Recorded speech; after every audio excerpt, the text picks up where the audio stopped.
better. For me, as an interested party and participant in urban dialogue, the Urban Festival is an important platform that highlights the practical efforts being made by citizens, civil society, government, and the private sector to build resilience capacities, improve cooperation and collaboration among the stakeholders, and promote innovative practices in finances and resource management as part of emergency responses. The festival program has included rigorous engagements aimed at accelerating urban agenda. As it draws to a close, I call upon everyone to continue using this platform as a place of convergence of minds as we maneuver through the uncharted waters of multiple crises in our cities. I encourage you all to continue to actively put forth your voices towards common solutions and practices. In welcoming you to the final day of the 2021 Urban Festival, I invite you to capitalize on this opportunity and to gain valuable insight. Given that obtaining more sustainable is a collaborative endeavor. I leave you with this inspiring quote from Martin Luther King, and I quote, "And an individual has not started living until he can rise above the narrow confines of his individualistic concerns to the broader concerns of all humanity," end quote. Rebuilding cities starts here. I thank you. Thank you very much, Executive Mayor, for those opening remarks, and of course for the challenge that you are laying down to all of us to continue to rigorously engage as we try and use the space that the Urban Festival has afforded us to really work through some of the issues that will ensure that our cities are resilient to the many crises that we are going to be faced with, inevitably so. And a big part of yesterday's discussion was really around being able to unpack, I guess, the critical elements of that. And we'll have an opportunity after Emmah's contribution to get some reflections from myself and just a summation of what had unfolded in many of the sessions that we had yesterday. So without further delay, allow me at this point, with the mayor having opened our session on this Friday, the third day of the Urban Festival, to call up Emmah Mabye, who is going to give us a spoken word performance just to get us going on this morning. Emmah, the platform is yours. Thank you so much, Ayabonga. Good morning, everyone. Ayabonga, once again, please just give me a thumbs up if you can hear this backtrack.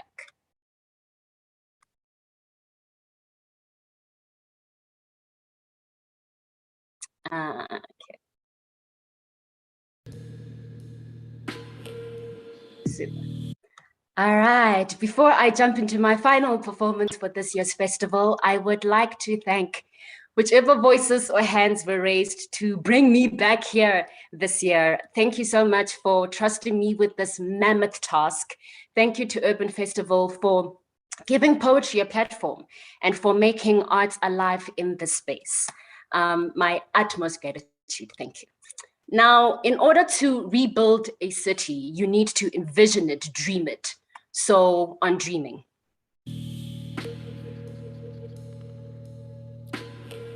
One sheep, two sheep, three sheep, four sheep, five sheep, sleep. Welcome. This is your magic hour, the meeting of gods with man, the sifting of soul through spirit. Gravity has kept your body down there. There are visions that do not belong to that plane. It's not entrusted to carry it. So close your eyes, sacrifice your breath, count. Summon all the light within to traverse this darkness. Man has no resurrection power, but here you keep late friend and foe alive. Feel your worst nightmare. Taste the fruit of forbidden fantasies. Hear the welcoming wings of your utopia. See the unsearchable. This cosmos is no respecter of persons and tenses. The poetic and scientific pray and speak in the same tongue. The past and future fluently marry into a now moment. Everything is easier done than said here. Forgive your conscious eye and the limitation of language to recollect visions from the darkness of sleep. So, when you awake to count your breaths again, it may seem everything is strange, yet nothing is alien. Rehearse the familiar, immerse in conception, create what eye has not seen, no ear has heard, nor the unconscious conceived. The South African Cities Network, Department of Cooperative Governance, Department of Human Settlements, and partners welcomes you to Urban Festival 2020.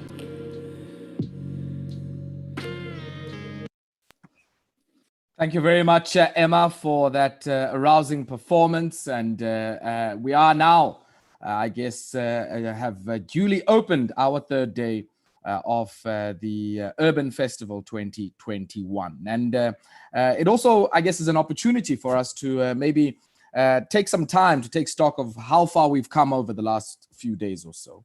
And in particular, if we think about the discussions we had yesterday in the opening session, the remarks to open our sessions yesterday from Monica Glinsler, who spoke to us from the Department of Human Settlements around the three dimensions of sustainability: economic, ecological, and of course social, and the importance in the social dimension of placemaking in thinking about not only how we upgrade informal settlements, but how we create an inclusive human settlements paradigm in our society.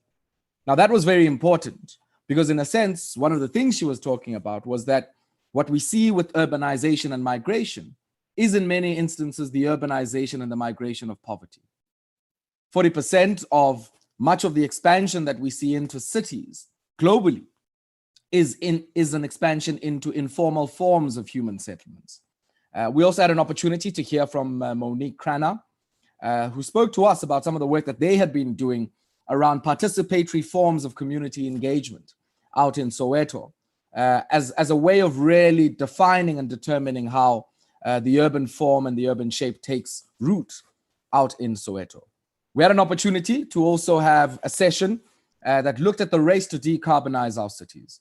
And in many ways, this was around how do we make sure that the defining transition, which is certainly our energy transition around making not only what we produce, where we live and how we play, to be much more ecologically sensitive and ecologically sustainable, has a lot to do with how we think about our spaces.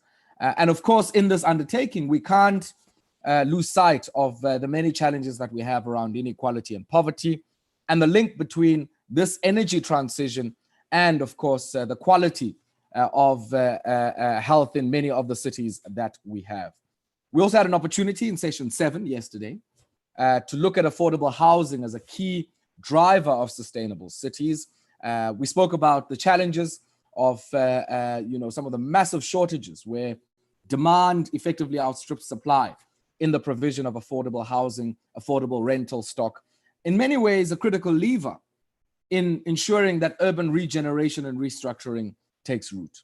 There are many interesting examples that were spoken about, including the Umastandi microcredit funding scheme, which is really about unlocking funding for backyard rentals in a vibrant and in a thriving manner that allows many of those who have invested in that space to access all of the benefits that come with this relatively informal housing market. And in a way, it's about firstly meeting demand. It's about being able to do that at the right pace and scale, but also offering opportunities to test green housing materials in new builds. And of course, supporting the densification, infilling, and of course, mixed uses and compacting of city experiences, and really trying to confront the historic and contemporary drivers of what we see insofar as urban sprawl is concerned. Session 8 was a very fascinating session, and Rashik Fatah, our curator for the festival, had an opportunity, of course, to be part of that session, which was really looking in many ways, I guess, at what do we do with our streets as public spaces? How do we rethink, reimagine those spaces? And there were some experiences that were shared from many cities from across the world, places like Milan, Barcelona, some experiences from Cawe as well. And let me give Rashik just a brief moment to touch on some of the key things that came out of that particular session. Rashik? Thanks, Ayabonga. I think one of the key points was, we need to be tough against traffic engineers and transport officials, because as Tony Garcia said from Street Plans Collaborative, we shouldn't wait for the new normal, we should define it. Yeah. And I think that means that, what is, if cost is not a barrier to take an intersection near public transport interchanges, add paint and color, give commuters and pedestrians more space and safety, if we can't do that, then obviously, if it's not a financial or a technical barrier, then there must be another barrier, and that is a human barrier. And so a lot of the work in Milan, and we've seen in the US, which is already happening in many informal settings in South Africa, is temporary, tactical humans changing their own environment.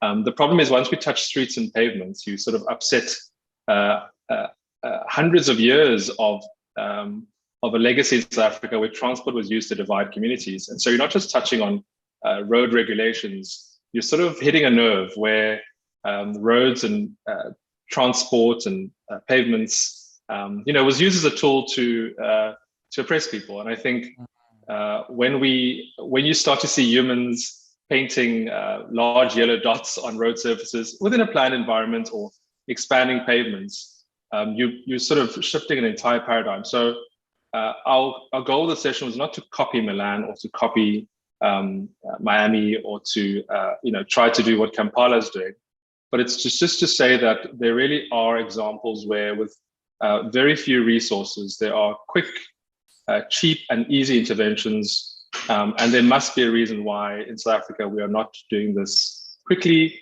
and efficiently. And from Barcelona and from Carolyn, we heard that really this is about health as well. Road fatalities, pedestrians being knocked over, without having to redesign entire street grids. We could really put these interventions into place, which are sometimes temporary and really just require some leniency over time, because it already happens. The theme of this year is about adapting and being resilient. And if we can't, in a global pandemic, implement minor changes, extra space for informal traders on pavements, extra space for restaurants to spill over into streets, then we really aren't maybe fighting hard enough. And perhaps it should be a national agenda. We should contact our president and go from that level, because it's certainly not happening on a city level. Thanks, Ayabonga. Yeah. Thank you so much, Rashik, for that reflection on what had come out of session 8 yesterday. And of course, some of the things that we can do at multiple levels to reimagine and rethink and also rebuild our cities. We also know that we also had activations that started yesterday. And the first one was happening out in Slovo Park here in Johannesburg, which was a combination, of course, of a group of young people coming together to use their digital skills hub to share some of, their experiences on how they're looking to transform Slovo Park and also looking on how to clean and make greener some of the new developments that are happening in that part of the world. There's also an opportunity that there was yesterday to install a wash trough. And you can see in those visuals there also the community members coming together to build that wash trough. And of course, that young gentleman also out in a food garden in the area there in Slovo Park. So we'll continue as our discussions unfold to give you some reflections from those on the ground activations that are happening as well. And we know that the activations head out to the port of Durban today, and Maritime Youth Innovation Day and led by the eThekwini Maritime Cluster. There's a program today that will be shedding light on the endeavors that the city of eThekwini is undertaking to become a smart port city. So certainly a lot happening, not only just on these platforms here, these digital platforms, but also in the activations that are happening on the ground.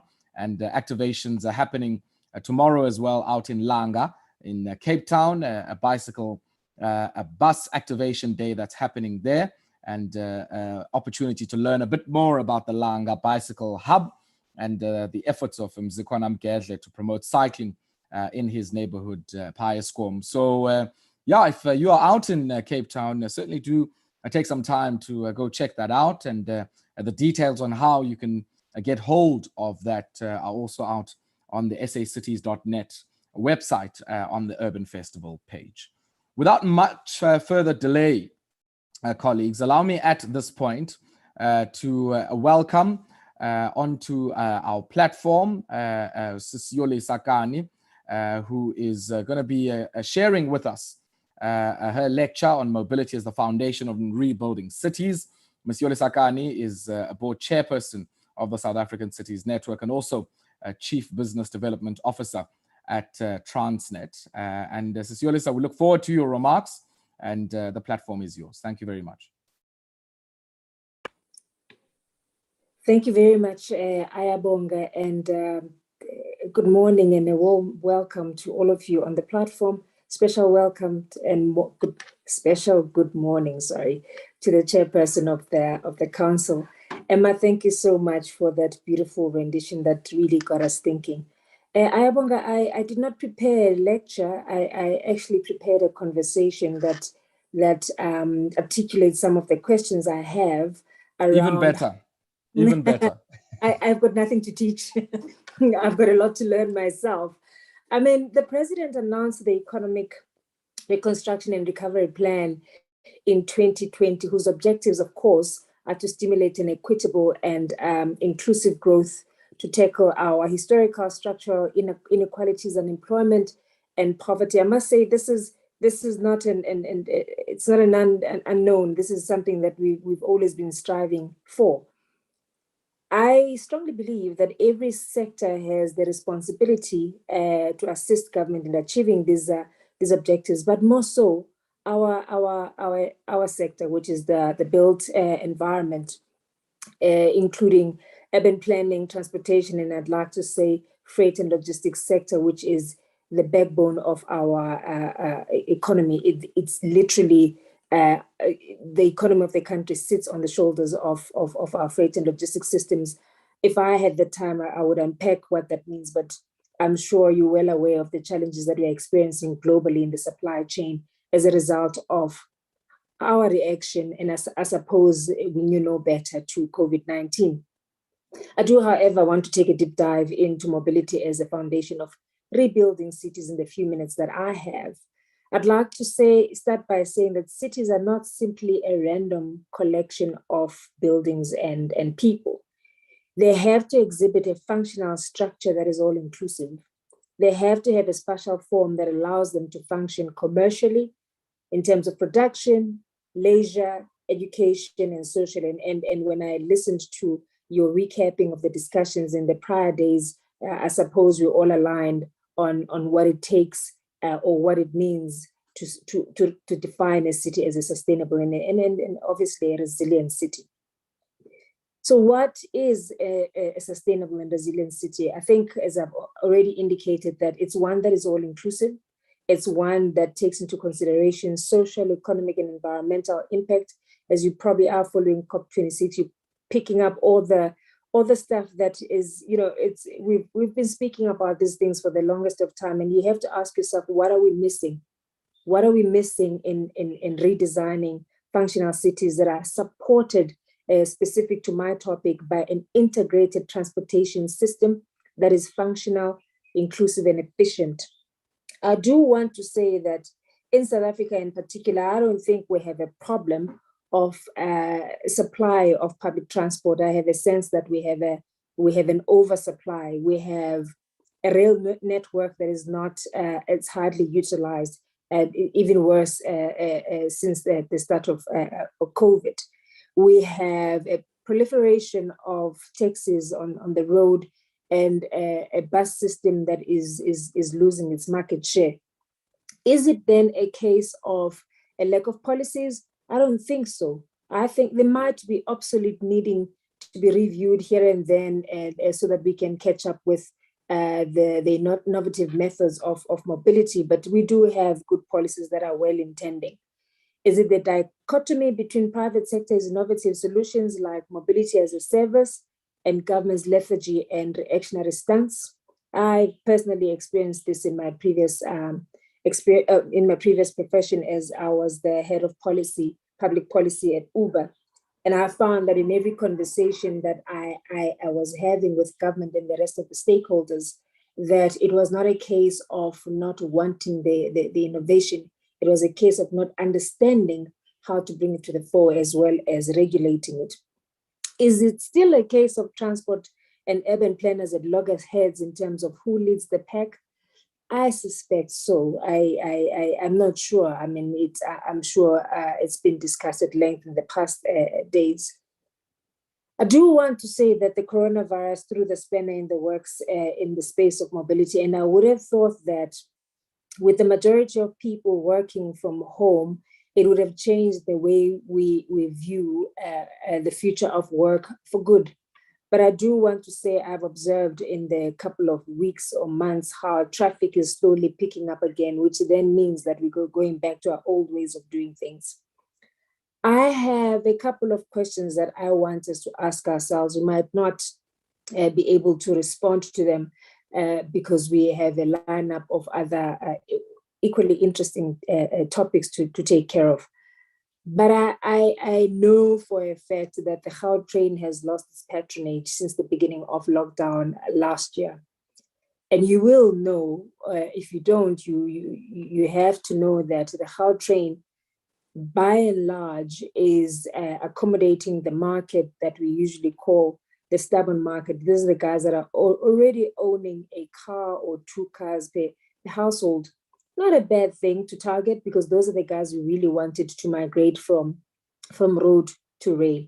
But those people are now working from home. They've got access to Wi-Fi. They've got flexible working environments. So what about the people that are stuck in the public transport system? What about the people that still have to queue for hours so that they're able to get to work at 8 a.m.? Wouldn't it be a good idea to think about how to make the Gauteng train accessible to the people that are captive to public transport? Wouldn't it just be? It would then mean we would have to rethink the pricing of that public transport system. But right now it's running empty and it's heavily subsidized by government, our taxpayer, I suppose, or by the taxpayer. It's just a question. My next question is that it's also a known that the rail network is underutilized. I suppose it's a lot of things. It's the fact that you've got human settlement on the rail network, you've got cable theft, you've got. But I don't understand, how is it at this point in time we have not figured out how to bring in the existing public transport operators? Taxis and buses, I'm really not bothered about who comes on board, but I think it's important if we are to achieve an integrated system within the rail network or within the country. Bring in the private sector, bring in government, and I think the three collectively can look at a better way of, or better ways of maximizing that infrastructure. Well, I suppose now there's hardly any infrastructure. I doubt if government will be able to rebuild that. But the rail network, the metro system, is at the core of a functioning city. That's something that I suppose that's known to all of us. The other question I want to ponder, a little bit controversial. What if we cancelled BRT systems in those cities that are still planning the BRT system 11 years after it was supposed to be running? What if we just cancelled it and then channeled that money towards a bus system, an integrated bus system or an integrated public transport system, which means running buses, smaller buses, integrating those with the taxi industry. And I'm not saying these things because I'm like Emmah, 1, 2, 3, 4, 5, and sleep. Lovely stuff, Emmah. I'm not in any way belittling that. I'm simply saying I'm not dreaming. I'm just trying to stimulate our minds and think about a different way of approaching this. More often than not, I find that, and I think the gentleman who spoke before I did spoke about, we don't want to emulate Milan. We want to do things that are within our context and within our reality.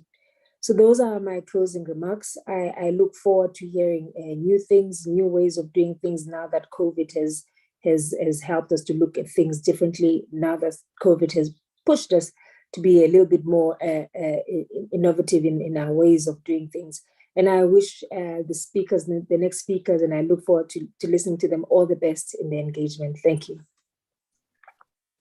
Thank you very much, Sis Yolisa, for those remarks. I mean, I don't know if we answer those questions together, because I think the one on the bus rapid transit system is a very interesting one, especially in light of some of the challenges that that particular model has faced, and of course also the macro fiscal implications of continuing allocations from that. So I'd be interested, maybe Executive Mayor, to hear some remarks from yourself on some of the questions that Usis Yolisa has asked. Councillor Xola Pakati, any views just on some of the questions that Usis Yolisa has raised? I mean, the one, I guess, is around whether or not many of the existing transport nodes and transit nodes are being used at full capacity. I think it's clear in the case of the Gautrain and even with our passenger rail that we're probably not firing on all cylinders there. But some of your thoughts, I guess, on the approach to the bus rapid transit system, which is something that no doubt you would have been thinking about.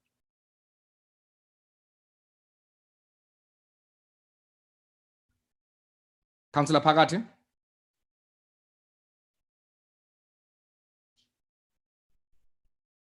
Maybe, Sis Yolisa, if you're still with us, just to follow up. I mean, I find the comment you made quite interesting around the bus rapid transit system. And I've always wondered what the thinking might have been around the interface between this as a new form of, passenger bus service alongside some of the historically, older ones that would have existed. I mean, I think, in Gevers, it would be Algoa. And of course, what the interface would potentially be between that and newer forms of BRT investments that are being made at the city level. What had the thinking been at the time when many of these things were being designed? Man, we need a day. No, look, I'm going to try and be brief. BRT was never meant for all the cities in South Africa. BRT started as a concept in the city of Johannesburg, where the then political head in transport wanted to introduce a bus service in Soweto. The metro bus doesn't go into townships; it runs in the suburbs, and then she saw that as a it's inequality of note for the government of today. Be that as it may, in our conversation with the taxi industry, they were quite clear in their minds that there's absolutely no way that they had been driving the streets of Soweto before they were tarred, having to suffer wear and tear on their vehicles. We tarred Soweto, if you remember that program of tarring Soweto. Now that the roads were tarred, we now want to bring in a private bus system or a bus system and leave them out of that conversation. That's when then there was a delegation that went to South America and looked at what would be possible in South Africa, and that's how we emulated the Colombian system. It's very similar to us in many ways. But fast forward, what then happened is that at that time, it was a couple of years before the FIFA World Cup, a decision was then taken to say, how about we roll out something similar in all the cities that are going to be hosting the World Cup? Noble idea, but you could have left it at Gauteng and Cape Town, KZN, the rest of the cities, and not because they don't deserve a quality public transport system. You could have invested in an integrated transport system, lesser infrastructure, and then take the money and channel it towards the operations themselves and bringing those taxis and those buses together as bus operating companies. That could have worked. Now look at Msunduzi. I don't know why Msunduzi must have a rapid, but the numbers are not there, but they do need and they do deserve a quality public transport system. That's what I'm trying to say. We then made it a one size fits all kind of solution, and it's not working. It will never work. And then on high-speed trains, I know you have to leave us in the next 2 minutes or so. But I'll stay until. Yeah, I'm interested in the Gautrain example that you're making, because I think it's very important. That we should ideally be making it accessible to people whose primary mode of mobility is public transport. But even with the subsidies, it's inaccessible. You must never build something like that on the basis of class. You must. You just cannot. If you look at the mobility patterns of people that are stuck in public transport, it's a crime. Now, so the Gautrain stops in Rhodesfield, but in Rhodesfield, it doesn't pick up anyone because no, it doesn't. You can get off, but you can't pick up. And I could be wrong, but when we asked this question at that time, it was a case of, but the guys the market there can't afford the train. So all I'm saying is that you can't build that thing again. Don't build this thing. I'm not saying we don't need a quality public transport system. We most certainly do. I stay in the West. There is no bus system coming this way. I need some form of public transport system of some sort. But all I'm saying is that you can't build. This is a basic human right, and it can't be built on the basis of class. Open the doors of this thing. In fact, how about we made public transport system free? Now, how about? What subsidy models would we need for that? What forms of redistributory taxes and subsidies would we need for that? I don't know. We'd have to figure it out. It's running empty anyway. It's as good as free. So all I'm saying is that when you talk to our citizens and they tell you the things that they're struggling with, they're struggling with human settlement. Yeah. They are struggling with public transport, but they're not going to talk about public transport. They're struggling with water, lights, and the rest. But they will then talk more about human settlement and water and lights. But in actual fact, they spend more than 20% of their disposable income on public transport. But basic need for them is that I need a shelter. Everything else is secondary. So again, none of these things are bad ideas, but you've got to figure out what works for us. And BRT system for us is not going to work in Msunduzi. Yeah, there's a few interesting comments that are coming through, and maybe just another comment I'd like to ask you. You know, we've spoken a lot over the last few days or so around, you know, the ecological sustainability of cities. Many people have argued that many of our main cities in South Africa are really designed. The vision is designed around, you know, every household having an automobile, basically. And should we be closing off certain spaces for the movement of vehicles and trying to think about different sort of transit-oriented development nodes?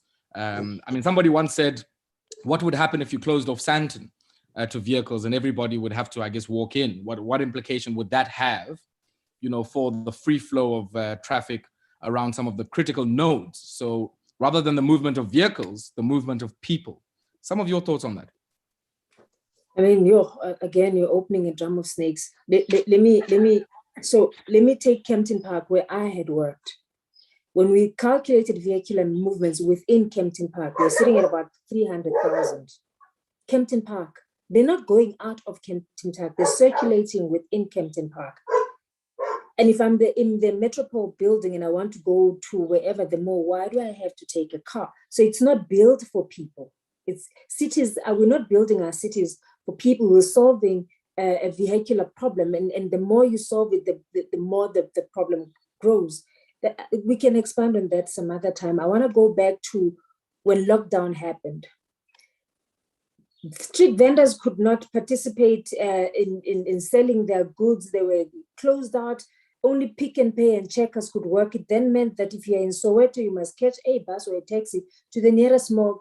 Why aren't we building self-sustaining and self-contained so that so what we're doing, we keep on generating a need to move from one place to the other for longer distances. We're expanding these townships, and I guess the gentleman that spoke before me spoke about the urban. So we're still there. We're still taking it to the outskirts. If you are in Soweto, everything you need must be in Soweto. Travel because you want to, not because you have to. We've closed down Soweto before it worked. It worked, but it was an experiment. It was for some or other festival, and then a month later we stopped and life carried on again. And that's what we do. That's what we're good at. Sure. Yeah. Hey? A lot of questions coming through and a lot of comments. And let me maybe pick up on one of those from Lone Paulson. He says the BRT in principle is a good system in metropolitan areas. However, it's predominantly an engineering-driven solution rather than a solution driven by people. The public space around the stations is not pedestrian friendly and is retrofitted landscape exercise rather than designed public user space. And I guess we lose out on the opportunity of creating viable high streets linked to those transport nodes because they just stick out like a sore thumb and really not user friendly for any, I guess, meaningful informal trade around it. Let me tell you what the conversations we used to have in the boardroom. So we'd say, but all of this infrastructure, why can't we? So where does the taxi and another bus fit in? I'm not talking about a BRT bus, another mode. Where is it? And no, this is strictly for BRT. And that's what we did. We built strictly for BRT, and everything that's being said is correct. I mean, let's take the city of Johannesburg. We were the first ones to implement a BRT. It came with a high floor, totally inaccessible rather. But we could have taken those lessons from the city of Johannesburg because we were pressed on time. We had to deliver this thing before the World Cup. There was no time to think about all of this. We could have, I suppose. But everyone else that came after that could have taken those lessons and put them to good use. So I suppose it's not far off the mark to say that it was looking at one thing and not a system or an integrated system.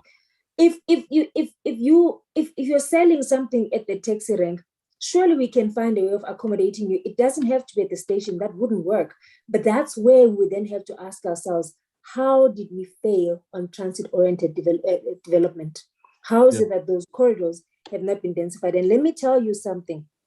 You then look at the development around Gautrain in Sentin. It's booming. It's beyond imagination.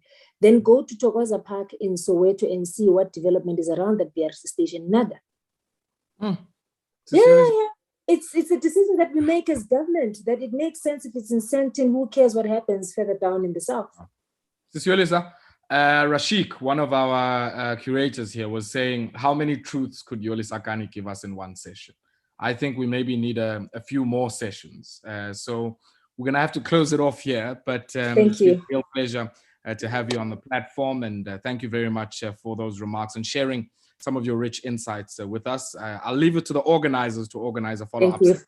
But That's thank you fine. very much. That'll be good. All the much best. Take care. Awesome stuff. I'm now going to hand over to Rashik, and we're going to have a panel discussion, which will include Sean Cooke, Gail, Jennings, and Ofentse Mokwena. And I can assure you a lot of what we just spoken about with this is Yolisa around mobility as a foundation for how we rethink and how we think differently and rebuild our cities is going to form a big part of this next discussion. So Rashik, let me hand over to you and to your guests, Sean, Gail, and Ofentse.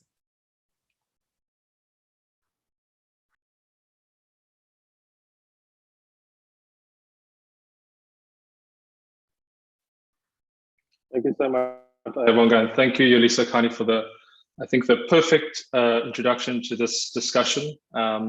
Thank you so much, Ofentse, Gail, and Sean, for joining us. I know each of them well in different spaces, both in person before the pandemic and through their research, often pioneering research, giving us truths. I remember having conversations around whether density was enough to make BRT viable, and these panelists are often involved in I suppose, sort of shifting our perceptions and what we assumed to be true about transport and mobility and transport systems as a whole.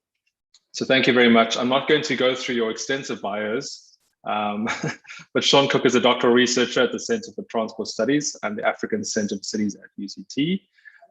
Gail Jennings, the extraordinaire, is an independent researcher focusing on a range of mobility issues from health to amazing reports on walkability in African cities, sustainable mobility.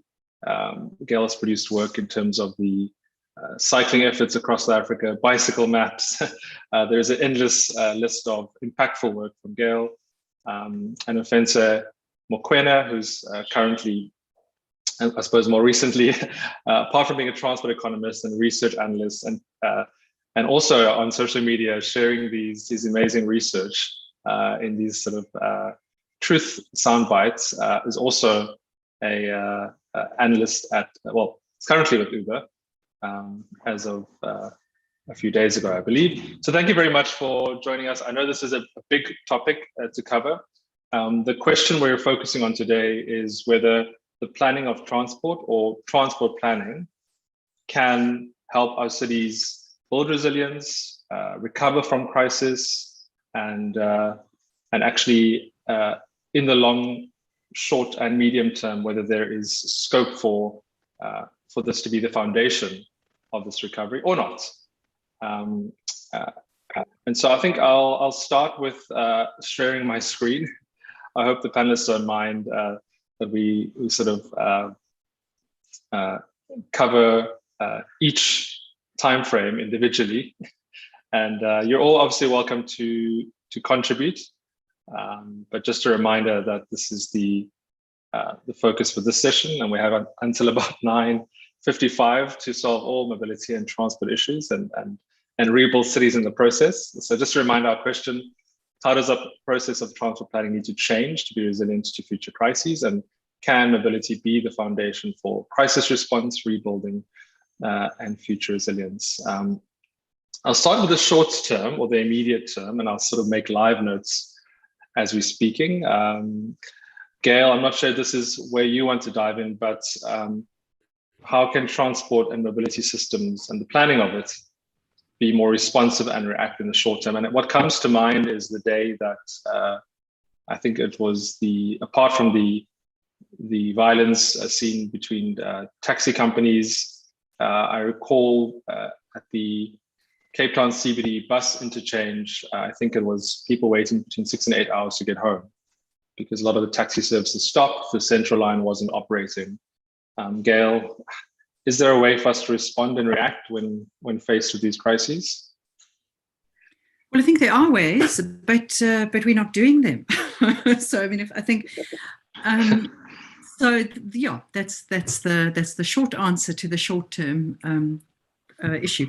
But yeah, I mean, I think it would be useful if we discuss this as a group. But I think one of the things that you know we're going to be talking for forever about what COVID taught us. But one of the key things that I think we learned from COVID, or possibly we didn't learn, but is that we as in South Africa, seems to be caught between a peculiar fear of being under-regulated. So we always worry about, we don't regulate this enough, we've got too much informality. But at the same time, we are over-regulated to the point that we can't easily respond and react. So a lot of the ways that, for example, cities in Europe and the UK responded during COVID with things like pop-up bicycle infrastructure, those kind of issues, even what we've been talking about with more space for vendors on street side, those are things that European cities managed to respond to very quickly. And South African cities just couldn't. There's too much red tape, too many too much around, no, this is not part of the process, this not on the master plan. This isn't how, but this isn't what we want to do. So while it was quite possible to absolutely dramatically change everything about mobility by decree, in a sense, which was what lockdown, but after that, there was no way to respond rapidly. And this is a peculiar, I don't know if it's peculiar to South Africa, but I think it's, we seem to be so caught in this desire to offer a world-class kind of system, or world-class whatever it might be, and we seem to equate this with formality and regulation. And yet a lot of the cities or countries that we might aspire to in terms of world-class are very much more able to be more rapidly responsive. So I mean, that's just something that I think I'm not giving an answer about how we can be more responsive, but it did reveal that we just don't have the policy flexibility. There's a fear around doing things because people might be held accountable, or not get their bonuses, or not meet their KPIs if we do certain things. So I think this is a difficult. So I think those are some of the challenges. But I would like to have a discussion about that. And I hope that Yolisa is still here, because I'd love to kind of spring upon her and ask her for her take on this, as well as Sean and Ofentse and Sean and Ofentse, just to bring in quickly into the short term as well. If a national state of disaster is not a time to try something and to have policy flexibility and emergency responses, when is a good time? Do we need to start a 5-year policy process, or I'm not sure, Sean or Ofentse, if you. But it seems to be, sorry, and I'm interrupting, it seems to be have given an opportunity for a very, very top-down flexibility, if I can put it like that. It's a discovery that, if there's political will, you can change everything. But in a not a particularly consultative way. Yeah, probably true. It's probably true. I think local municipalities are not as heterogeneous as what they should be, so that they can respond naturally to an immediate local and context-specific issue. And what's worse is their capacity to absorb experiments and new ideas and try them out sort of forces NPOs and community organizations to fall almost by the wayside, whereas they are fundamentally tied to local public services. So the presidency's program for short-term employment is a real response to this, to sort of start to gear our economy up, to streamline the kind of work, unpaid work that we're seeing on the ground. But at the same time, municipalities lack the kind of power from a ground level perspective, from a policy perspective, to actually do the work, even though they probably have the influence on the ground to do the work. So there's this weird play, which again is attached to this sense of overregulated, sort of a sense of overregulation and not necessarily responding to inspiration, which is really worrying. Just to be cheeky before Sean, and if you want to share something, isn't sort of the last 2 or 3 decades of what we've been doing a clear sign that we can't just do exactly the same? Or I suppose, not to put transport departments under the bus, but if we look at our cities, do we want more of this really? Sean? I'll get to the points around what we've been doing for decades a bit later in the long-term session. But to push back slightly to say that it's not just transport that struggles to react. I think that it is also an aspect of our political and governance system that we have. We have quite a hyper-competitive political system, very reminiscent of, say, the American system. And it does mean that liability around political decisions and the toxic words of wasteful expenditure can end political careers very quickly. And so there isn't that appetite to take the kinds of risks and experiments that may need to be taken in these types of crises. On the other side of that, though, in the not so short term, there is then some flexibility in the political side to change direction. And I do feel that the officials, the transport planners and engineers, react to the change in direction, especially if it's happened multiple times in the same city, with trying to create continuity and consistency, with this mindset that, you know, transport systems are a slow-moving behemoth that builds over time. It's, you know, you build Rome one brick at a time, wasn't built in a day. There's a mindset that sits in around that. And in some respects that can help because it does push around a kind of whiplash effect of changing direction if you suddenly get new leadership. But what an unforeseen or probably foreseen consequence, but I guess a trade-off made there, is that we just do not have that level of reaction and response flexibility that we probably need for the crises that are coming in the future.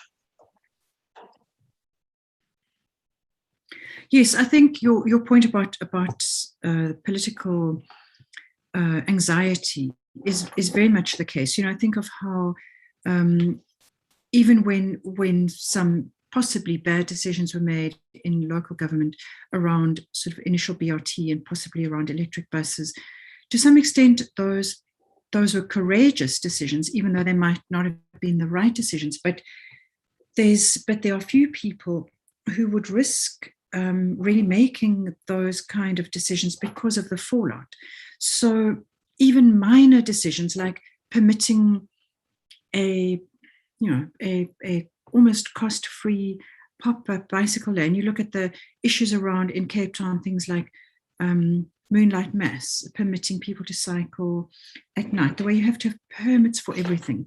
And, you know, disaster management plans for everything, even some kind of activation or advocacy event. There's so much anxiety around if something goes wrong, whether it's exactly, I mean, people have lost their positions in municipalities because of decisions. So, yeah, but I think in terms of both short, long, and medium term, again, you know, what Rashik was saying about how, you know, have we not learned yet in the last few decades, or, you know, no, we haven't. But I think one of the issues that COVID, another lesson that I think we need to learn is to understand precisely why we need mobility or don't need mobility. Because what we learned during the first 5 weeks of lockdown was why people do need to move. And I liked what Yolisa was saying about how we should only have to travel if we want to, not because we need to. But it became so evident what the purpose of mobility is. It's not because we feel like going somewhere, but because we need access to a whole list of things that we need access to. And so if we looked at cities from that perspective, so instead of looking at, okay, what are cities like? How can we use what we've got to kind of retrofit and try and change things? But to look at, what do we really need? What do we want? What is it that we most missed or most wanted when we couldn't access it? And try and understand then the purpose of mobility, the purpose of cities, the purpose of us living together, and try and build from there. So build from that headspace rather than the way somehow we seem to be looking at it now. But what did it become very evident that we want from, do we want to be able to see people, and try and understand the point of us living in these collectives, and how we can access that. Moving quickly to the medium term, I think just to turn this the description of the session on its head, I suppose, what does recovery mean? So when we say, how do we plan to recover in the medium term, are we saying that economically we see transport planning and mobility as a means to recover, to bring back excitement to and foot traffic to businesses and other forms of traffic? Are we saying we want to recover in terms of health, in terms of safe access and safe, efficient mobility? I was wondering if our panelists have thoughts about the medium term and what recovery means. And to be even more provocative, is this part of an economic recovery plan where we need to spend lots on transport to be seen to be showing confidence in the country and infrastructure and launch new facilities so that the tourists come back? Over to our panelists. Well, yeah, and that's another whole discussion, is so that we can be seen to be doing. But that's for another day. I guess what comes to mind is how the different types of recovery that we sort of seeing. So it was quite interesting that most mobility declined by 80%. That's grocery retail. And then I think people going to work, that went down by like 49% or something. And then 28% up in the neighborhood. So there was a lot more activity in the neighborhoods. So does recovery then mean sucking that activity out of the neighborhoods and then throwing it all back into these sort of complexes of consumption? That's one side. The other side is people were in many ways entering a phase where they were financially forced, one, to be a little bit more resilient, two, also were exposed to a lot of financial risk. And now with everything sort of going back into the traditional cycle, we might be entering a scenario where we all go back into, traditional habits from a consumption, from a culture perspective. So what kind of recovery is this? Is it a recovery that is going to enhance our appreciation for access? As Gail put it, recreation, as what we've seen in our communities lately, more and more people were hiking than ever. And there was a real sense of appreciation, for, our world, our lives and our families. Or are we going back into that 9-to-5 grind cycle that is really, that has been quite taxing in society at scale? So it is quite an interesting, dynamic. And of course, there would be a different way to look at it as well. But what we're also seeing is this undercurrent of trust, where trust is basically earned and it's taking quite a lot of time. And the questions that are coming up is like, are our transport plans geared for responsiveness? Are we really planning, or are we just meeting the minimum requirements? And outsourcing that exercise as well. If you look at what happened in the informal economy, so what do informal economies do when there's a crisis? They absorb more people. But in a crisis like this one, where physical contact and market access is very limited, what kind of social safety nets are there for self-employed people who are not recognized by, our labor legislation, Whereas in Uganda, for instance, the price for a paratransit service went up.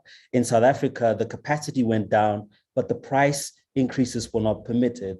So what kind of livelihood are we looking for the transport operators who, by and large, operate without the social safety protections, whereas it's a requirement in the operating licenses? So there's this weird, movement that we're seeing. So what recovery means, in the medium term is really a question of trust. Like, can we really trust that everyone who is involved in thinking about, our resilience, our recovery, and then again, our responsiveness, are they really trustworthy, to make the kind of decisions that we need?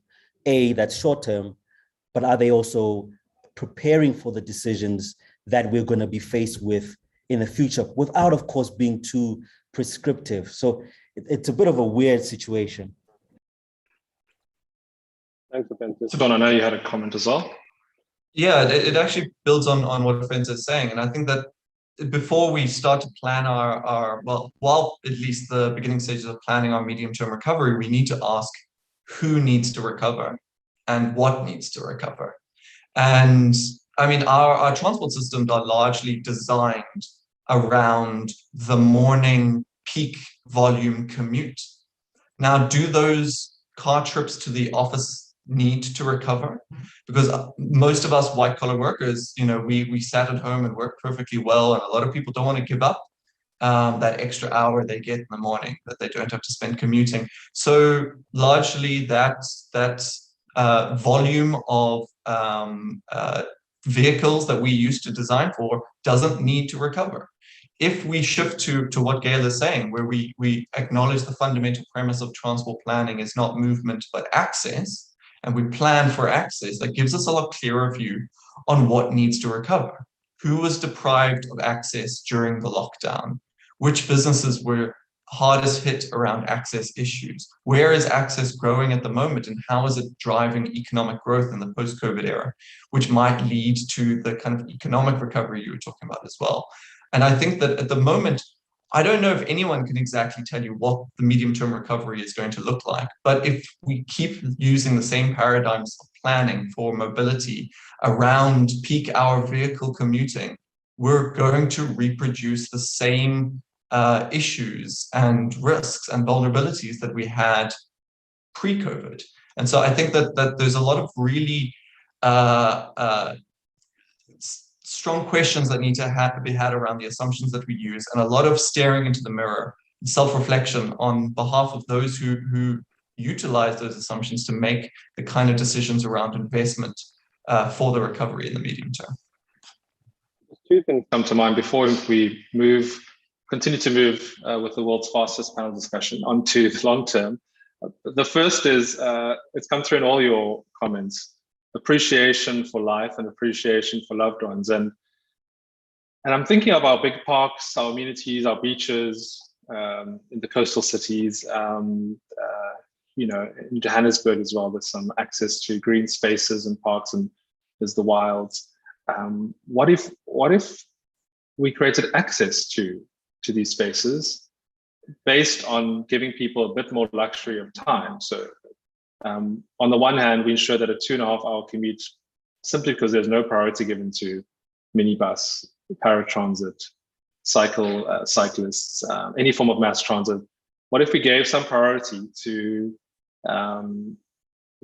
mass transit or any, I suppose, infrastructure that moves people more efficiently, and then gave people an extra 1.5 hours in a day, but at the same time allowed swift access to amenities, in addition to building amenities. So actually seeing access as both quality of life and access to services and loved ones. So if your commute is cut down from 2.5 hours to a guaranteed 41 minutes, you have more time to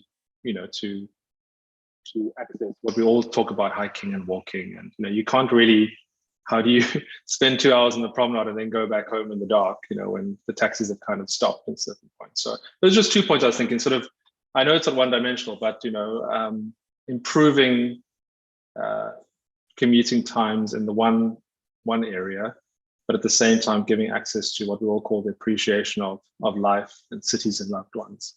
Moving on to, we have about 10 minutes left, so I'd like to give some time to the future gazing and the long term.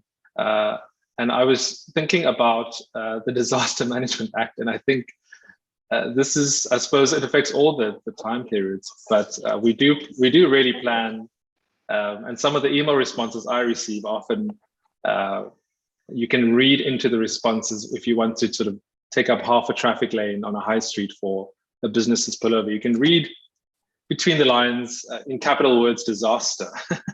And whichever official, not just transport, reads that is essentially saying, you know, a disaster emergency. So in the long term, how do we proactively build resilience? And also, can we? I don't know, because and Sean, we recently discussed this, the future is not any version of the past. So perhaps, Sean, I could start with yourself. Are we ambitious to build resilience?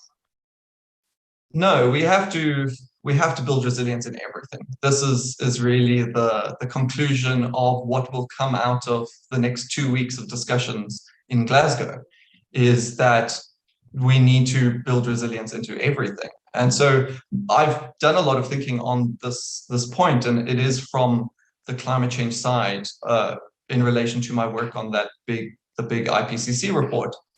But the work on resilience that we've been doing, the long-term resilience of African transport systems, is very applicable to what has happened in the last 2 years as well. Resilience and crisis response are inherently linked. They're just at different scales and different speeds. And I think that the biggest hindrance to us baking in resilience in the long term to our transport systems, and I think it's been brought up a few times before, is the way in which we plan our transport.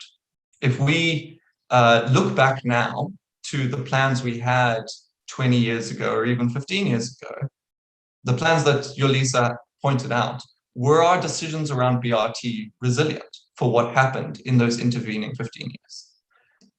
And I think that it's not fair to say that, you know, the transport planners should have seen it coming, all of these different things. It's almost impossible to see this type of crises and disruptions coming. But our paradigm of planning then needs to change, because if we take it down to its simplest terms, what long-term transport planning is at the moment is it is taking data about the past and trends about the present and using it to predict the future, probable futures. And usually those probable futures are not futures that we like when we extend those trends out. And so then we create slightly different versions of those, which we call preferred futures. Futures that look like our predictions, but include more walking, cycling, greater access. And then we work backwards from those preferred futures to try to tell us or inform us what decisions we should be making today. And over the past few decades, that paradigm, that technique has treated us quite well. But going forward, it's just going to set us up for failure. And that is because the data on the past and the trends of the present are increasingly irrelevant to the future. It is because the change that's happening is happening much faster than it used to and at a much wider scale than it used to. Climate change, technological innovation, all of these are reshaping transport at a speed that our current planning paradigm doesn't account for. And so we need to acknowledge that paradigm doesn't quite work, and that our previous plans, and this goes, I think, quite a lot to the points that Julie's made, is that it assumes top-down control. It assumes that we have control of this large system. And in my point of view, that was a large factor in why we pursued the BRT systems, because we could envision ourselves controlling them, because it gave us the kind of control that allows us to utilize the skill sets that we have as transport planners and engineers, and that is optimization. We want to optimize a system so that it's the most efficient and most effective it can possibly be. But that is not a resilient approach. And that is because it assumes that our systems are perfect, they're in the model, and we have control over all of the different parts. We have very limited control at the city level in South Africa over the existing transport modes. To think that we would then have control over the future competing modes for access provision, like the internet, like micromobility, like all of these new access providers, is to not see what the trends are coming down the road. And so I think that we need to change the paradigm, but then also change our skill set. In the undergrad system in transport planning and engineering, even up to the master's level, we are still teaching optimization and top-down planning. We need to expand that then to building, to partnership building, and to bottom-up resilience making. And that can be a systemic approach, not just in the short term, but for the long term, around the embracing of some of the things that Yolisa has talked about, the kind of bottom-up resilience that is already existing in our systems. And I think that we do have a head start on our colleagues in the global north, because we've already acknowledged the major flaws in our existing paradigm. We're already looking for new options, new ways of doing this. We're already asking these questions.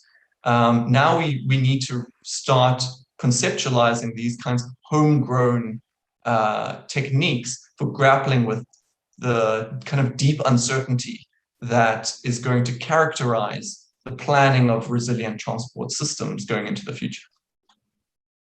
Gail and Ofentse, we have a few minutes left, but I wanted to just hear your thoughts in the long term. And I'm thinking that if we're so intent on top-down control on our skill sets, and all of us really, shouldn't we just let lots of mobility services arise in a way, and let the mix of public and private give people more options?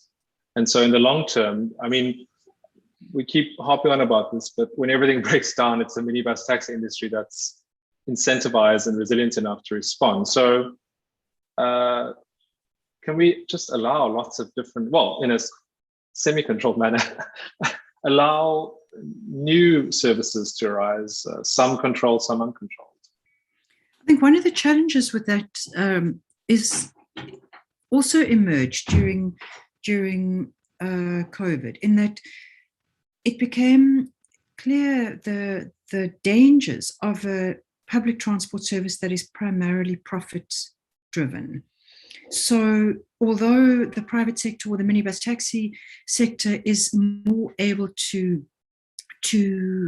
respond more quickly, it also is only likely to respond in a way that is going to increase its profits, because it is primarily profit driven. And that was I mean, yes, like a sudden eye opener to me. You know, I mean, I know the minibus taxi sector. I've worked in research in that area for forever, and it just suddenly dawned upon me how this was a problem when all of a sudden during COVID, the opportunity to make a profit or make the same amount of money changed, because it meant that prices did go up, because to make the same amount of money but with half the number of people. And so that's always a challenge, is that private sector mobility is not going to deliver the access, because if access includes running late at night when there are few people, or running on unprofitable routes, or going to areas off peak, which is going to increase access, if we are talking about access in terms of mobility, then there has to be in some way a service that has to operate that is kind of controlled. So that is again the challenge of finding a way to have highly regulated or government or publicly funded services with your more flexible, demand responsive, informal mode. So I think it's a challenge, as all these things are. We need another half an hour before we can solve all these problems. Just half an hour. Is there any concluding thoughts from yourself? I'm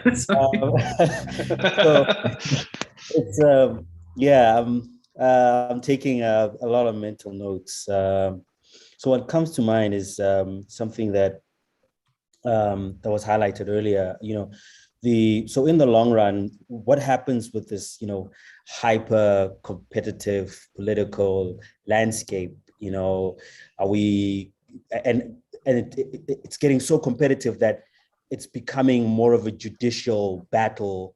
And then it goes beyond that into a fight for entities, a fight for control, a fight for projects. But at the same time, society is also going through the same thing that Sean highlighted. You know, there's this massive increase in speed around how fast can we pressurize the public sector? How fast can we organize and stand against or stand for something?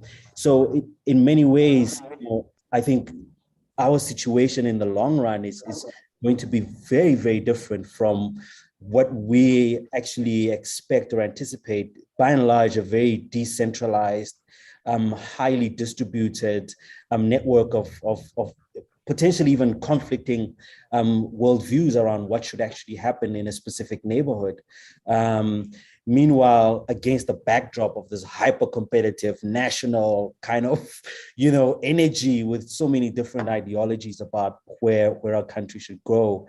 So, but beneath this, we're in a constant crisis, you know, where we've got a relatively high unemployment rate.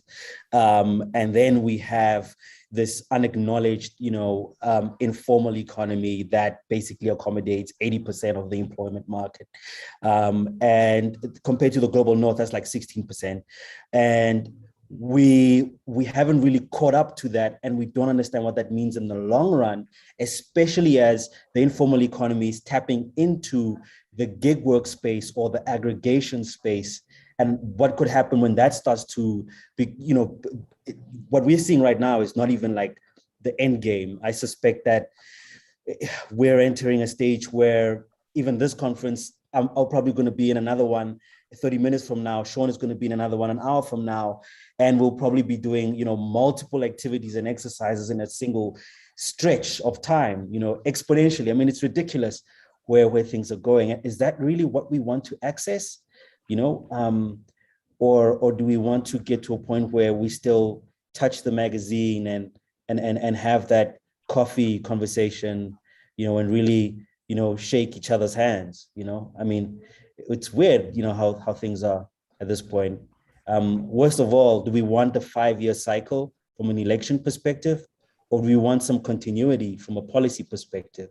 Should we protect the things that are important from political decision-making? Yeah. Just to close the session on a completely different note, thank you so much to our panelists for attempting in 35 minutes to look at short, medium, and long-term ways to rebuild our cities, not through transport, but through access, really. I have a question, and I just wonder why, and Ofentse, not to pick on you in particular, but if I can see where my taxi, regardless of which company you use, is on my phone and how long they'll be, what's been the barrier to put smartphones on public transport to see how close a bus or a minibus taxi is? It's surely not just about procurement, right? If one phone with one person operating it can tell me where they are, how long they'll be, and we can communicate. Does anybody know what the barrier has been where we can see all the mobility options and where they are and how soon I should run down to catch the bus? Are you talking about on the minibus taxi? I think any system, I think whether it's BRT, a minibus, why can't the commuter and the user see where the services are, how close they are, if all it takes is a smartphone in a vehicle? Is that procurement? Is it privacy issues? I know or some work I did quite a while ago, a few years back, about technology on minibus taxis. There was concerns about not so much privacy, but the fact that people didn't want, or drivers didn't necessarily want their movements to be known, and that was related to the target system, where you didn't necessarily want to share how you were making your income with the person from whom you were renting your vehicle. So you would want to keep the extent of your profits sort of hidden. And if somebody can show exactly where you've been traveling, it would be a lot easier to quantify your income. So it was related to that in that work that I did. On that note, Ofentse, I don't know if you have 10 seconds that you'd like to share on. That's true. That. That's true. So Ofentse concurs, Sean concurs, Which is true. Gail concurs, and thank you so much to everyone really for contributing, from Emmah and the council chairperson at the start, to Yolisa with opening this panel with, I think, 105 truths, to all of those who joined us through our rapid race through transport, access and resilience. There are 3 more sessions today, which I'll briefly mention. Hopefully my team will paste them into the chat. The next session is a State of the Cities report discussion with the CEO, Sithole Mbanga of SA Cities Network, which the Zoom links will appear in the chat. It's also on the website and on social media, followed by a session on the idea of seed grant projects. And then please join for 2 amazing sessions this afternoon, session 11 and 12. The first is on whether smarter cities can actually help us recover and build resilience, and whether they did during these various crises help at all, in particular looking at various civic tech initiatives. And then to close the day on a more festive note, what's happened to our creative sectors, our event sectors, our cultural sectors? How do we bring people back? How do we bring back, as Ofentse said, that need for human connection, to connect over a coffee and music? And should our cities, in inverted commas, not really have a very strong cultural, creative event strategy to bring people back, not just international tourists, but to bring people back into areas where they no longer needs to go by default, but actually wants to go. So that's session 12 with Marco Morgan, Dillian Piri, Karen Green, and moderated by Sean Day. So thank you very much. We're only 1 minute late, and thanks again to everyone for making this panel exciting and interesting. And we'll host, I'm sure, a 3-day discussion on this, hopefully later this year or in the future. Thanks, everyone. Thanks. Thank Bye. you.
Yeah, I must say, you know, if Friday Night in a City was a song, it would certainly be that background song to that video, because it certainly does, I guess, get us straight into our discussions. And we have a session now where we're going to be taking a look, I guess, at some of the macro pictures. We've had an opportunity in the first few sessions to look at specific discussions around mobility and the importance of mobility. And we now have the great opportunity in the lead up, of course, to what's happening on Monday, with all of us heading to the polls on Monday, to unpack the issues of governance at a city level, with very much on the agenda.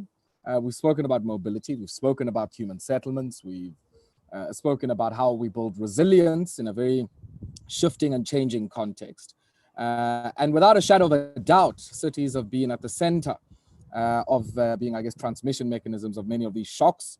And we certainly do know that there's been many discussions around how do we grapple with many of these issues? How do we respond to the circumstances brought about by these challenges? And more importantly, even manage the things that might not necessarily be in our control, and the things that are likely, I guess, to be recurring events. Indeed, if we think about what happened in July, with the unrest in key parts of our city network, in eThekwini and in the Gauteng city region. I'm joined for this discussion by the CEO of the South African Cities Network, Sithole Mbanga. And we're going to be talking to him about, I guess, the state of South African cities, the state of our cooperative governance framework.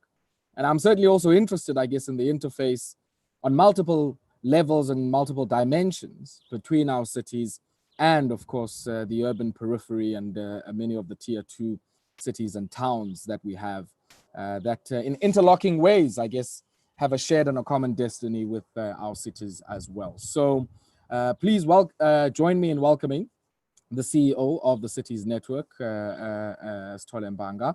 Sithole, good morning to you, and thank you so much for joining us for this discussion. And I guess maybe just as we start things off, I'm quite interested, I guess, in your own assessment, having looked at the evolution of our cooperative governance framework and the implication that that has had on cities.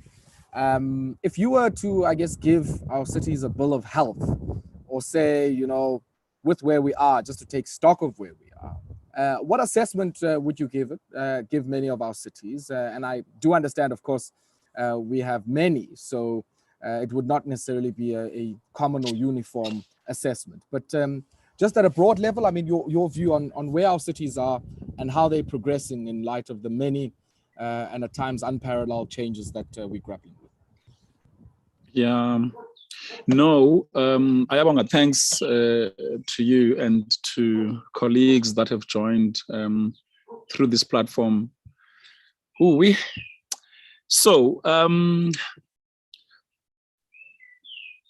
It's an emergency, right?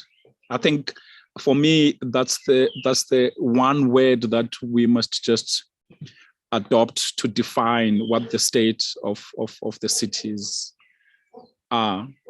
Whether it's the municipal institution, i.e. the government that is running the city, it is in an emergency. The citizens are in an emergency.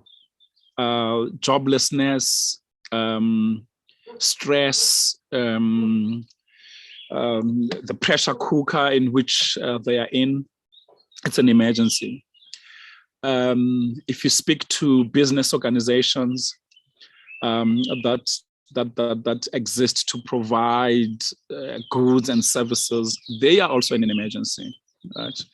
I think the American militarists had termed a concept called VUCA, which is volatile, uncertain, and all of that. It's exactly where you find ourselves. In one of the sessions showcased Joe Slovo, for instance. I mean, it's a typical civil society acting in an emergency, to be providing some of the most basic support infrastructure for people that are living in extremely challenging living conditions, water, sanitation. I mean, the white paper on water and sanitation when Professor Kader Asmal was still the minister, the late Kader Asmal. I mean, its tagline was, water is life and sanitation is dignity. And you've got people that are living without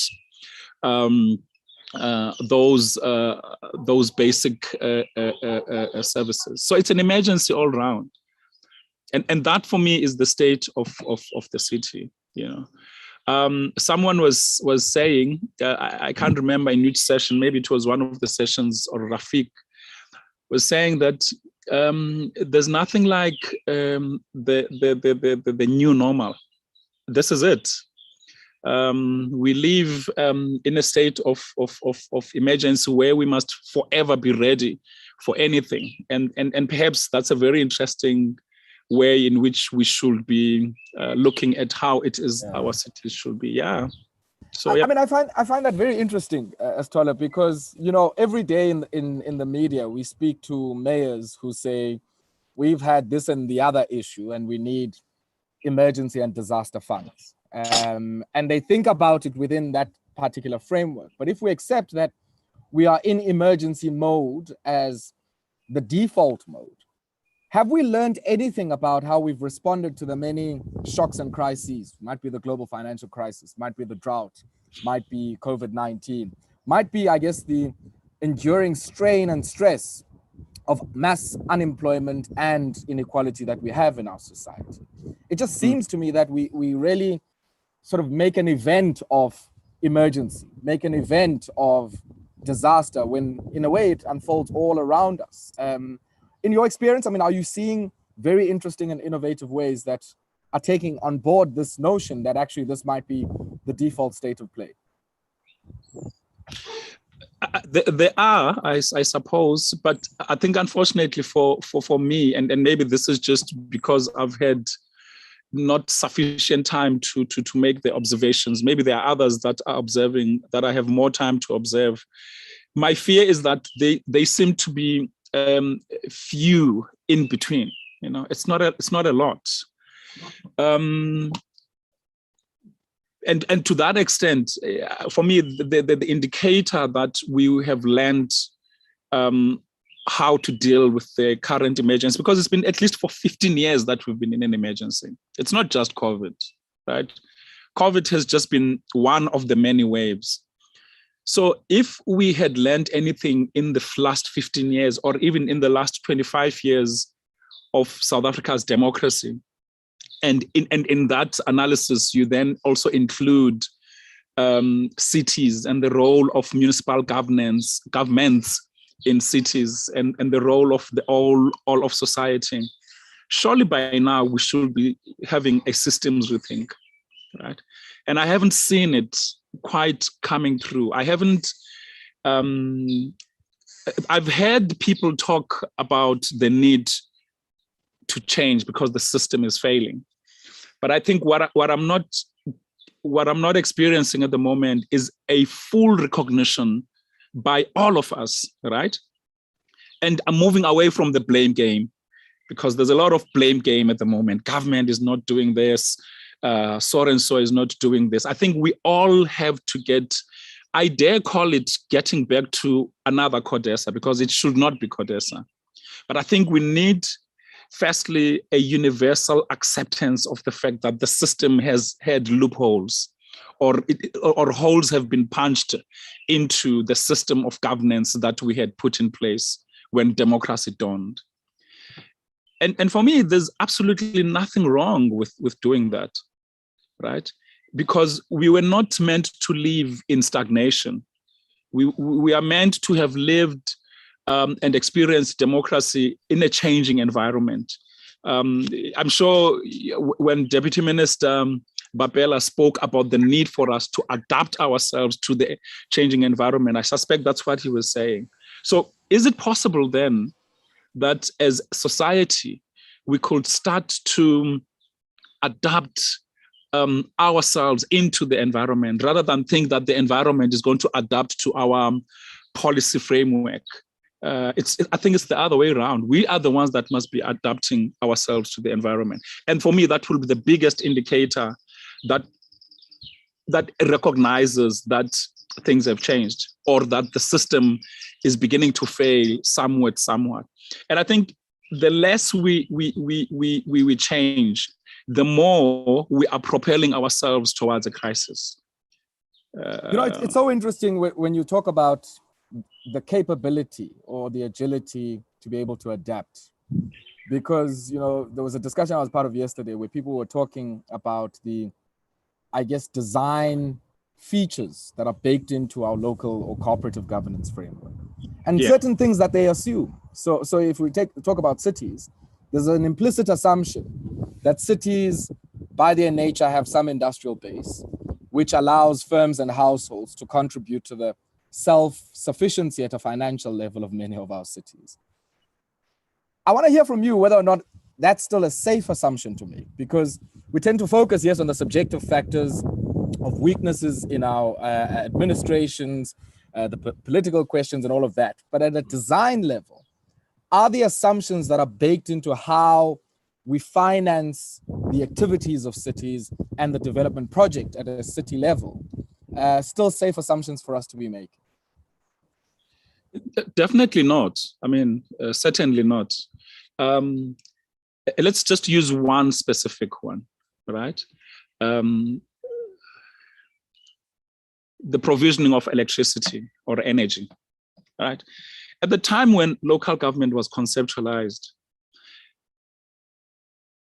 the assumption was that we would have stable provisioning of energy, i.e. electricity. At the time of conceptualization, the monopoly generator of energy, which is Eskom, was stable. At the time of conceptualizing local government, the demand for electricity was still low. Today, we've gone through a massive electrification program, and therefore the demand has has increased, right? I mean, I was a student at UKZN, then at Westville, and we used to travel between home and campus during holidays. It used to be dark right through the entire N2. No, I'm telling you. But today, I promise you, you travel from eThekwini to the Transkei, it lights up, right? So therefore, certain things have changed. And that has put a lot of pressure on Eskom, hence the debates around or suggestions around breaking it into three components: distribution, maintenance, and the likes, which means that there really is pressure. Now, the formula with which local government was established had assumed that local governments will be able to reticulate electricity, and as a consequence, they will be able to collect revenue. And when that revenue sits on their balance sheets, those that are lending to municipalities will look at a very good balance sheet and then be able to lend money to municipalities. The truth of the matter is that has changed. So that part of the formula is not working anymore. Not only is the electricity supply unstable, but also households cannot afford that electricity.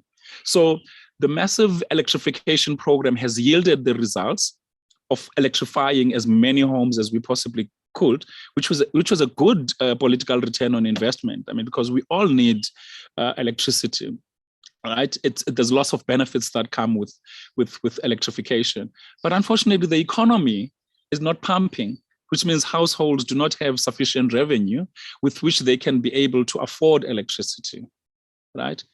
So does that mean the municipality will have sufficient revenue? The answer is no.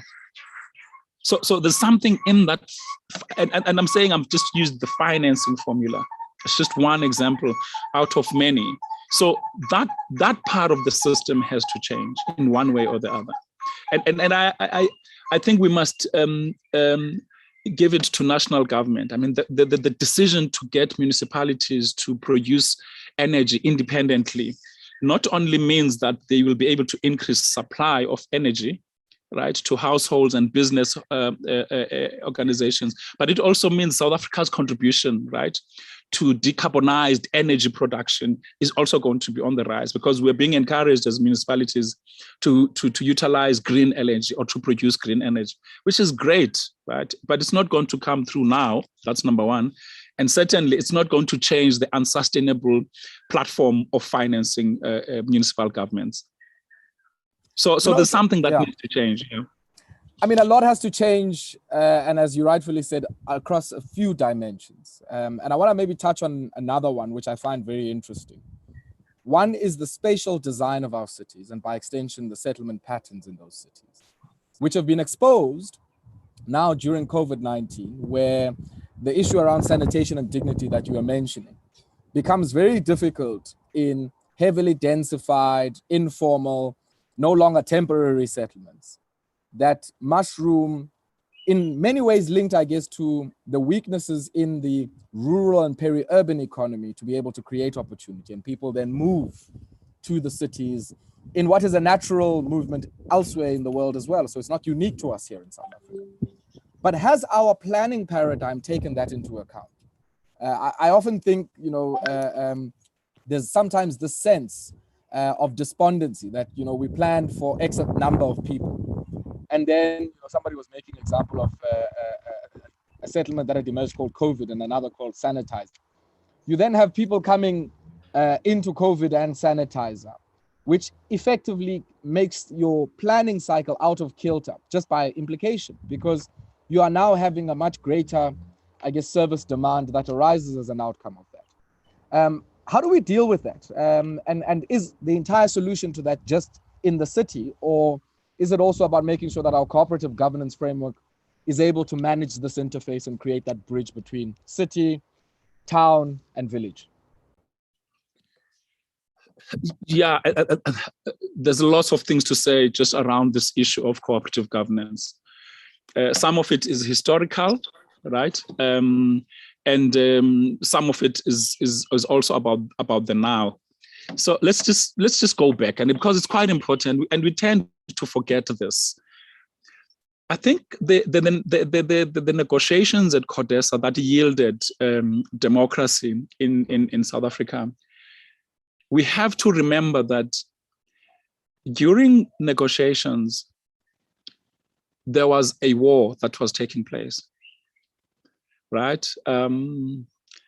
And that war led to the death of many people across the country. It was labeled as an IFP-ANC war, and then later on it was discovered that actually this was something that was engineered. And that put pressure on the political negotiations, resulting in the introduction of what we know today as the 3 spheres of government. So the initial concept was that you would have a national government and you will have a strong local government. And thus, I imagine those that were the fathers, the policy fathers and mothers of the negotiations at the time would make it easy for the 2 spheres rather than for the more than 2 spheres to exist. But because of that war, then the introduction of the now provincial sphere meant that you now have 3 spheres, because you were fusing a unitary and a federal, and against a very well written type of a constitution. Now that meant that some of the functions and powers had to be usurped from local government, at least, in order to give effect to the 3rd sphere, which is the provincial government. And I think that it solved a political crisis or a political problem at the time. But functionally, what it has over the period of democracy done, it has led to a situation where there is sometimes unnecessary competition between the spheres of government. So there's limited cooperation. So when we today see the introduction of the district development model by government, it is all an attempt to rearrest a situation that is running away from how it is that we would give effect to the policy levers that make up our democracy today. So there is an issue around cooperative governance. We've seen municipalities or some in the local sphere of government taking other spheres of government to court because we're fighting about powers and functions, something that ought not to be. And I think also cooperative governance ought not to have meant government or the public sector alone. It also means that we should have found very meaningful ways of including civil society organizations. I think our democracy has unfortunately cannibalized civil society. And I think that was an unintended consequence. I mean, most people that were in civic organizations and therefore civil society organizations post-democracy moved into government formal and they became employed there. And I think in that way, that left a huge hole in civil society. And I think it's something that we should have been vigilant to as a country, that we don't deplete our civil society armory. And I think that there are now attempts by civil society and communities to strengthen the civil society element. We should also, as part and parcel of the cooperative governance, bring meaningfully to the party the business sector, right? Because after all, there is a default thinking that we normally have where we think that government creates jobs. Unfortunately, government doesn't create jobs. Government creates the conditions in which job creation can take place. But it's businesses that must live alongside society that are the ones that create jobs and employment and right? I've not seen a model where civil public sector is the biggest employer, bigger than the private sector. So there is a problem with cooperative governance in the country. And I think there is an opportunity that through the DDM and many other attempts, it can be made to happen. My biggest critique of the DDM at the moment, and it's not a bad critique, it's just something that I think is important for us to understand. At the moment, I think the DDM is galvanizing resources and efforts and expertise from a national and a provincial sphere targeted towards a local sphere, the districts themselves. The assumption there is that local governments are ready to receive that support. And it's something that we're going to have to watch over. You know, to what extent are local governments ready to receive that support that will come through the DDM channel? It's so interesting that I guess when we talk about the DDM and even when we talk about compacting, we like to think of it at a national level. And I'm always concerned that we do very little of that at a local level. I mean, when we think about the cooperative governance framework, there's also the TA in COGTA, which is the traditional affairs. And I think we still have this massive sort of legislative duality between urban areas, you know, and of course the laws and the frameworks that govern, one, the allocation of resources, the distribution of those resources and services, and what might be happening on the countryside, where traditional authorities still play a very critical role. And I guess it's a function of our compromise. But I'm quite interested, I guess, in how that gets resolved, not just at a city level, because I think the city is then, in many instances, you know, the place where many people end up going as a result of these, you know, tensions in our cooperative governance being unresolved, and the impact that those then have on the productive base of much of our local governance system. Yeah, and you know, if there's one thing that the electorate is likely to give the governance system this time around with these local government elections, the prospects for coalition governments is so high, right? I mean, most analysts and commentators are talking about coalition governments. And the one thing that I'm praying for is that we have compassionate mayors, compassionate leaders, right? Who don't govern only by stealth of the IDP and this and that law and that and this, you know. And for me, compassion then also implies that you are also able to bring on board to the governance plate your traditional leaders, because they do have an influential role to play in society. And it's not just the sloganeering around the all of society, right? It's quite important that we understand that the problems that are besetting us are not going to be solved by one specific tool or one specific person or a set of individuals or a particular organization. It's going to require literally all of us to work together and be honest enough to understand that everybody has an idea to contribute, but also understand that if I make a contribution of ideas, it doesn't mean that my ideas are good. I must also understand that my ideas can be contested. They may be good on paper, but they may not have applicability at the time, at least for the moment. Anyway, they might find applicability at a later stage. So it's going to be important that we have tolerance amongst ourselves as stakeholders that are playing a role in local government. And yeah, I wish we could find a better way of embracing the traditional authority into the local government space. It's something that can be done, of course. I think this issue of competition between different spheres, fights over powers and functions, is a very important one. And it's maybe something that I think is going to need a bit more work. But I'm interested in also some of in this emergency situation, in this very difficult context, where have we seen some silver linings? Where have we seen some successes? Where have we seen instances where cities are trying to do things a bit differently? And what can we learn from some of those experiences? Yeah. So I think there's a lot that, and maybe I'm just going back to history. You know, when Johannesburg had pulled together the corridors of freedom idea, which was the spatial reconfiguration that they had thought of. I thought that was a brilliant idea that had been heavily consulted across a variety of stakeholders in the city of Johannesburg. And in it, I think they had a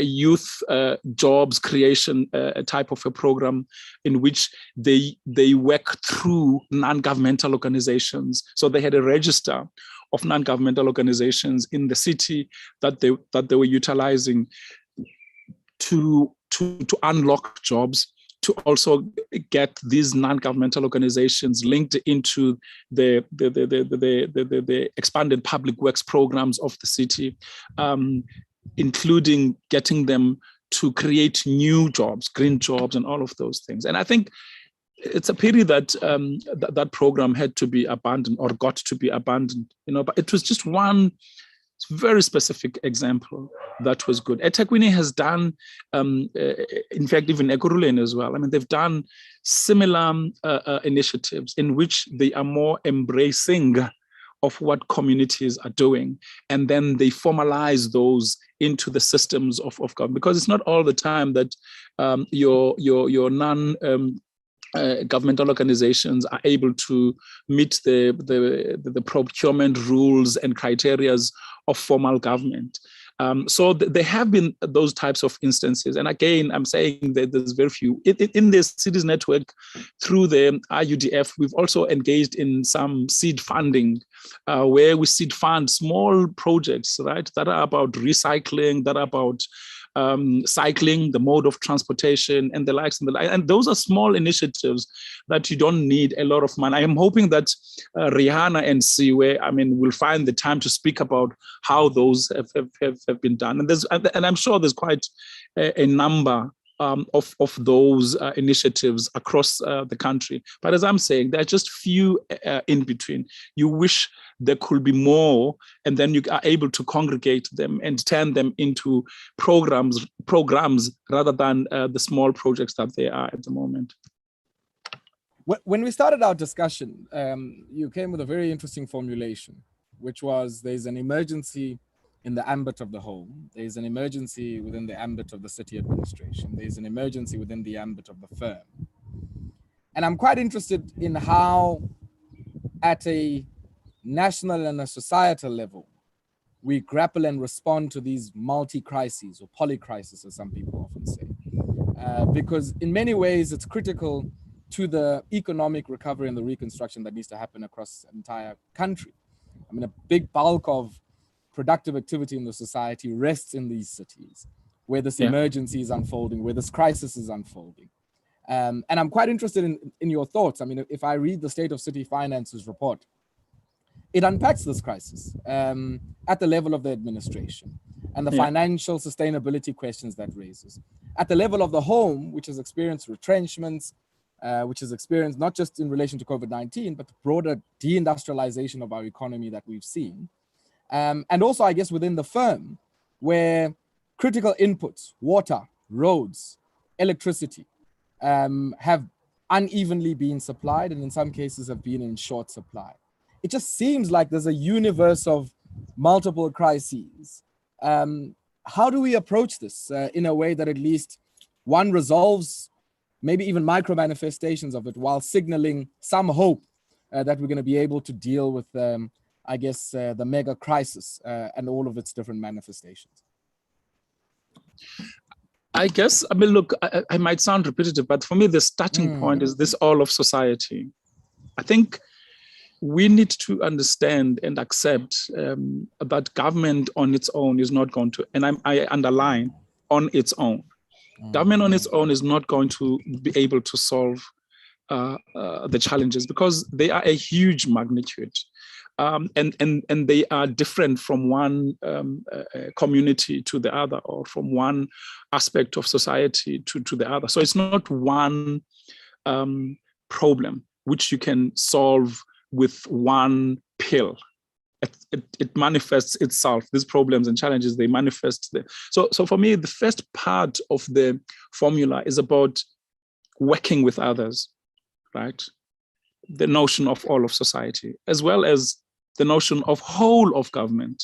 So not government that's competing, but government that complements society, and government that complements government departments or segments of government that are complementing each other rather than competing with each other for whatever reasons that they may have to compete.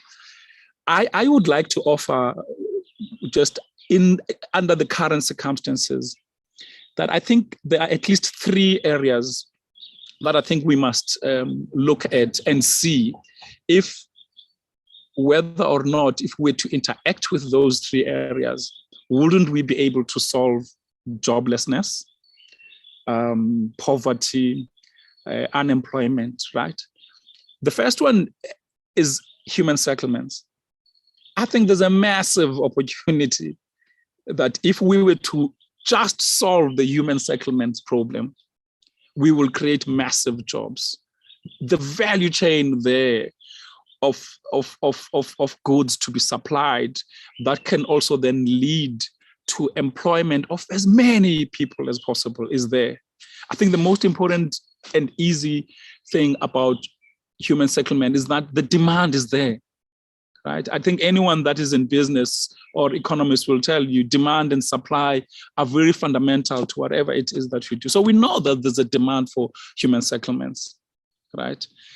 We just have to be creative about it and unpack that value chain in such a manner that it could lead to X number of jobs, right? Of artisans, of people that are builders, of people that are supplying, and all of those things. And I think in the country, we are fortunate to have adopted the triple BEE policy guidelines, which necessitate that we must procure in a particular way, right? And secularize our economy, therefore, right? And pump a lot of money into the economy through housing, because housing itself will also have its own spin-off effects. You put a settlement here, and then suddenly there is a need for transportation, there's a need for energy, and it must be renewable energy, it must be green energy, definitely, right? And. So there's one thing that I think, shouldn't we just play around that particular formula, right? And put it at the center of everything else that we're going to be doing in the foreseeable future to solve the lack of housing, right? Whether it's affordable housing or not. I mean, it's neither here nor there. At the end of the day, you need more brick and mortar to be able to solve that. And I think it will also, in a way, force us, or at least it must force us to think in a way that seeks to spatially transform our cities. That requires all of society. It requires government to give up some of pockets of land that it owns. It requires the private sector to also give up some of the pockets of land that it owns that is sitting strategically somewhere, and so that we can exchange, and then we can create the levels of density that we require, whose levels of density lead us to the requisite efficiencies in how the space functions. So that's one. I think energy, right, is just a new thing that we need to contend with, right? Because if you think about it, as I made mention earlier, if we can engage in another massive re-energizing of households, but now driving the green energy, the green agenda, I think it implies that you are able to then create a massive industry that produces all the instruments that you need, whether it's solar panels, whether it's retrofitting and all of that. And I think it will create, there's another industry that will then create massive jobs, because then you have to train people to be able to install, in order to be able to produce, to be able to install, but also to be able to maintain these new instruments that you'll be utilizing, whether it's wind, whether it's solar and the likes. I think the third issue will be transport. I mean, if you think about it, as it was said earlier by Yolisa when she was delivering her 105 truths, you know. The truth of the matter is that the public transportation system is already black, right? So investing in it means that you are seriously driving your black economic empowerment transcripts. And by so doing, you are transforming at least a component of the economy, which is the public transportation sector. As she was saying, I mean, when this was embarked upon, it was because, in part, the World Cup 2010 came and there were mistakes that were committed, particularly by the city of Johannesburg. But I don't think that we shouldn't try it again. I still think that there's an opportunity for us to make the city accessible by looking at the transport sector, revolutionizing it in such a manner that well, someone was saying in one of the platforms that transport must be made free. I agree with that, right? To the extent that making it free also implies economic empowerment of even an individual. You know, there are people that are locked in spaces for years, unable to move from one part of the city to the other part of the city, whether it's for social reasons or for economic reasons. And human beings are anthropological, you know.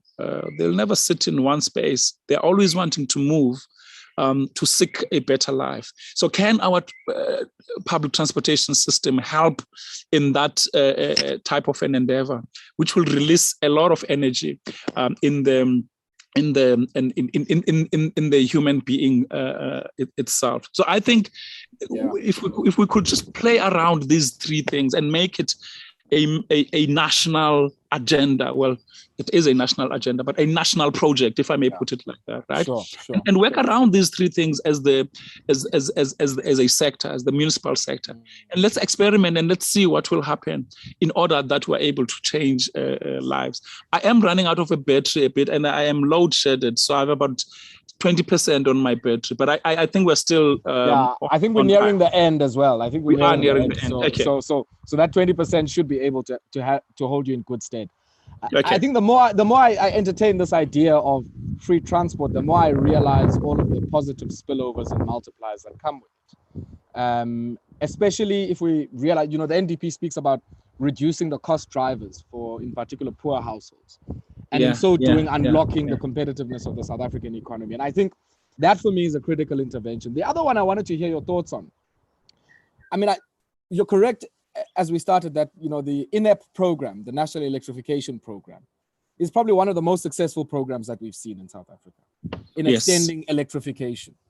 Now, I'm also interested in how that program, as we think about the upgrade of informal settlements in situ, nearly around 10 billion or so is going to be spent in the next few years or so around that.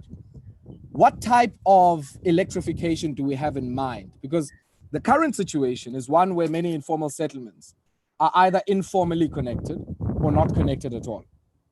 And what type of potentially, not utility scale, but type of micro energy solutions can we think about? I mean, I've heard, people in Limpopo speaking about biomass, or people speaking about microgrids that are able to service. So if I'm in Duncan Village, you can have a microgrid that services Duncan Village that is solar PV driven, and you're able then to create all of these knock-on maintenance, repair, and installation jobs that are linked to that. I find it fascinating, but I'm just interested in your experience.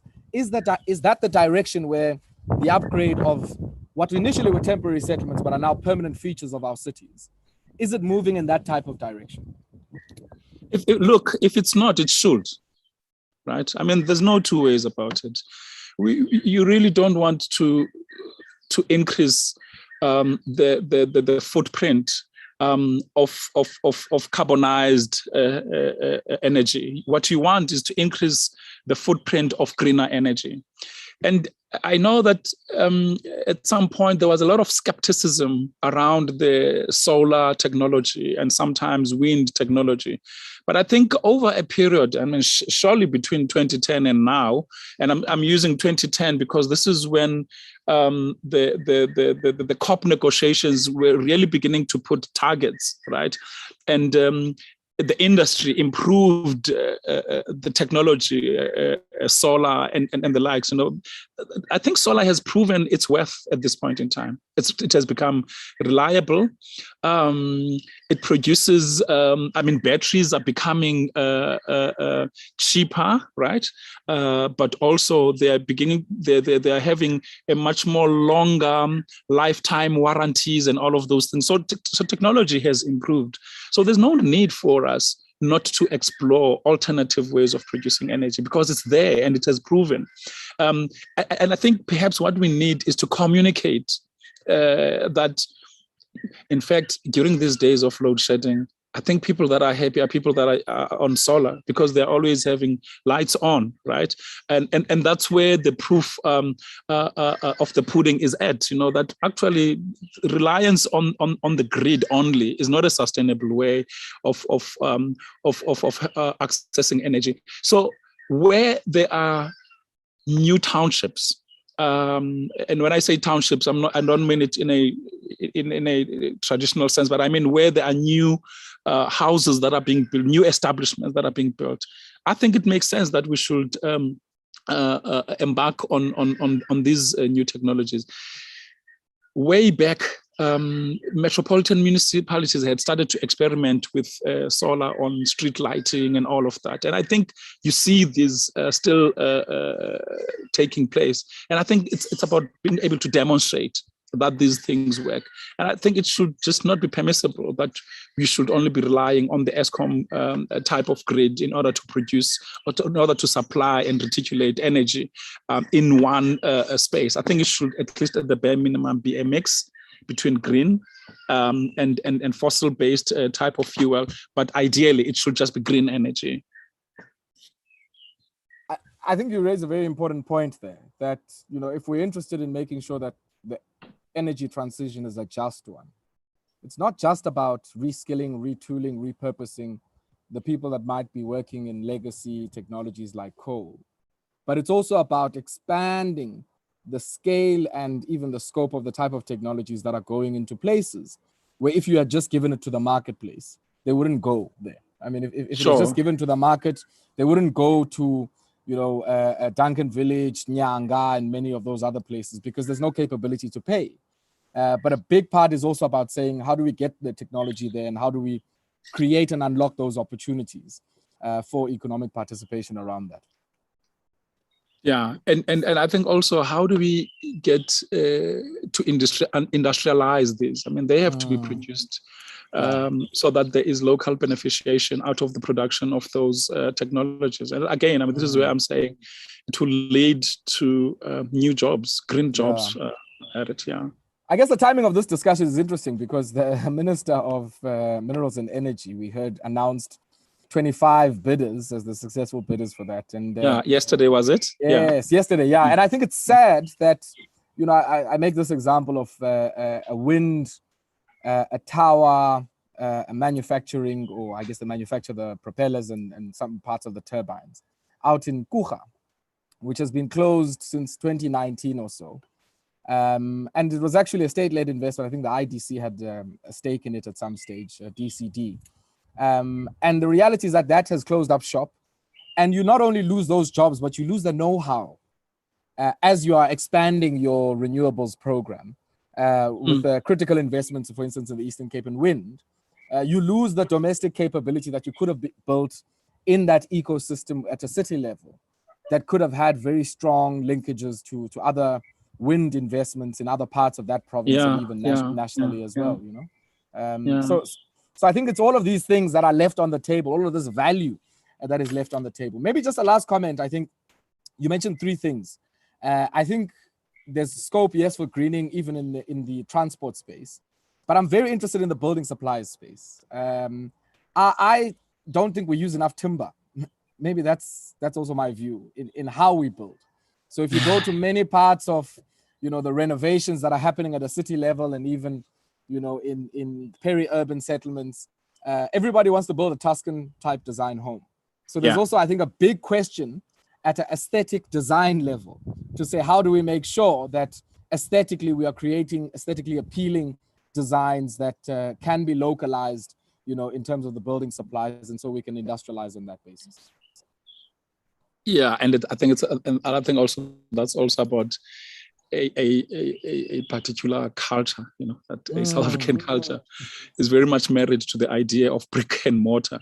And I think we will be irresponsible ourselves if we were to sort of allocate the blame to one industry, because in my mind, as we were thinking, I was asking myself, what is the architecture industry doing about that? Do they not have the responsibility to drive the mind shift away from brick and mortar to timber? And of course, perhaps there's also other things I do not know. I mean, the supply of timber vis-a-vis the demand that it will create. I also do wonder why it is that we are not utilizing timber as an alternative in order then to green the production of those houses. But yeah, it's something that certainly needs to be explored with the likes of the Council of Planners, the South African Council of Planners, or the Institute of Architects. I don't know who ought to be providing that influence for us, but it's something that needs to be done. I mean, you see people designing decks, right? In public spaces, there are decks. But also in private homes, you do see decks, but that's about the little that you will see with the utilization of timber. Yeah. There's an interesting comment that's just come through as we wrap up there from Dan Yai, who says, yes, sealed timber has been used for housing frames in Philippi for sandbag housing that enables self-build and incremental housing typologies. And I think for me that it's these innovations. I mean, you know, you mentioned the industry bodies. There's also a role for the regulators in the building industry in terms of standards to try and and I guess coming back to civil society, it's civil society that's going to have to agitate, push, and try and drive some of these changes, because I guess it's in the interests of many of the people so organized within many of our cities. And for that matter, even government, I imagine, you know, I mean, government, I don't know. I mean, what we need to, maybe we should be asking this from Monica, who could have asked this when, you know, about what options is government putting on the table for people to be able to choose what type of material they would like to see in their houses, because perhaps there's scope from a procurement point of view for that to happen. So if you have to increase the size of the timber industry, there has to be a demand that gets to be created. Exactly. And I think government, through its procurement systems and procurement pipeline, it's got the possibility to create an industry around timber. Yeah.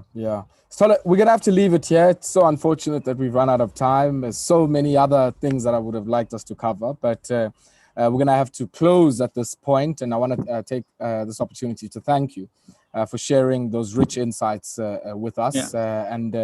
I certainly hope long may the discussion continue around some of these issues that we've picked up. Thank you very much. Thanks very much, Ayabonga. Thank you very much. I also want at this stage, the organizers have requested of me to announce that we also do have winners of the book, The Economy on Your Doorstep. And I'm going to announce those winners now. You'll find in the book that some of the things we've been talking about here around building supplies, technology value chains, and how we can unlock those. And of course, also, I guess, issues around transport and the digital transition are covered there as well. So here are the winners who have sent through some of their remarks, and there's 6 winners that I will be announcing. The first is Ashley Nkwe, and many of you would have seen Ashley's comments on the platform. And then Michael Ndiwalana as well, Sizim Kunu, Lone Paulson, Bradley Rink, and Nyla Brown. Let me go through those again. Ashley Nkwe, Michael Ndiwalana, Msizim Kunu, Lone Paulson, Bradley Rink, and Nyla Brown. Congratulations. And I certainly hope that you enjoy the read, which is on its way to you. And the South African Cities Network team will be in touch. Thank you very much, colleagues. I'm now going to hand over to Rihanna to drive our next session. And Rihanna, Rihanna says she's the barefoot facilitator, and she'll tell us a bit more about that as the next session unfolds. And that's a session looking at seed funding community projects and some reflections on 3 case studies there. Rihanna, the platform's all yours. Thanks, Ayabonga. Driving nothing, walking everywhere.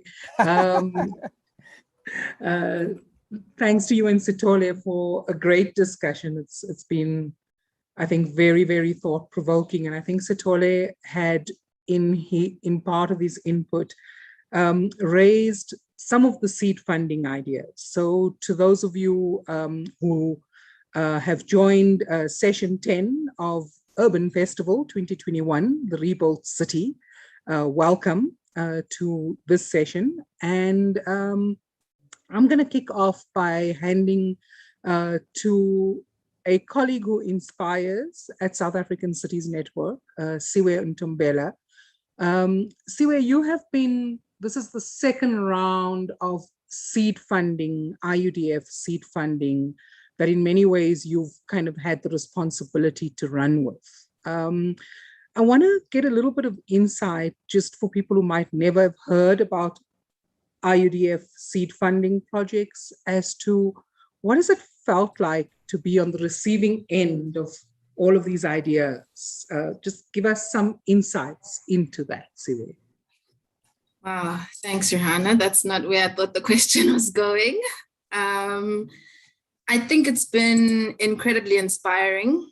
I can say that's what it's felt like, because the intention really about the IUDF seed funding was to put feelers out into kind of communities and into our cities to think collectively with communities and provide opportunities for people to say, this is how the IUDF is applicable in my context, and this is my contribution to realizing the ideals of the IUDF. So I've been incredibly inspired by the 12 projects that we've been able to fund across cities, including Joburg, Cape Town, Durban, as well as Mpumalanga and Standerton.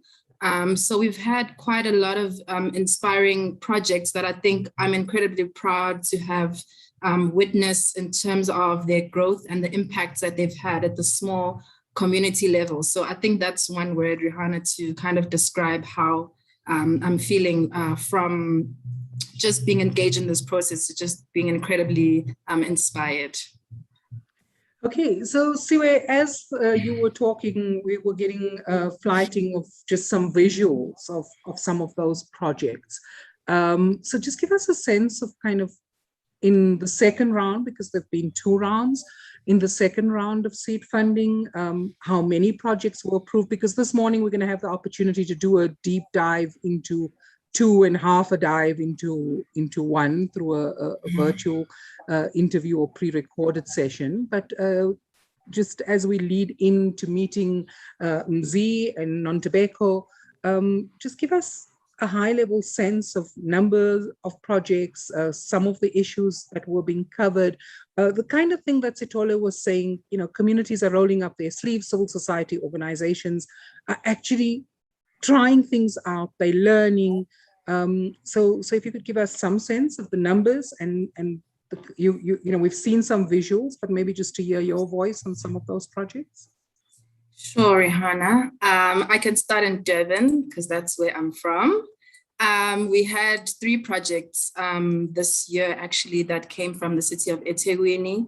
And basically one of the projects was around open oceans, and this was funded in the first round as well. So the second round was to continue in terms of the prototyping of the innovation that they created. And this project is really around the circular economy and seeing kind of plastic waste and integrating kind of informal recyclers and young students into the circular economy within the city of eThekwini, and just seeing how big the port is, but without much integration and benefits really seen by communities. So this project wanted to look at using plastic waste and creating kind of an activist tool. So they created plastic frames for glasses for children in township areas. And this was really to say that young kids were really struggling through school, and it was not really an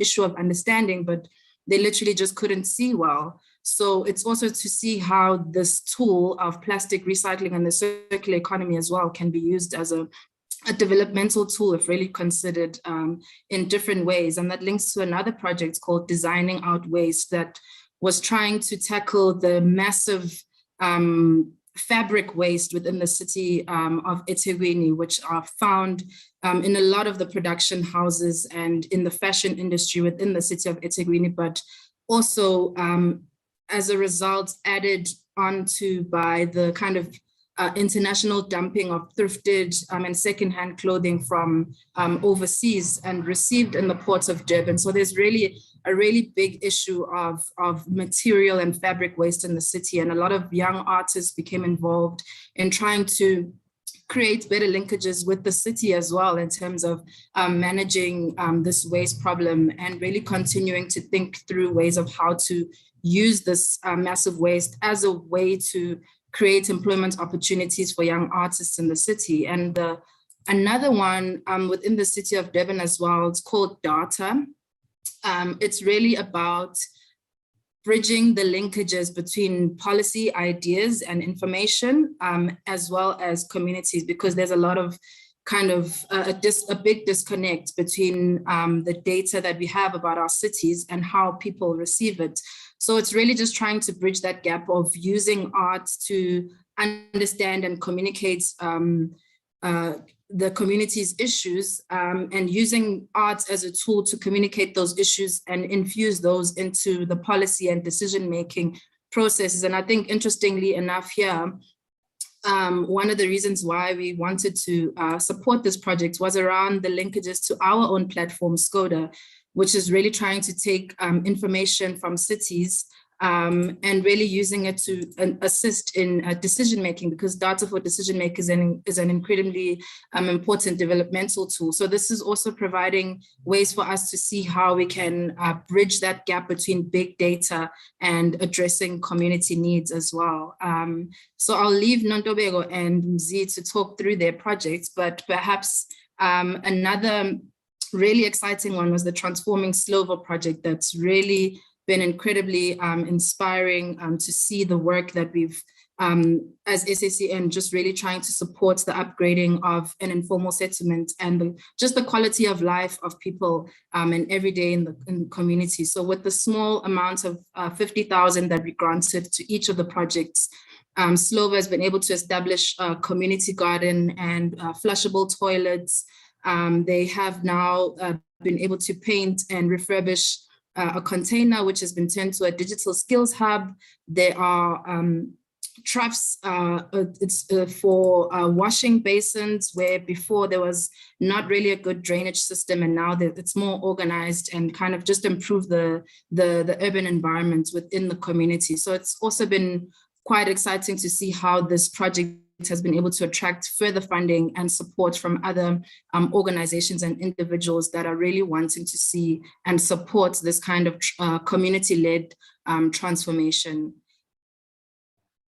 Thanks, Cawe. I'm sure we would really like to spend more time getting to know each of these projects, and I'm sure many of our guests have questions on many of these projects. But we are delighted to welcome this morning Nontobeko from Higher Ground Africa. Nontobeko, I'm going to ask you to just give us a sense of when you first heard, how did you first hear about the IUDF funding and the seed funding, and what prompted you to go through the process of applying for it? Hi, hello, good evening, everyone. I'm so excited to be here today. I don't know if you can see me. I can't see my own self view, but okay, cool. So we see you, and everyone on the live stream sees you too, Nontobeko, and you look amazingly beautiful today. Thank you very much.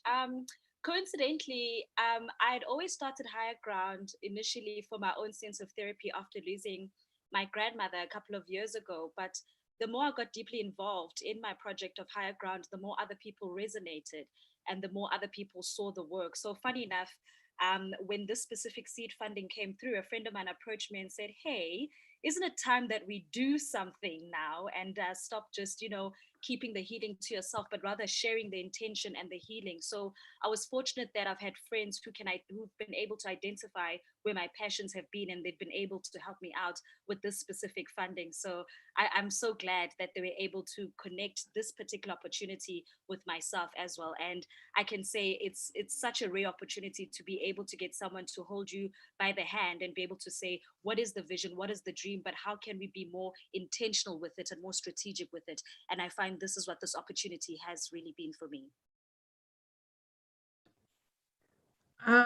So, Nontobeko, I'm going to ask you, just before I move over to Mzi,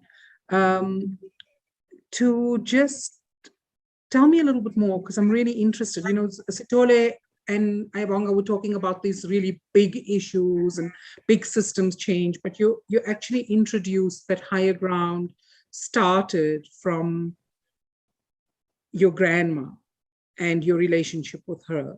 Just give us a little bit more of a sense of that. Yeah, so in my normal line of work, I am a documentary filmmaker, and I've been part of the media industry for probably the past 10 years. But within that high place flow and demand of the media industry, my body and my spirit really wanted a slower pace and much more of healing. And growing and planting things in my own personal capacity almost taught me to slow down the pace so as to confront also hard conversations that I haven't been having with myself, and that perhaps a fast-paced job has been robbing me of having. And one of the things that really came out for me was that I was really yearning for company that my grandmother had, and I was longing for that, and that outlet was not longer there. And somehow the slowness of planting and the slowness of gardening made me somehow find a frequency where I could almost be with her. She loved to garden, she loved to plant, she loved to feed birds, and it's only making sense much more retrospectively. So the more alone time I spent in the garden, the more I kept finding her spirit within the garden. And it's been more or less almost like the guiding navigator of teaching me where other soul places are in my own personal journey, and how can I better heal and confront myself in different ways. So Higher Ground really started from the personal, but after a while I realized that a lot of people yearned for a similar kind of healing, a healing that didn't necessarily need a therapy session, that didn't need technical words or something hard. People just wanted to be. I wanted to be with people in solitude. I wanted to be around people, but have my silence and not be obligated to entertain or fill a void in a space. And a lot of people say, can I just be with you in just silence? We can garden together. We can play with clay together. we can do music together. Like I play guitar in my pastime, and it's always like, what can we connect to that doesn't really demand us going into words fast and too quick? And Higher Ground has really allowed me to slow down a lot of things in my life and really go down to say, what are the key problem areas? And so much we associate key problem areas with the technicality of like, what's your business plan and how are you going to do it? But what are your key problem areas as a person?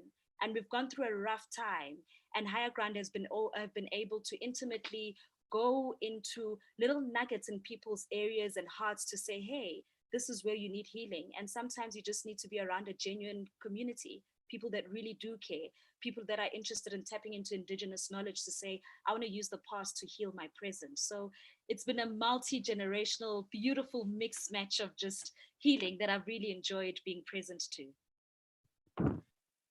Wow, Nontobeko, certainly going to extend an invitation to you to be a guest on our Healing Fields. Yeah, very keen to learn more. But right now I want to move over to Mzi. And Mzi has also had a vision. So for cycling and a different way of moving in Langa. So Mzi, wonderful to have you here. I understand that you've been struggling with load shedding earlier today, so delighted that you've been able to make it. But maybe going to ask you the same question I asked Nontobeko around how did you hear about IUDF seed funding and what has it enabled Langa Bicycle Hub to do? Hello, everyone. Thanks, Rihanna, for the question. So basically, after we started the Langa Bicycle Hub, we were trying to grow our projects, and I had it over a friend and also a colleague, where you guys were sending out applications for people to apply. And we applied. Luckily, we were successful. It was the first of our own applications, which we have been doing ever since we started. So big to be part of the feature of the Storywood stories, which we did. So after that, we had to plan in a bicycle event where it has to connect motorists, taxi drivers, cyclists, and also within our government sectors. Which was a beautiful event, which got us to stand a chance to be approved for a lease and also facilitate in a space whereby we'll be having our own access and our own space to continue the project, because where we are struggling with so many issues. So the seed funding got to help us a lot to build relationship with local government and also to shine the light of our vision within Cape Town and also outside countries as well, which we are so grateful for. So Mzi, tell me a little bit more about Langa Bicycle Hub. And I mean, I think people might have seen it on Goodhood Stories, but we've got you here. You were inspired to start this. Why? I came from an organization where we were advocating for public spaces to be more user-friendly for people, Open Streets Cape Town. After I got retrenched, I had to move on with the vision because I was so attached and I loved the idea of car-free days and bicycles with the experience I had, and I had to start up something which is close to my heart and passionate about. We started from our second floor flat and we had to come out with a plan of trying to find ways. We went publicly to fundraise for the first container. After that, we had to go and identify spaces that are neglected as dump site within our community. And then we had to occupy one. After that, we moved on and we carry on with the activities from learn to cycle and basic fixing of bicycles. And now we offer a range of local services from tours, and we are the only one which are established within our community as an initiative that is dealing with helping people to learn more about cycling and also helping people to see cities with different. Thanks, Mzikhona. And I know that you've got a minute. So Mzi, I know Hello. that you've got an amazing activation event planned for tomorrow, and we'll ask you a little bit more about that a bit later. So our third guest is not here live, and he's been a little bit removed from the Slovo project that Cawe introduced us to earlier. Jeff Bickford, who used to be with the South African Cities Network and has now moved on to his own little business. So let's hear from Jeff.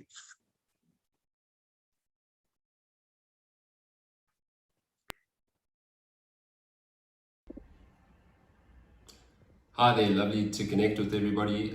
Really sorry that I can't be there in person, but I'm looking forward to sharing some of the insights with this important conversation and this important collective.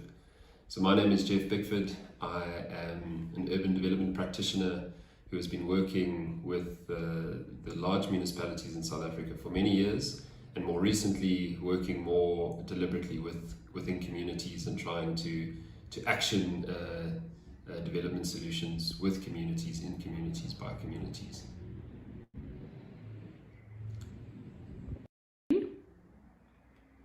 So as part of the work that I've been involved in, I've been supporting the Slovo informal settlement community with the work that they've been doing, led by the Barefoot Facilitator and Crosby Eye Care. And I've been asked to provide an input on two questions to support this conversation. The first is, what are we learning from IUDF seed funding? And I think there's 3 points that I'd like to convey in relation to this question. The first one is that there's an absolute need. There's a need for these kind of funding initiatives to support communities, access funding to be able to do things in their community that can make a difference. Linked to that point is the second one, that in fact a little can go a long way. I think in the work that we've done with the Slovo community, we've proven that you don't need huge amounts of money to get things that mean something to communities done. And so we've been able to upgrade ablution facilities as a real sore point in a community and really fix that issue for them with very limited budget. And the last point is that with enabling support, communities can actually get out and do things by themselves. The labor exists in the community, the ideas exist in the community. It's almost how you unlock that. And so if communities can be enabled to identify things that they want to change and then get on and change those things, amazing things can happen.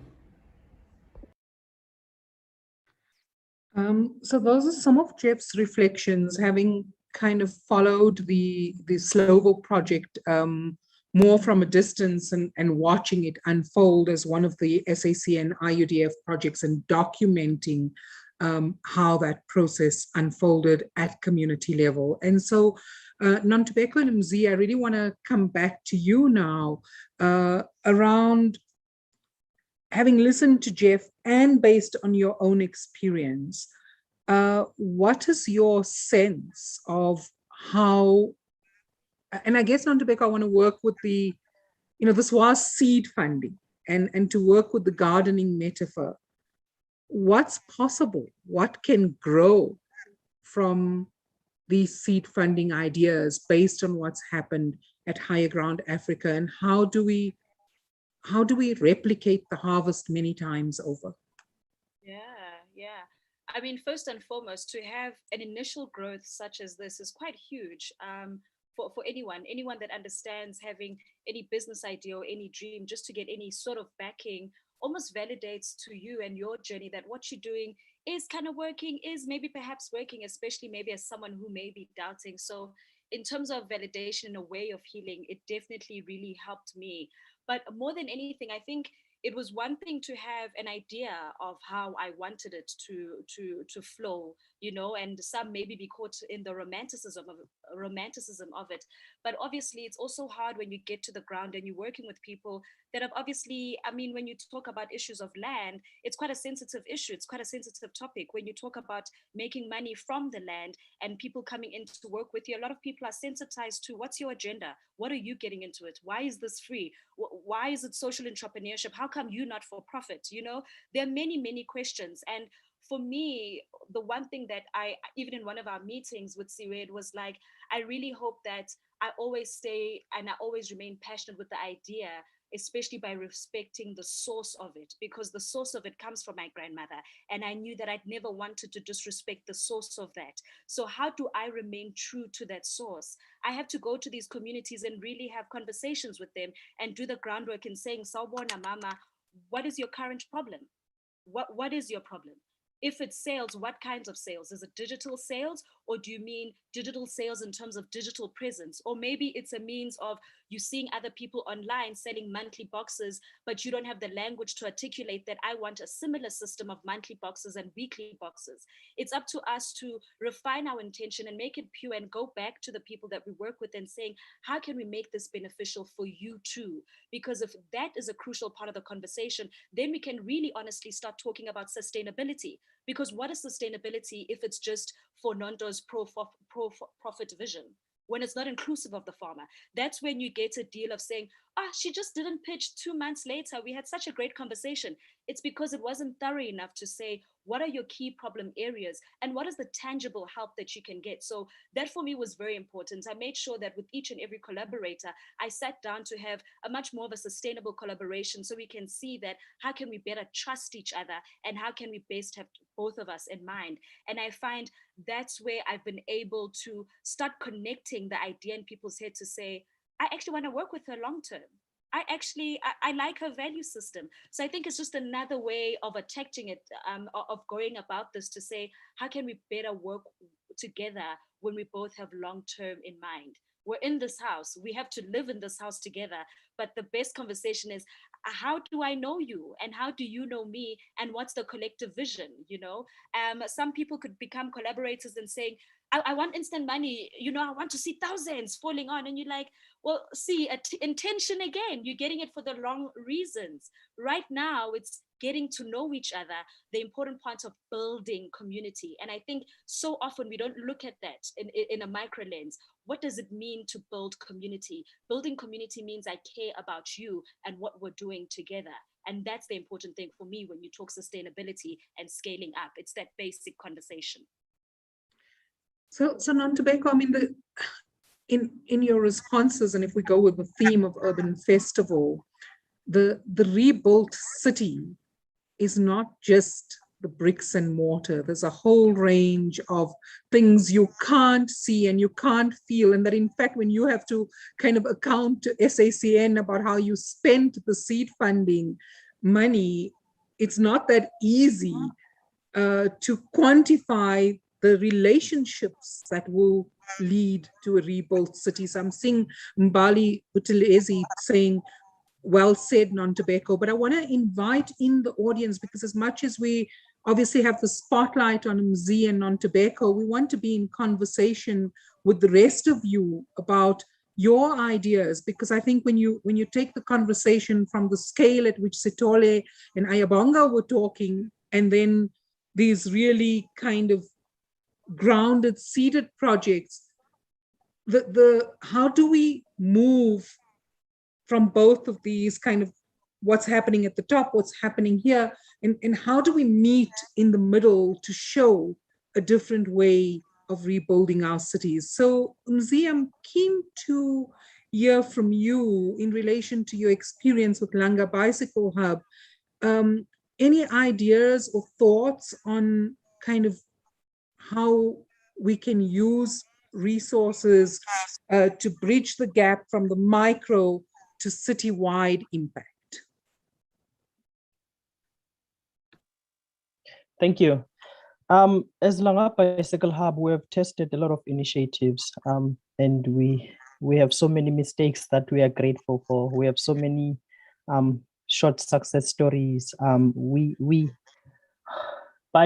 By moving from where we were started, because we started from a friend that I rent, and trying to identify the space, the ups and downs, and trying to find out how to collaborate and how to get support, whether it's private or government. So for us, the only idea which we can share is that there are so many things that are happening within non-motorized spaces. But there's disconnect and support lacking when it comes to private or government. For an example, we are more focused now on having innovative employment with bicycles and also trying to advocate for non-motorized transport with bicycles. And there are so many people who have been already claiming the streets with bicycle, kids who have been riding unsafe bicycles, being harassed by motorists, but saved by taxi drivers, which is so interesting because of the relationship we have built with them, the awareness campaigns that we have organized and invited them and say that this is how we communicate once we are on a bike, this is how we indicate once we are on a bike. Those legal awareness projects, they are meaningful when it comes to trying to scale the work that we are trying to do. We have so many dreams and support is needed. We also think of having ideas around taking over public spaces that are dump site, to have them as bicycle shops for kids to come in and learn how they can be safe. But as I've said, like there are no supporting structures within community at level. We lack a lot in trying to find representative within government. We've been trying so many things and options in order to try and collaborate with existing structures that are relevant, but still it's a challenge. But finances and also resources are needed to scale in such projects so that more cities can connect with such initiatives.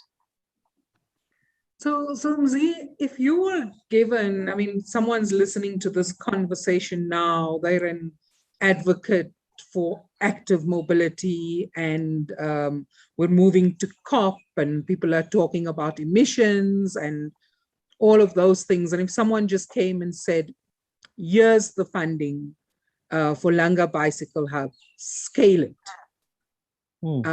What would that bring up for you?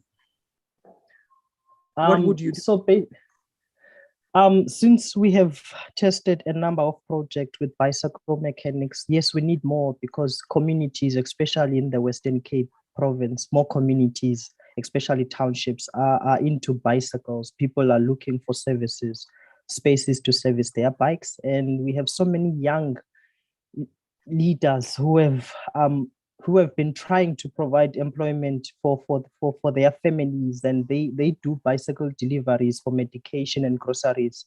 And we offer that opportunity to them by building bicycles together where they can use after school. They contribute in order to provide within their families as well. So we need infrastructure is a challenge, and cities are divided with infrastructure. That is the main challenge. People have been cycling, but they are scared of being knocked over by cars, and like infrastructure is limited. We have so many projects which we have tested as well, collecting compost around the CBD and also in Langa, where we are trying to find ways to create meaningful employment with bicycles. It has been proven. Cloudy Deliveries has proven it in our community. We also have proven it in our community as well. Infrastructure and also resources are needed at a government level and also at a community level. Okay, Mzi, there are a number of questions coming through to you, and I'm going to give you some time to read the ones that are posed to you specifically in the chat. Helena, I know we're using the question and answer function, but I'm going to ask if you could please unmute some of the people who have either posted in the chat or posted a Q&A question. And I think it's Michael Indiwalana and Ben Blowett. If we could please bring them in as participants, if that's possible, Helene. I'd love to kind of invite voices in rather than just questions on a chat box, so that we're talking to real live people here, not little boxes. So just let me know when they are here with us as participants, if that's possible. But Mzi, there's a question that's come through to you in particular around cargo bikes. Have you seen anyone using cargo bikes for business purposes in Cape Town? Could it be helpful in Langa? Is this something that could be scaled? Yes, I've seen even restaurant in the CBD, people making use of e-bikes or cargo bikes. And we also have some 2 donated bicycles from Targo in Germany, which we use to deliver medication to local clinics and some of the beneficiaries in Mbanga. So yeah, cargo bikes are a good project, are a good source of transport for us. Because we also have bicycles that we have to use in order to carry compost. Yes, there is a need, and we also learn a lot online articles how other cities are striving when it comes to making use of non-motorized transport with bicycles and supporting the climate change, trying to have innovative implementations. Because for an example, we have about 9 drivers. We call them bicycle brigades. They are more into duties of delivering medication, delivering food to bedridden beneficiaries, and also doing shopping for customers as well. The relationship we have built whereby we have people sending us their bank details to go and do shopping for them and collect cards.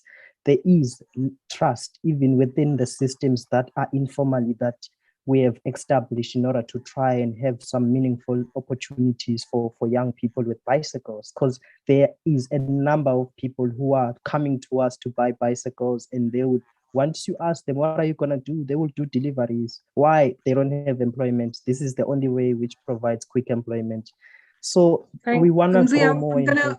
I'm going to ask you to pause it just so that I can invite Michael and Ben to be in conversation with you, if that's possible. So Michael, let's have you first and then Ben, and then I'm going to come back to Nontobeko. Thanks for having me as a panelist or just to discuss. I believe, as I said in my comment, that state infrastructure investment in cycling could be vital in increasing mobility options in peripheral communities. The government has been speaking a lot about its integrated public transport network strategy, but a key problem with that is it's a top-down approach.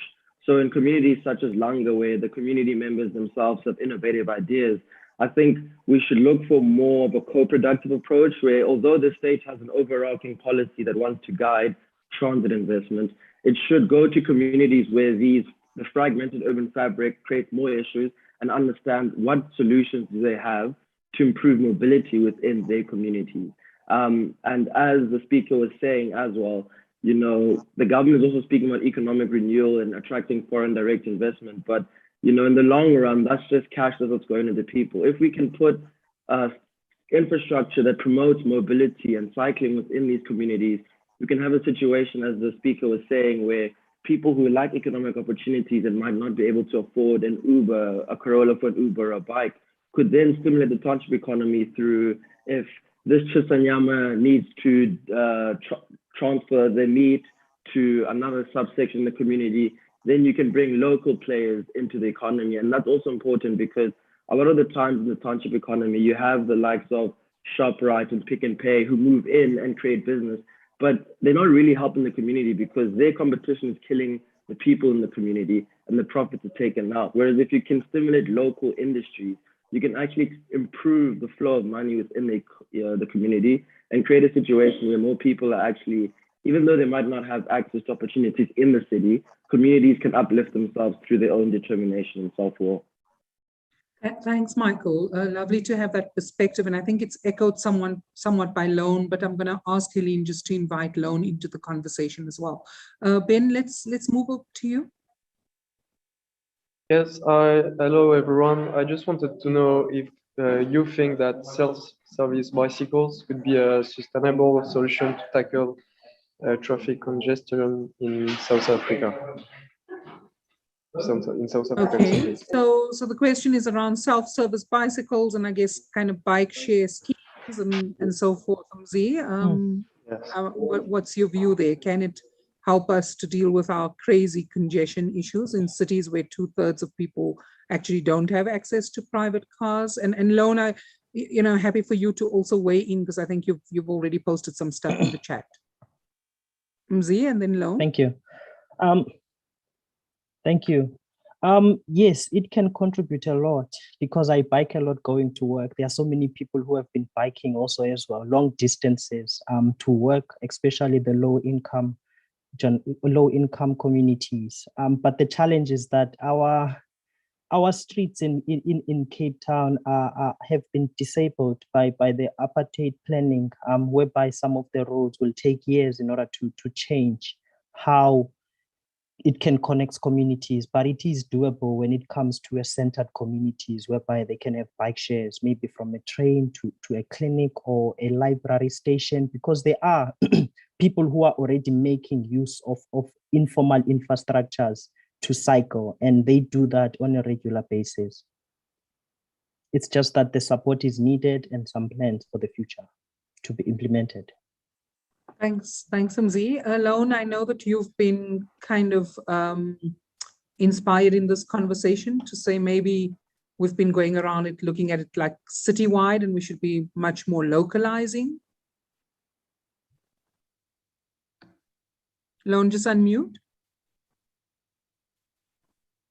You know, the initial intentions of these citywide networks of bicycles, I mean, I've always questioned whether they would ever work, because I mean, if they're supposed to be used for kind of commuting purposes, then our distances are just far too long. You know, where are you coming from and where are you going to, and to what extent does the network accommodate that?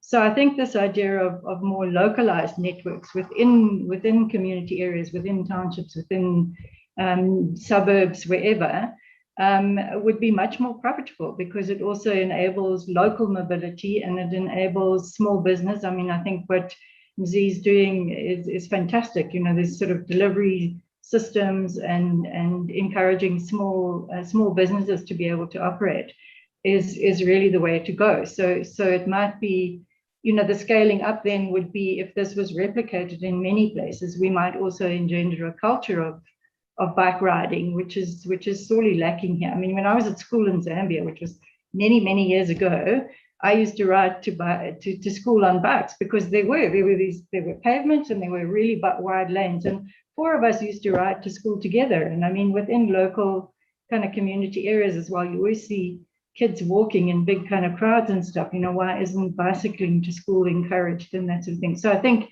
you know, the small scale initiatives, I really believe, can be scaled up to become, you know, localized networks that then eventually might join up. So Nontobeko, I want to invite you back in, because I mean, I think the issues of food systems and movement systems are not unrelated. So maybe just to get a sense from Higher Ground Africa around you know, scaling and what scaling would mean from your perspective?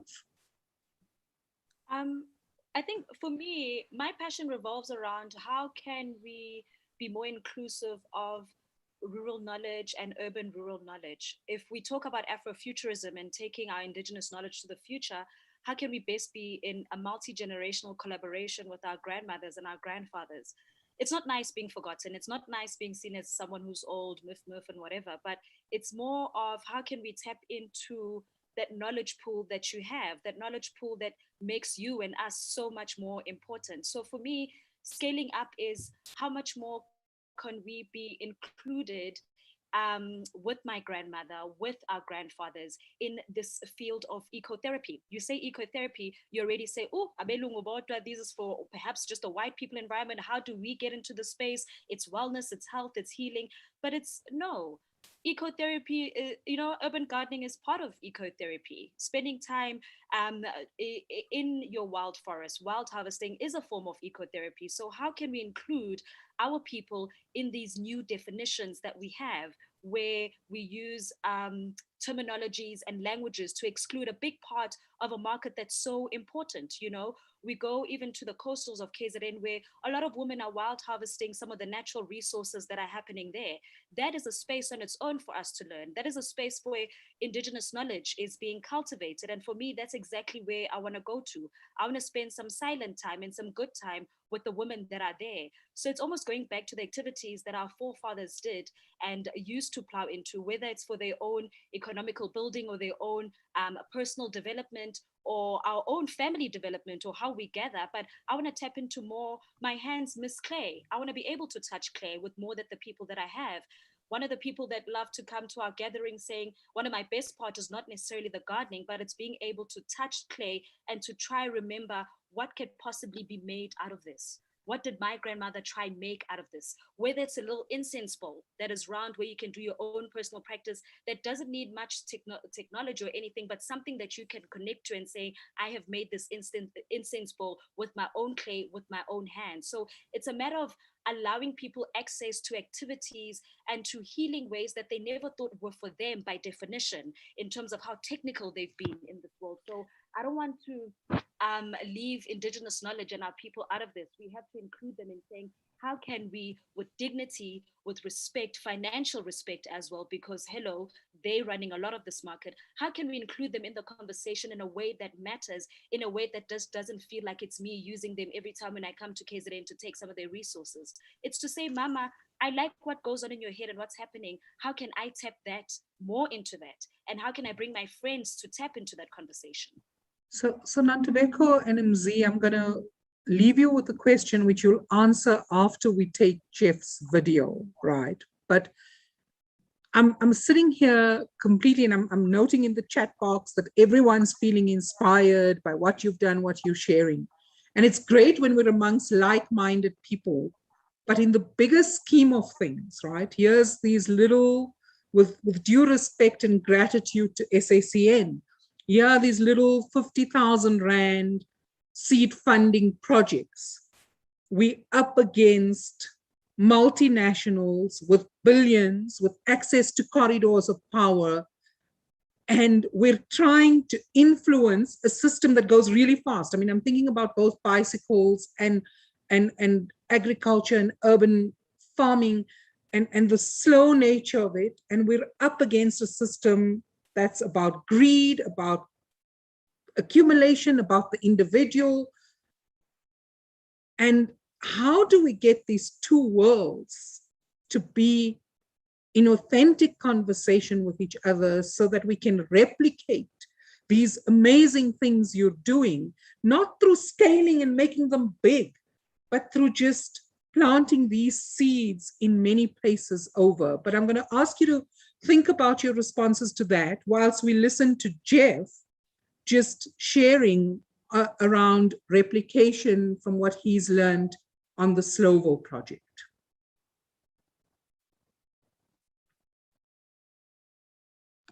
So Eileen, if we could just, yeah. And then on the second question, which is what would it take to replicate this kind of initiative? Again, I've got 3 points to share. That there absolutely has to be an emphasis on leadership development. In our work, that we've seen that where there are strong community leaders embedded in the community, that projects and initiatives gain the traction that they need and have the longevity that's required to do this kind of work in communities. So working at building the leadership capacity within communities where there are existing leaders is really, really foundational. I think also that psychosocial support becomes absolutely critical. So the mental health awareness and support and development of community members and understanding their own psychological needs in the way that they see themselves and their possibilities is something that's absolutely instrumental in being able to sustain these kind of initiatives into the long term. And then the final point is the important role that intermediaries can play in supporting the development that these communities want to undertake and undergo. And so in Slovo's, as an example, in the Slovo community development initiatives, the role that Crosby Eye Care has played in identifying funding, identifying technical expertise, enabling support to what the communities are wanting to do has been absolutely essential. So empower intermediaries to do the work that they know how to do best, and I think that amazing things can happen.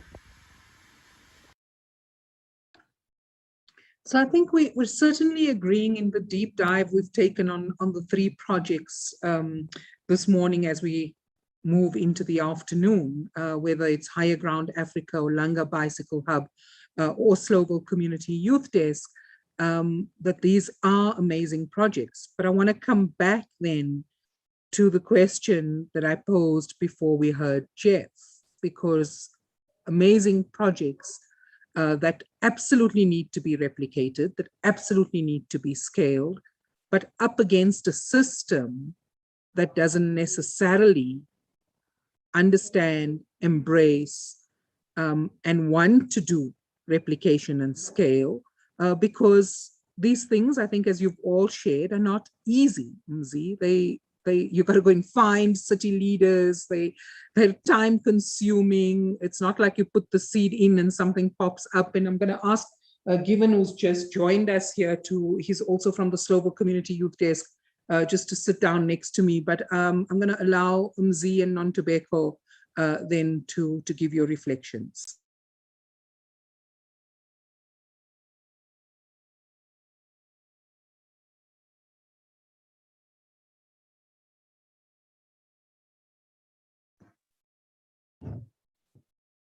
Mzi, Nontobeko, are you there? Can you hear me? Yes, I'm here. So Mzi, I know it's a tough one, but I'm sure you guys are up to it and you have answers. So we can collaborate to a lot of things which I've seen it working. During COVID-19, there's been a need for community gardening in our township. And we have developed a system whereby we are trying to find households that can collect compost, and we are partnering with a new initiative. It's named Compostia in Cape Town.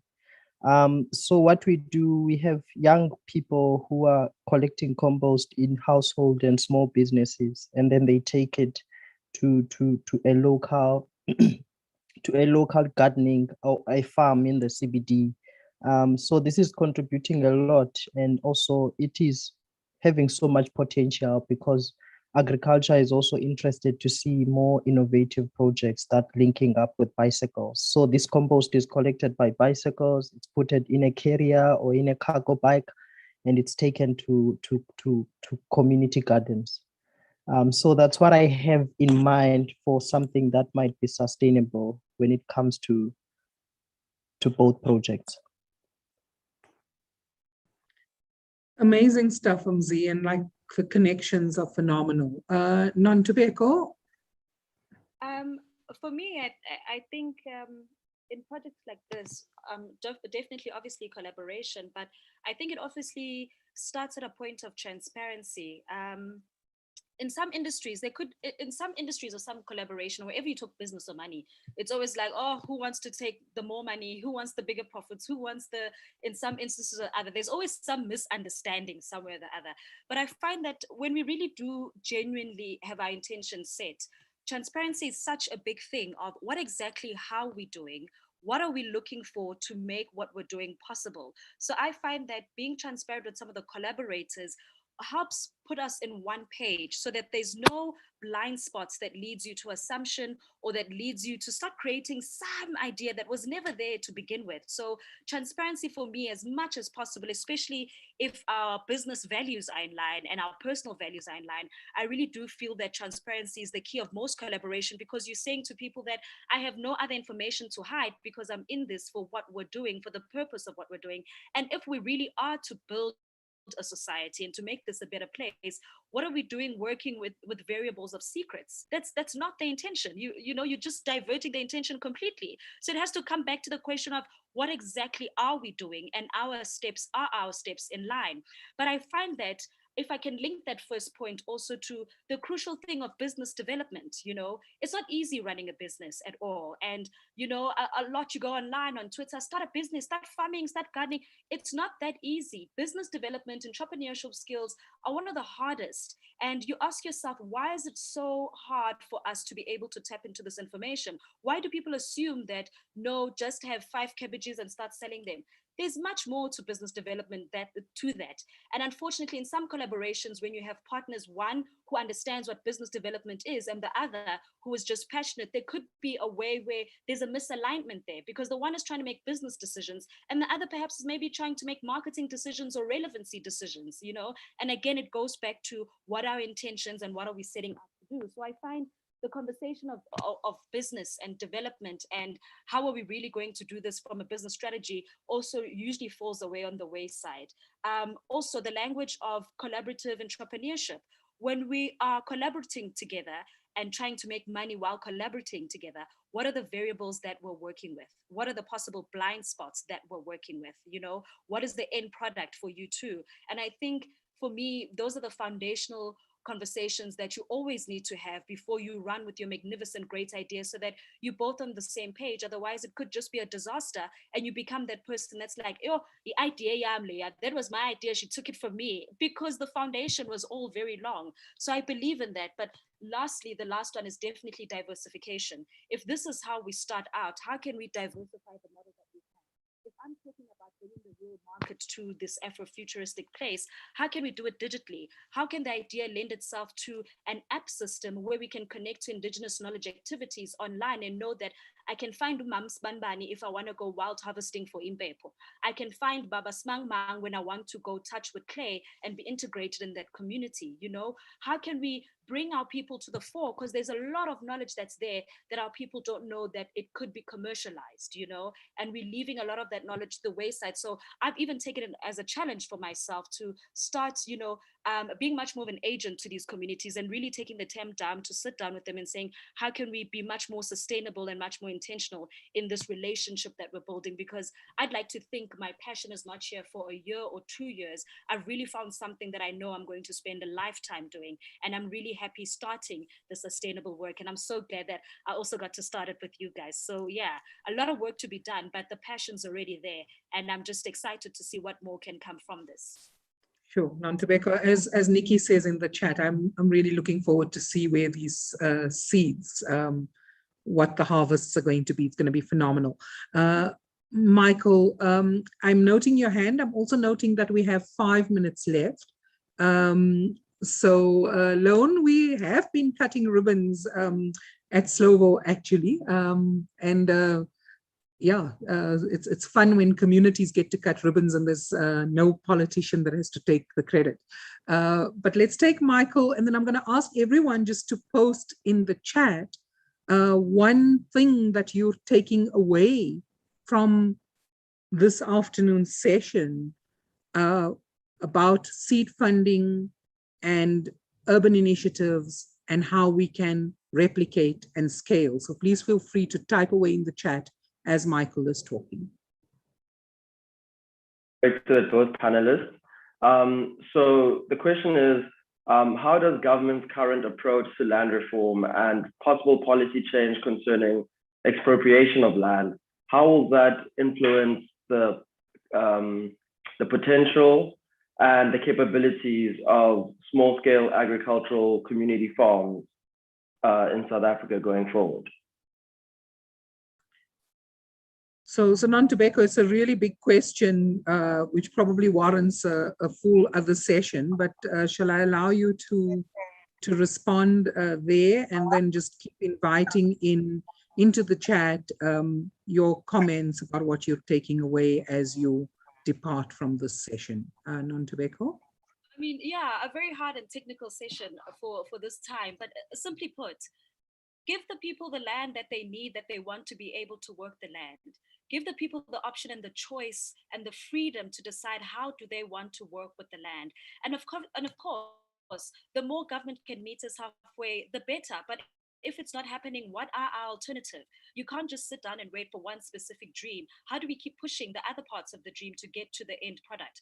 And I like the initiatives that are being done. And obviously there's some slow work in government and in the work that it's doing, but the mere fact that we've been able to voice and put language and technical terms to the voids that we've been feeling, to the oppression and injustice that we've been feeling, I think for now, that's also a very big step. And already now, a lot has been happening with how the farms are trying to be redistributed in a manner that works. And obviously, there are quite a lot of loopholes within the system. But that's not to say that people like myself, you and I, are not seeing the loopholes and trying to patch up where we're trying to patch up. I decided for myself a long time ago that I know my portion of work that I need to do. I can see the portion that I'm called to do, and that's exactly where I'm going. And some people may think that for others, it's more towards, obviously, the idea of land and returning back to the people. There are legal advocates who are passionate directly for that topic. So let's all do all the work. Go towards the corners that pull you and call you by name and work there with your passion.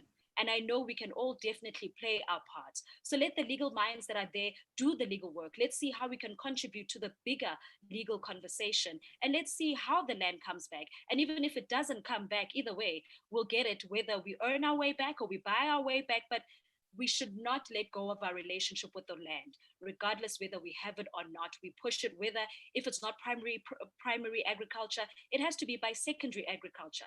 We have to find a way. We have to keep playing around the way.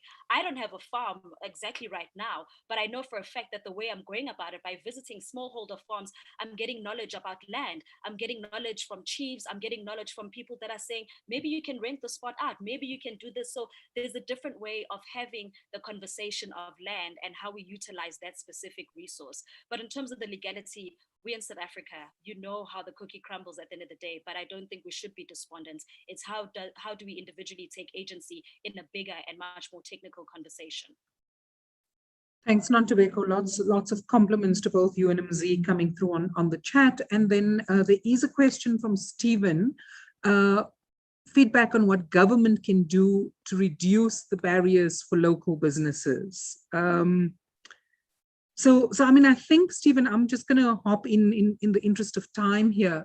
You know, just the way in which kind of, I think, SACN approached the seed funding initiative, making it as easy as possible. People fill in a Google form and kind of explain their project and what they would use the money for and how they would leverage the money, you know, taking away a lot of the barriers. But even in trying to make that easy, I mean, I can speak, for example, about the Slovo project, just assuming that people have access to Wi-Fi or a computer or a phone to complete the form in itself is, and I think it's really about these very different worlds that those who are doing enterprise development in government, just not having a connection to the reality of what small businesses deal with.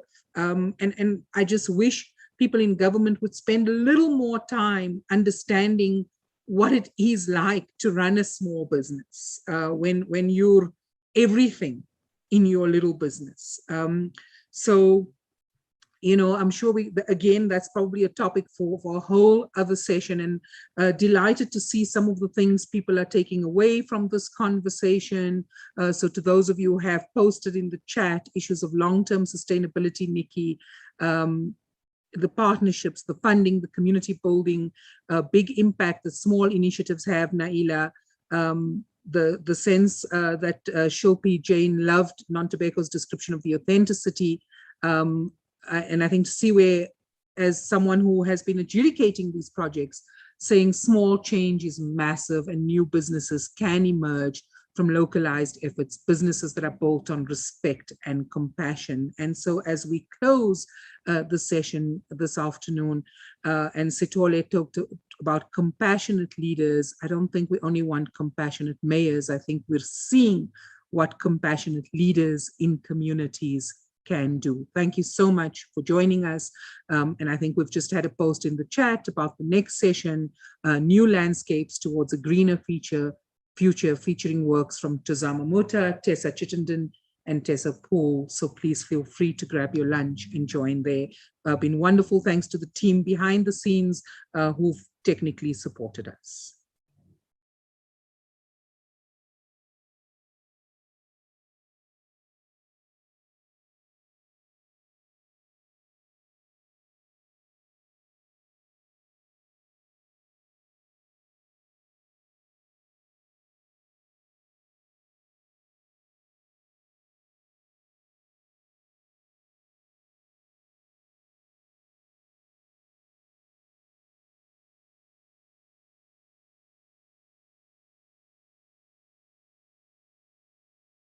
Special thanks to Nontobeko and Mzi, but we'll also do a more formal one because the time is so limited for all of these sessions.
Welcome, welcome. Good afternoon, everybody, and welcome to the third day of Urban Festival 2021. My name is Geshi Karuri, and I will be your host today, or maybe I should call it, somebody said the other day, we should call ourselves gardeners. And so I like that idea of being a gardener. So I'll be your gardener today, helping to water things and keep them growing in line. We are at a session that's going to be on smarter cities that starts in about a few minutes. But before we go into that, I'll just make one brief announcement. The theme for the conference is Rebuilt City, and we will be getting into what that means today. I've been asked to also mention that there will be prizes announced for attendees who participate the most in sessions around the event. So I hope you'll all participate and engage as actively as you can, and we'll definitely try to make sure there's time for that.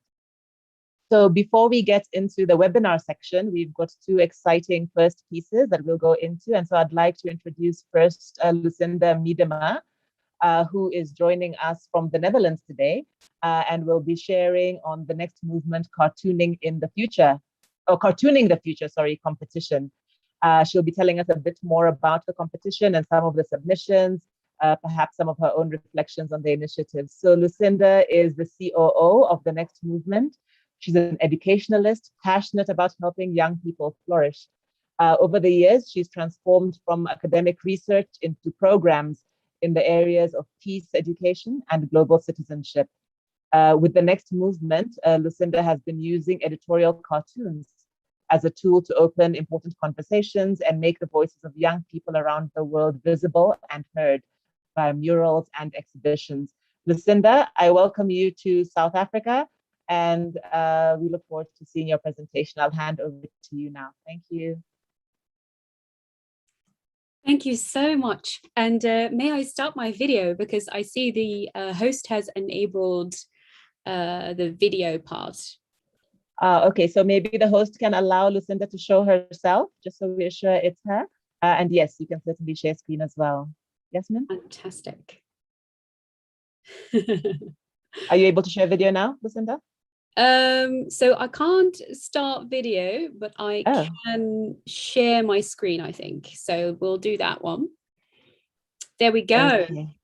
And I think you'll be receiving that right now. Yes, we can see your screen. Fantastic. So good afternoon, South Africa. It is absolutely wonderful to be connected to all of you, also from other places in the world. I'm speaking to you now from the Netherlands, where the Next Movement is based.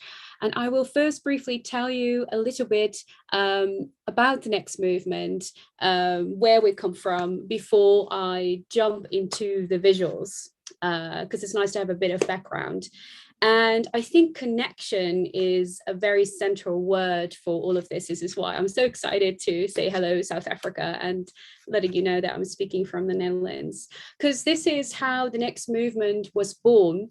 A couple of years ago, I met the CEO of Cartoon Movement, and our visions merged. So Cartoon Movement is an organization, it's the biggest one across the globe for human rights cartoonists. So they are editorial cartoonists, which means that they draw about power struggles, important dilemmas, really important topics that we need to share across the globe. And we are based in the Netherlands because we've got freedom of speech, and a lot of our cartoonists do not have that platform back in their country. So that's why they connect to us.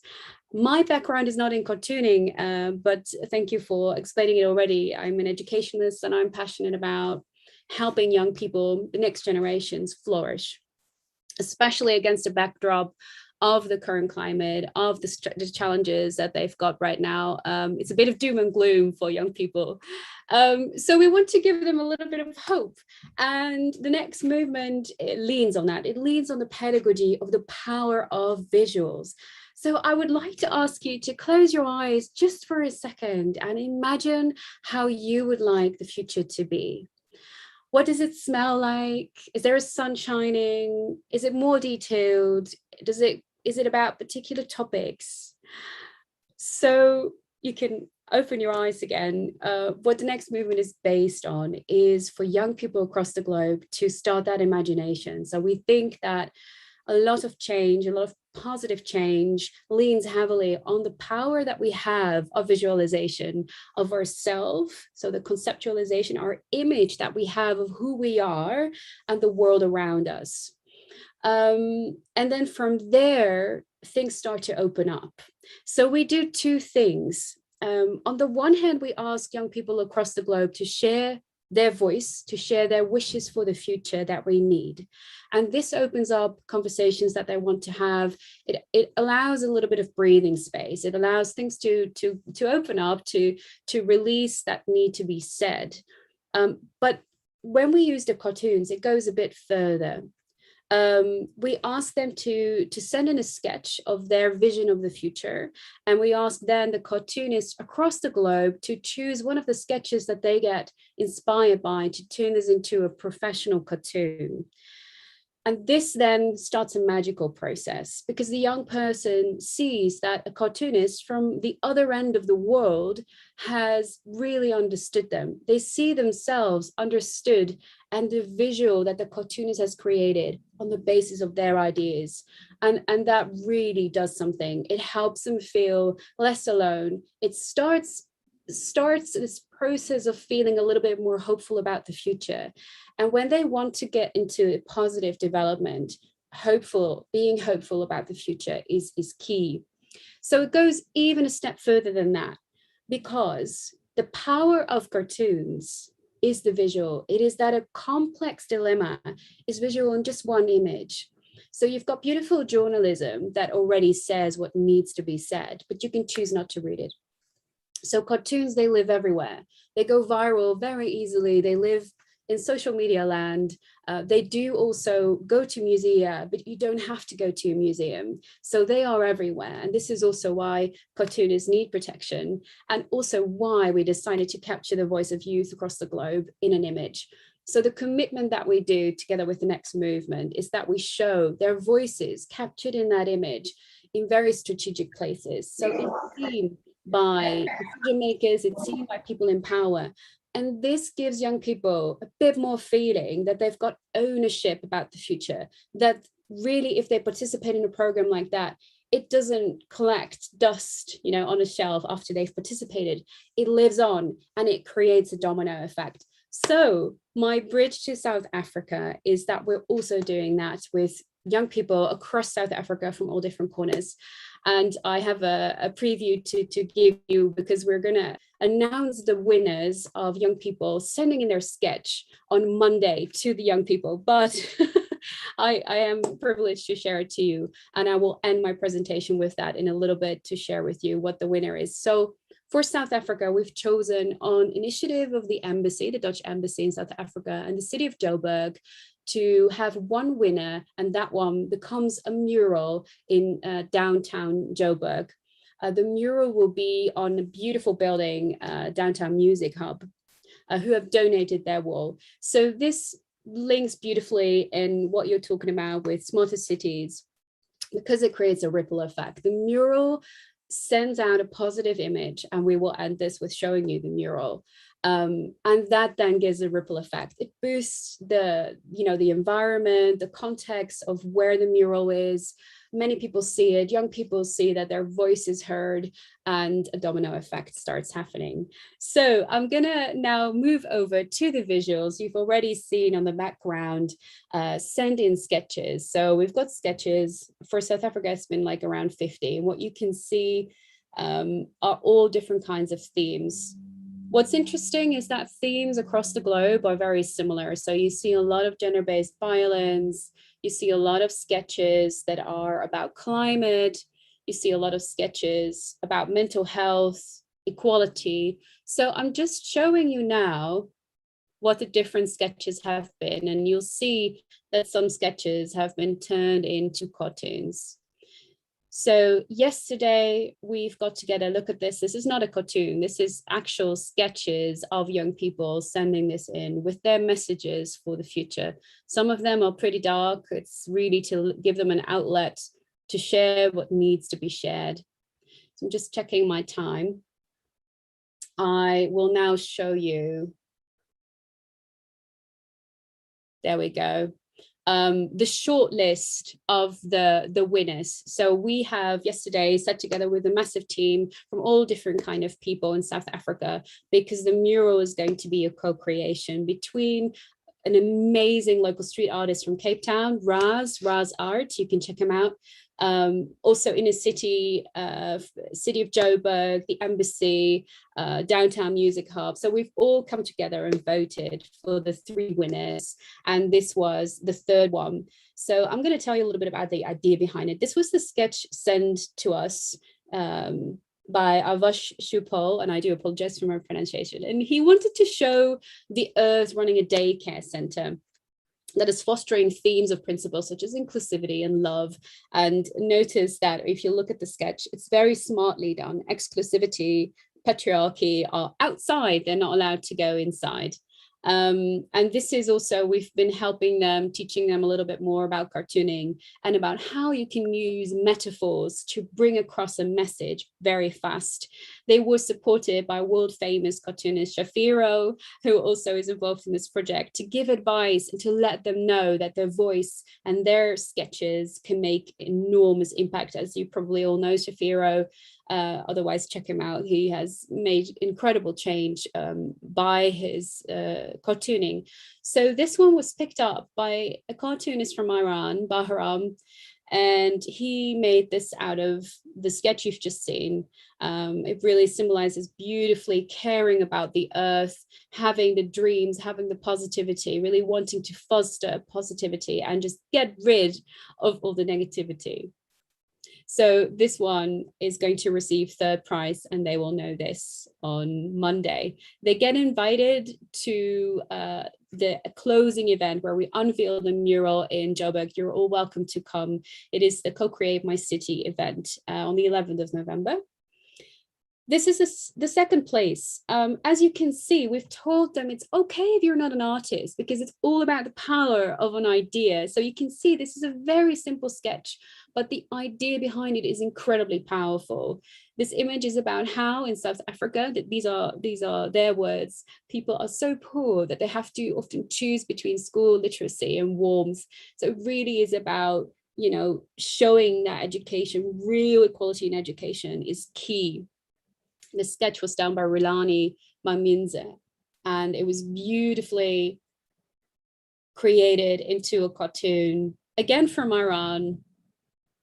You can see that it's really trying to see, okay, you know, we need to focus on something else. We need to see how important education is for kids, and we need to turn the negativity into positivity. If you look on the website, you'll see that some cartoonists have been inspired by more than one sketch. And we also see sketches that have been inspired by more cartoonists. So some of them have more cartoons. So I'm now going to show you the wall, and I will tell you a little bit more about the winner. And we have a little drum roll that I'm going to create. So to reveal to you who's going to be the winner. And it's slowing down. This is the building in downtown in Joburg, and it will end with the winner. It's trying to raise attention. There we go. This is going to be the winner announced on Monday. And it's based on a beautiful sketch. I'm gonna get my screen back for you. There we go.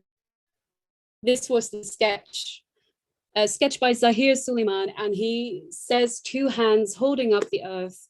He wants to show that, yes, the world is broken. There are sand animals, there's pollution, gender issues and more, and we can't change the past, but we can start now. And that is also the title of this sketch. There are all kinds of themes that he puts into it to show what direction he wants to go. And you can really see when you talk to them that creating this in such a tangible way, making a sketch out of it, already gives more positivity, already gives a little bit more hope. But then when you see that your sketch is actually chosen by 2 different cartoonists, both they happen to be from Cuba. So the right one, it was a very big tie between these 2. The right one is from a fantastic cartoonist, Miguel Morales Madrigal. Of course, you all know about Cuba. We are supporting them in many different ways as we can, because it's a little bit more difficult to, to share what you want to share. So Miguel is doing that a lot with us. He's very involved with young people across the globe, because also for him, it's like a lifeline. You see the two different interpretations, the animals, the negativity and holding this, and Miguel, got the two colored hands and creating unity. The winning cartoon is the cartoon from Oswald in Cuba, showing there's a lot of depth to this cartoon if you look at it, and if you've got some time. It shows in the hands and the arms what we're supporting, the direction that we want to go to, and it gives you a little bit more metaphor of also there is a sense of time there, because it's loading. What is it that we're going to do with the future? And it's trying to draw you in to make you understand that you make the difference. So yeah, I know I've got a very short time, so I will stop with this and leave you with the thought how you make the difference. And this cartoon will become a mural, and hopefully it will create a ripple effect. And many more programs are going to join in.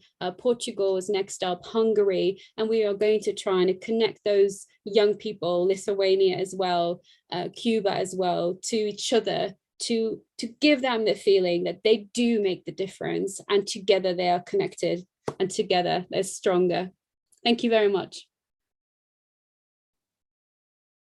Wow, thank you, Lucinda. These are really inspiring to look at. What beautiful images. It's also nice to have the sneak preview on the winner. Just also cool to hear the projects, sort of growing. That's really, really great to hear. There's some comments in the chat. And I just want to welcome anybody who wants to share or even ask any questions to do it in the chat. We do have an open session for more discussion later.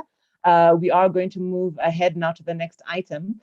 I think it's really inspiring just to see how this kind of work can bring in voices, but also just be such a source of inspiration, I think, to everybody, and the way you're bringing the arts into the work, I think, is really inspiring. So thank you so much for that. Thank you so much for inviting me. It's been a pleasure. I have to say, I do have to pop out later on, but please, if there's any questions, you can reach me. Yes. Okay, lovely. Do you want to pop a website or anything onto the chat? Yes, I'll pop it in the comments. I'll do that right now. Lovely. Thank you. Thanks, Lucinda. Okay, and so our second multimedia item here, plug-in now, is we're going to come closer to home to Simiso Bengu, who's going to be sharing from eThekwini, from Durban, on riverside management. So this is part of the City Sustainability Showcase, and Simiso Bengu is the climate protection scientist and project manager at the eThekwini municipality, who will be presenting on some of the projects on riverside management that they've been involved with, including the Palmiot Catchment and Rehabilitation Project. Simiso, I welcome you to take the stage. I hope you're able to show video. We can see your screen, it's perfect. Okay. And we can see your face, wonderful. Welcome. All right, colleagues, thank you so much for inviting me to this platform. We always welcome this platform as a eThekwini municipality. So I'll try to be quick as much as I can due to time. I'll try just to give an overview, and then I'll not be going into the details of each of these projects because there are 4 of them. I'll just give an overview what the city was trying to achieve, and also the lesson learned and the way forward of what we are doing as a city of eThekwini with regards to river management. So without wasting any time, I'll just formally introduce myself. I'm Simiso Bengu. I'm working as a senior climate change scientist within eThekwini municipality in Durban. So the kind of work that we are doing, as much as I'm a scientist by profession, but because I'm sitting within the local government setting, which its key mandate is to provide services to the human on the ground. I can't just be focusing on climate change without focusing on social issues. If I'm talking about social issues, the issue of waste, the unemployment, the lack of sanitation, the challenges within informal settlement. So now every time when I have to implement a project, I need to think that I'm not just doing this for scientific community, but I'm doing this for people on the ground, because the key mandate of the local government is to provide the services. So hence the projects that we always try to implement on the ground, as much as they do have the scientific, they do have a science component, but largely there's a social aspect on it, mainly around creating employment opportunity for the large population which is unemployed, and at the same time trying to solve the issues that we might be facing. For example, looking at ecosystem restoration, it can be wetland rehabilitation for climate change adaptation, or it can be just promoting the green economy through the growth of green economy. So, and then at the same time, all these projects that we are implementing, as a department, which is environmental planning and climate protection department, they do have a component of job creation within them, because, for us to implement any projects on the ground, we need the political support. And then if you're gonna go and engage with them with your science, yes, science is fine, but where we are situated within the local government, you can't just be science, without trying to mirror your science with the social issues. So hence the projects that the city is trying to implement, they do take the route of incorporating the social aspect, because that's a key mandate of the local government. So I'll be just taking you through to some of I'll just pick four, the riverine management examples to draw from eThekwini. We've got four, and then all of these, they are different, they are quite different in terms of the implementation. Some find that they are led by us as a city, and then some they are led by our conservancies, or some they're just led by a donor, because when you're working on these spaces, you can't do everything on your own. We always rely on partnership, on partnering with other institutes, and then try to see what can be achieved if we can work together. And then before the end of the presentation, I'll also touch base on what lessons have shaped, our thinking, in terms of the future, because for us, as I've indicated earlier, we are expected to lead this space, around research, at the same time, try to provide services. So through implementing this for research, this project, what has changed, and then what the city is doing in terms of way forward. So the first one, it's the Ali River project. This one was led by Conservancy. They call themselves Kloof Conservancy. Their approach was around, they call it take back our approach, take back our rivers. So it's mainly around working the community, the local community, in terms of restoring the river health.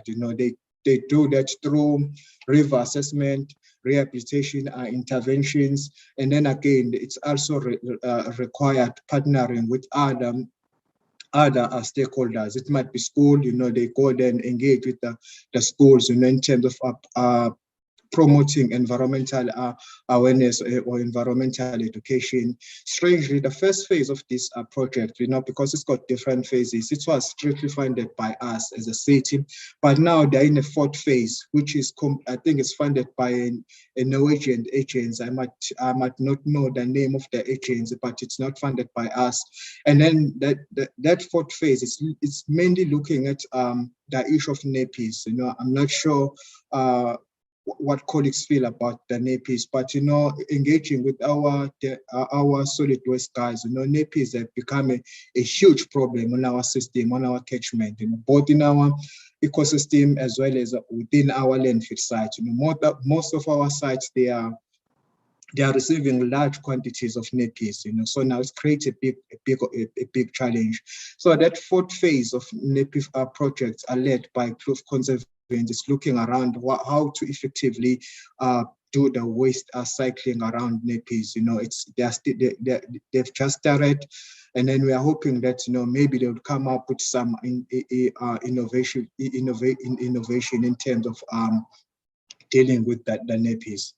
And the second project, this one, it's mainly implemented by the entity, which is Durban Green Corridor. So Durban Green Corridor, as much as it's an entity within eThekwini municipality, but they do source funding, outside funding, but most of their funding is coming from us, And then one of their main projects, it's around maintaining the Umgeni catchment. So if you're from KZN or mainly from Durban, you'll know that this catchment is quite important for us, because it's starting up from Howick down and it passes Pietermaritzburg all the way down to Durban. So you can imagine in terms of the waste, that the system collects. So it's quite important to have an agency working within this system. And then also it's you don't want your Mgeni hub to be full of waste, because it's one of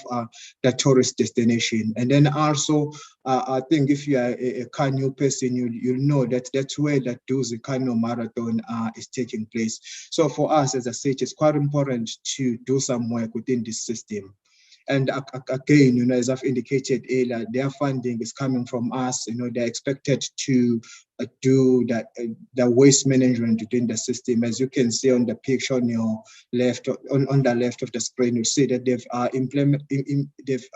implemented different litter booms within the system. And then what is good is that they are working with the communities. You'll see that most of the projects that we're implementing, we always emphasize that don't come with your expect, try to work with the local people, try to educate them. So these litter booms are serviced by the communities, within this catchment, which it's quite good for us as the city.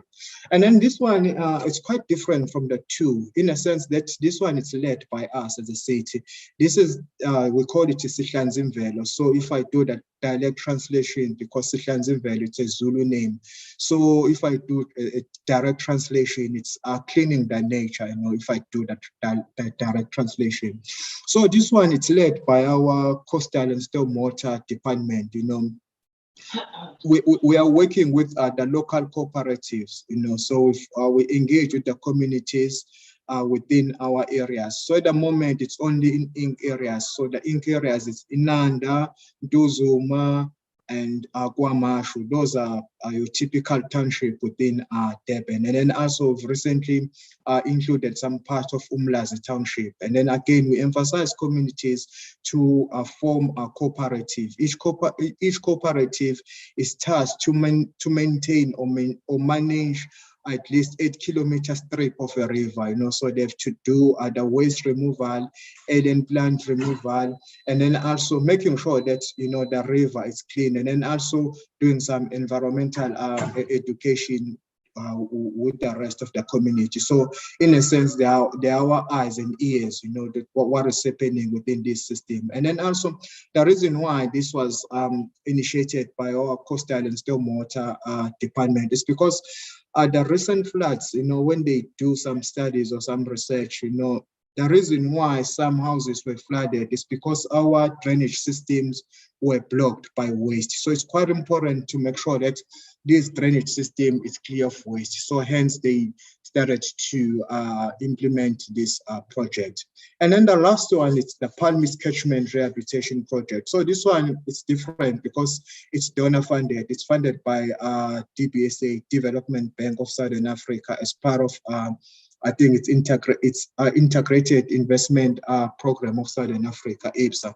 So they gave us 5 million to implement, to use on an ecological infrastructure type project. And then we said, okay, let's see what can be done if we can take that 5 million and use it on this system. What is good about this project is that it started without any funding, just because stakeholders or people within this catchment, they felt that there's a problem with this river. Its water quality kept on deteriorating. There's a lot of industrial pollution. Let's come together and develop some action plan and then see what can be done, and then try to get different actors together and then see what can be done. And then so when the funding came in, we're not just starting a project from the scratch, we're just joining the project, which was already ongoing, through different stakeholders, coming together and partner and to achieve, something. So again, this one, we are employing young people mainly from the informal settlement, because, I'm not sure what is happening in the rest of the world, but in South Africa, to be precise, the informal settlement, they are quite a challenge, especially for us within within the urban setting. So the youth that you see on the picture, they are mainly coming from the informal settlement, and then mostly they are unemployed. So now if we are implementing projects such as this, you try by all means to work with them, and then not just provide them with employment, but also try to teach them some technical skills. As you can see on the picture there, they were doing a mini CES. It's a mini CES. It's something that you use for water quality assessment. Ayanda from Ground Truth was providing training. What sort of things do we look for if we are doing mini CES? How to determine the quality of a river without going through the lab? Just on the field, you can talk about the quality, in terms of looking at the invertebrates that you find on the system, and then all that sort of thing. So, and as I've said earlier, this one is funded by DBSA. It's a 3-year project, and I think it's ending in 2023. And then there are plans to proceed with this sort of work. So, out of these 4 projects, because when we implement these projects, we always try to pick up the lesson learned for the city. So then when we go back to our decision makers, we know exactly what have we pick up, when we are implementing these things. When you implement this project, you need to have a clear leadership or a champion, as well as political support, which is quite critical. Because if you don't have political support, it's quite a challenge, especially the space that we are in within the local government. There's a lot of political influence within the local government setting. So now if you don't have that political support, it's quite difficult for your project to be fruitful. So now we are waiting in anticipation, because the elections are next week. So now we don't know what will happen, with the new administration, if we get a new administration. But again, we always try to engage with them and then make an emphasis on why it's important to do the work that you are doing. And then also making sure that you've got a reliable funding. The fail of some projects is found that you don't have enough funds. You as much as you want to do something which is good, but lack of funding can be a challenge. In terms of the implementation, you need to be clear on your messaging. What sort of program messaging are you trying to achieve? Are you looking at job creation, or your project is your project only focusing on the climate change? And then also try to understand your stakeholders as well as their interest, because if you are working with different stakeholders, my interest might be different from the interest of the conservatives. That's why we've always encountered, because as some conservancies, you find that their key interest is around the catchment that they are working on.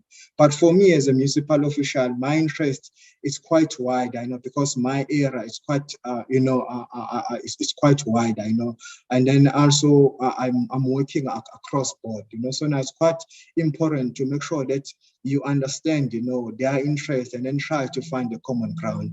And then lastly, the monitoring, in terms of how are you going to collect your data and reporting, and then also accountability, in terms of to your funders, because it's quite important to come up with something that's okay. We spend so X amount of money, and then these are the things that we've managed to achieve on the ground.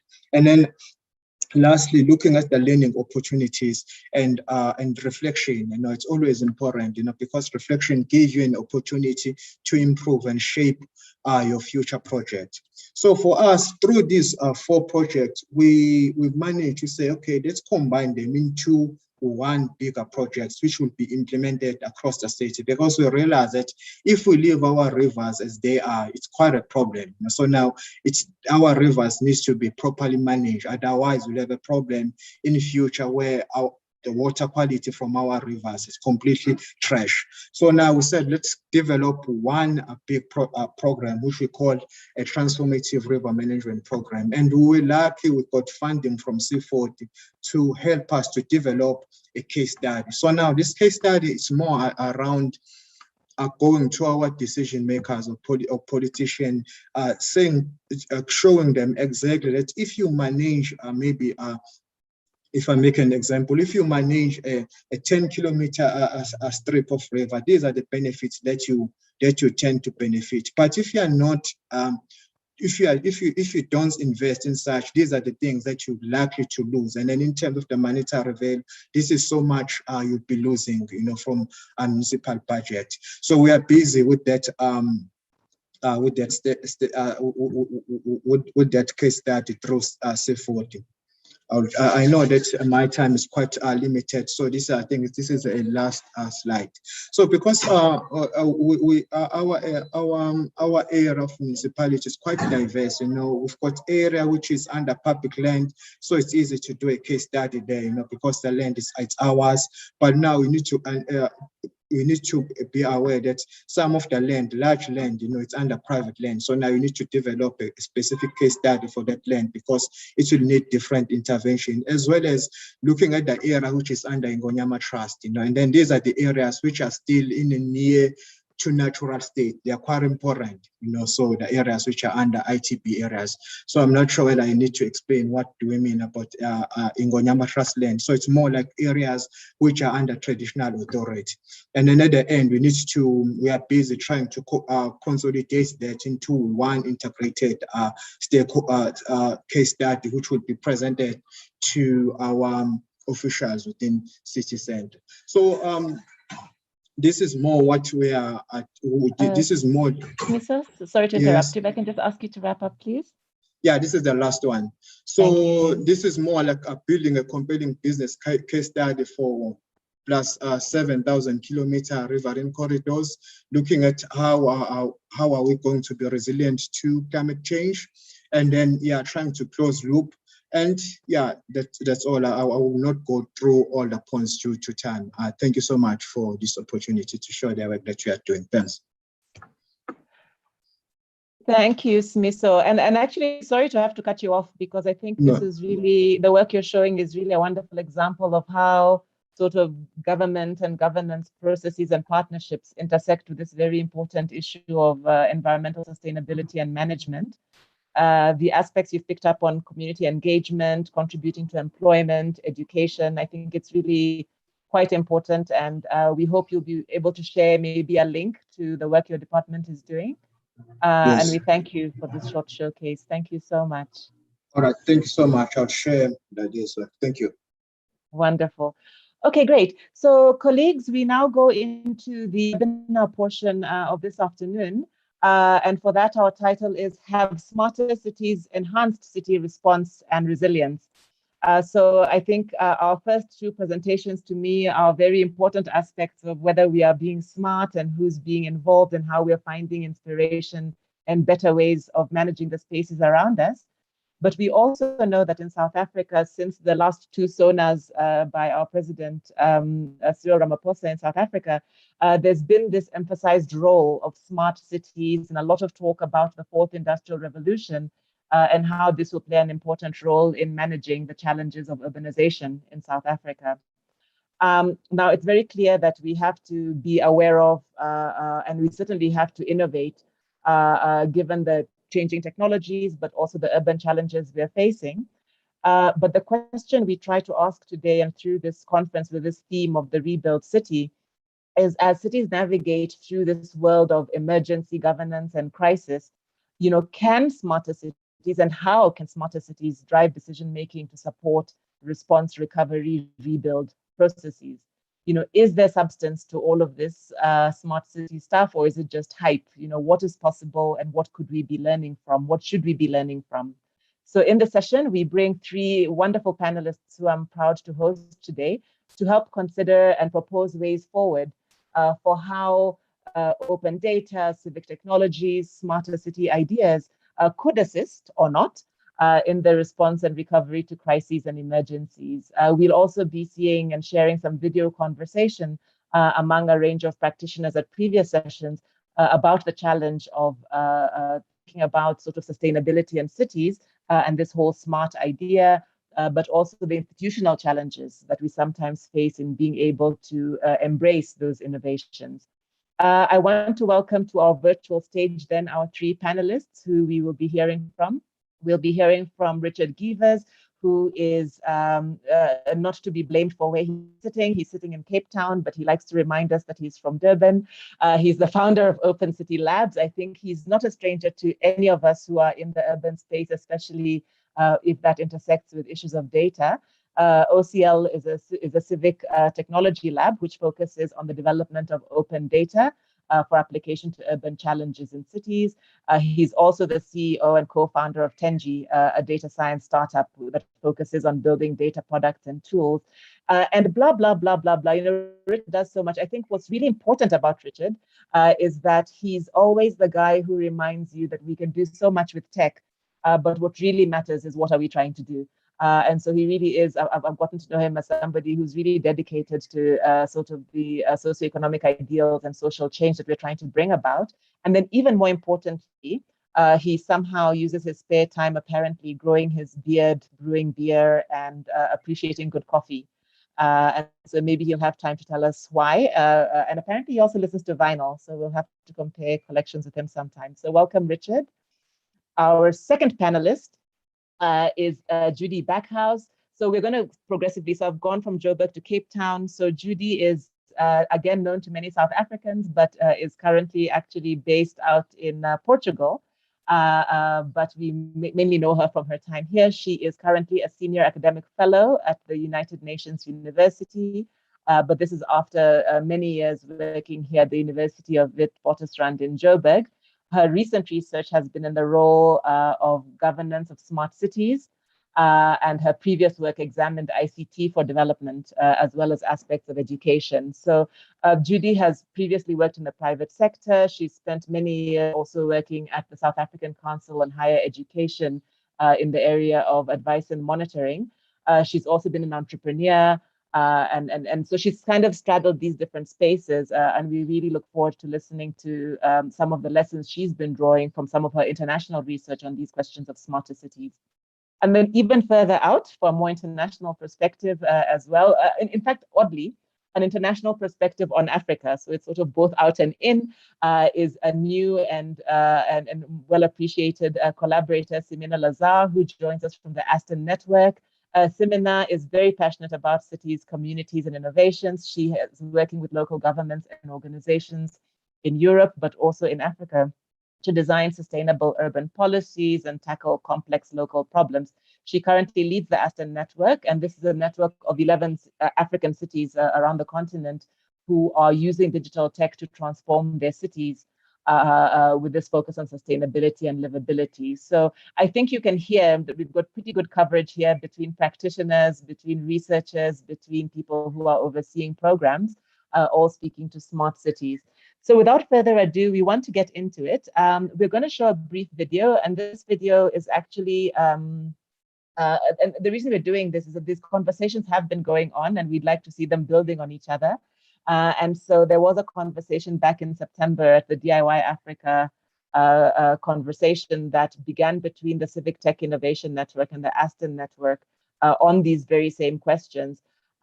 It began to spotlight the importance of context, technologies, and practices, but also the opportunities and challenges actually to making some of these innovation, smarter city thinking ideas work.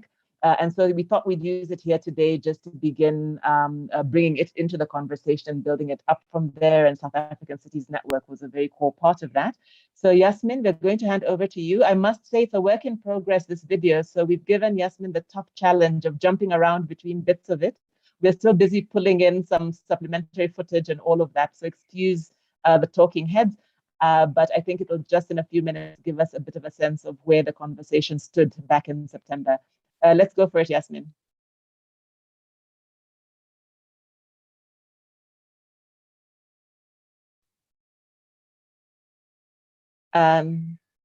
We don't hear any sound. I don't know if you shared sound.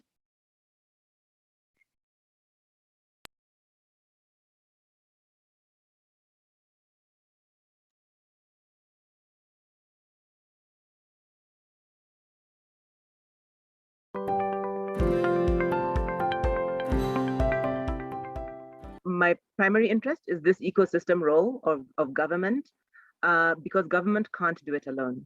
Government can't do it alone. We do not have the resources, the capabilities, the systems across our cities to do everything that needs to be done. I think good governance in an age of changing technology and of ballooning needs is about being that platform. It is about partnering. So if I had one big idea for how to use innovation in Africa to address sustainability and development challenges, it would be partner, partner, partner.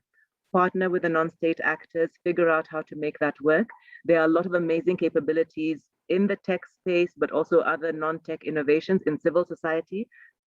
For me, another key element is, it is a bit linked with leadership, but it's not, it's more a question of position and mentality, which is for the city administration, the city leaders to accept the fact that they should be brokers and facilitators for the environment, the ecosystem that is on their territory. Linked with that, more like thirdly, on a very basic level, for me, it's also about basic language and skills. In most of the cities I work with, especially those who are non-metropolitan or capital cities, there is a basic issue linked with digital skills inside the city administration. Speaking the same language with developers, startuppers is not obvious. So starting from there and building onwards, that's something that I've learned in these past years, and basically being humble in that process. You need a gutsy leader. You need someone that has guts to take tough decisions and fight for those tough decisions, because then their ability to have guts and fight also means that they really are sincerely caring about society, particularly the downtrodden type of people. So I think the biggest institutional ingredient, it's not whether or not you have managed to have a plan or a business plan or a budget and the council meetings are taking place, right? I think you need a bunch of gutsy leaders. They must be working together. They must be in the public sector. They must be in the private sector. I think the one idea, it really comes from another research project called The Rules of the Game that looks at performance management. And the idea there is to embrace failure, because failure is absolutely necessary if we're going to innovate. And it's counterintuitive because, you know, our performance management systems don't want us to fail. But I really believe it's the only way to create an innovative culture. I would try to eliminate the top-down decision-making process in government, but also in terms of data, it could also be helpful in terms of publishing what data is currently available, and maybe even crowdsourced from the public as well. It would be a platform that enables participatory governance in a lot of ways. So beyond just access to government services, it's one that enables citizens also have a voice and have a say in how some of these decisions are made.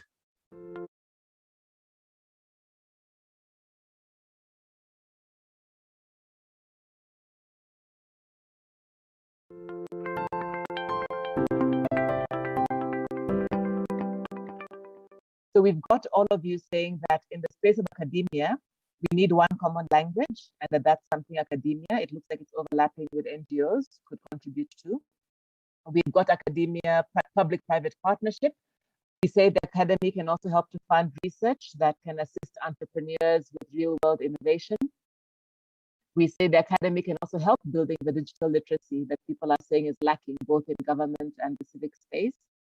We've heard that university linkages, researchers working with innovators and startups, I think Emmanuel was also making this point, could really be a powerful way to move things, and then also training and knowledge transfer. So then in the NGO space, we're saying NGOs can help with sensitization and awareness, and that's fantastic. We're saying NGOs Actually, this is a point that came up this morning. Bright Simons was saying that NGOs sometimes can be the trusted ones to help develop some of the more paradigm shifting platforms. He gave an example of where some standards and APIs are actually being developed out of the NGO space rather than the private or commercial or the public space.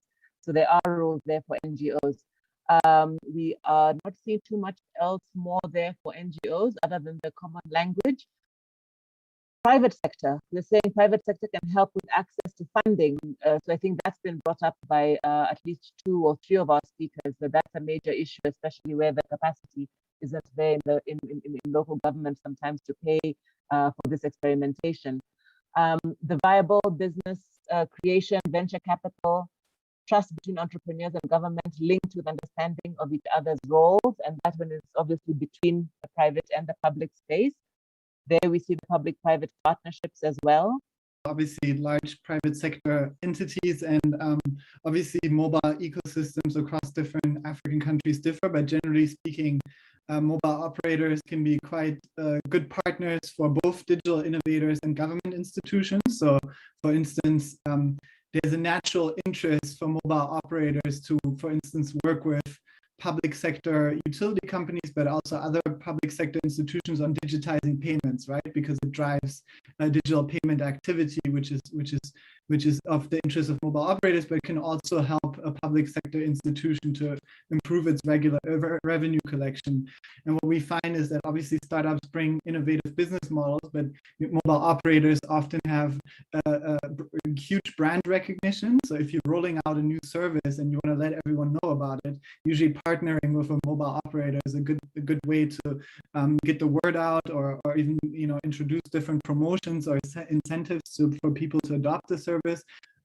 Beyond that, obviously, it's really operators obviously have been key partners in instances such as crisis response as well.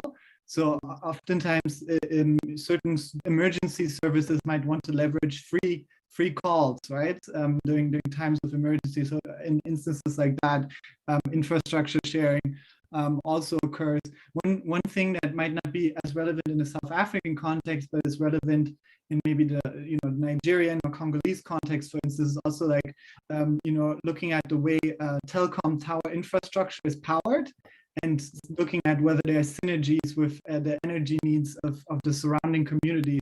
There are ideas around the one-stop shop for entrepreneurs idea, government's primary role as being creating this environment. There is this idea of government as a platform, which I guess can be a digital concept, but it doesn't only have to be that. So is that a role governments can play? What else do we have here in the government horizon? Creating space for youth innovations, and that's, I think, well located in the local government space, which is interesting because in our context, there tend to be many youth programs that are driven from a national level, and perhaps that's a bit of an indicator about whether that energy ought to shift perhaps to more local levels. Cities can help by providing vision and priorities, as well as information about the city and the city problems for students to tackle.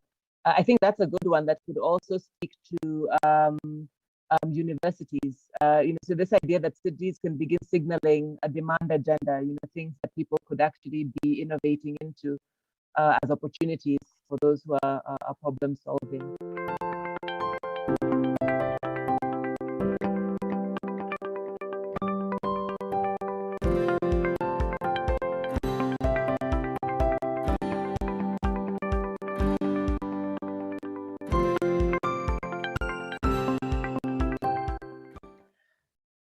Thank you, Yasmin. And just apologies to everybody for some of the tech issues there. It actually showed perfectly offline, but I guess, yeah, it happens. And it is Friday, so we have to allow for these things.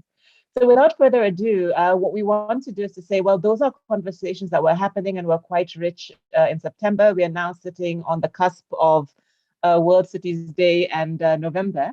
And we thought that it's a good opportunity to either reflect on any of that work or to have our panelists just share what they're involved in. And I'd like to start from home and work outward. So Richard, I'd just like to invite you to take the stage first and share your experience and reflections on the smarter city question or any issues related to the subject that you're sort of inspired to speak to. Welcome, welcome.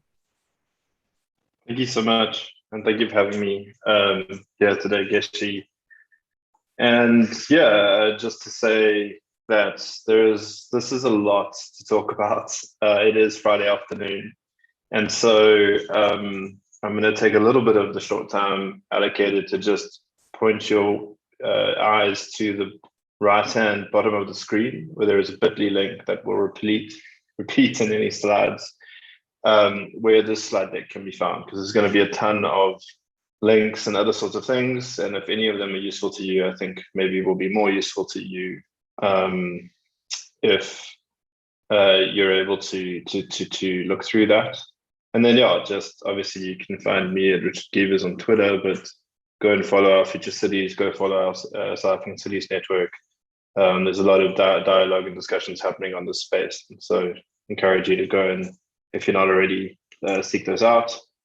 So to really quickly dive through who we are, essentially we're a non-profit, non-partisan open cities lab, and working in the space where we try to bring citizens closer to information and help them use that information to better their space, especially within urban spaces, work with building capacity inside government, working with government to meet, residents and citizens of urban spaces halfway, as well as building trust and accountability in civic space, often partnering with academia and the media, trying to understand ways of implementing placemaking, social cohesion, and all those sorts of things, typically through a number of channels, as mentioned, being from the open data and civic tech space. Civic technology and machine learning and data science form part of our work, but also action research and especially engagement, UX design, and literacy and capacity building. And, I think thinking about this topic, smart cities, you'll find no IBM or SAP or whatever else branding on this presentation. Smart cities, I think, is a captured term, and one that I like to use very lightly.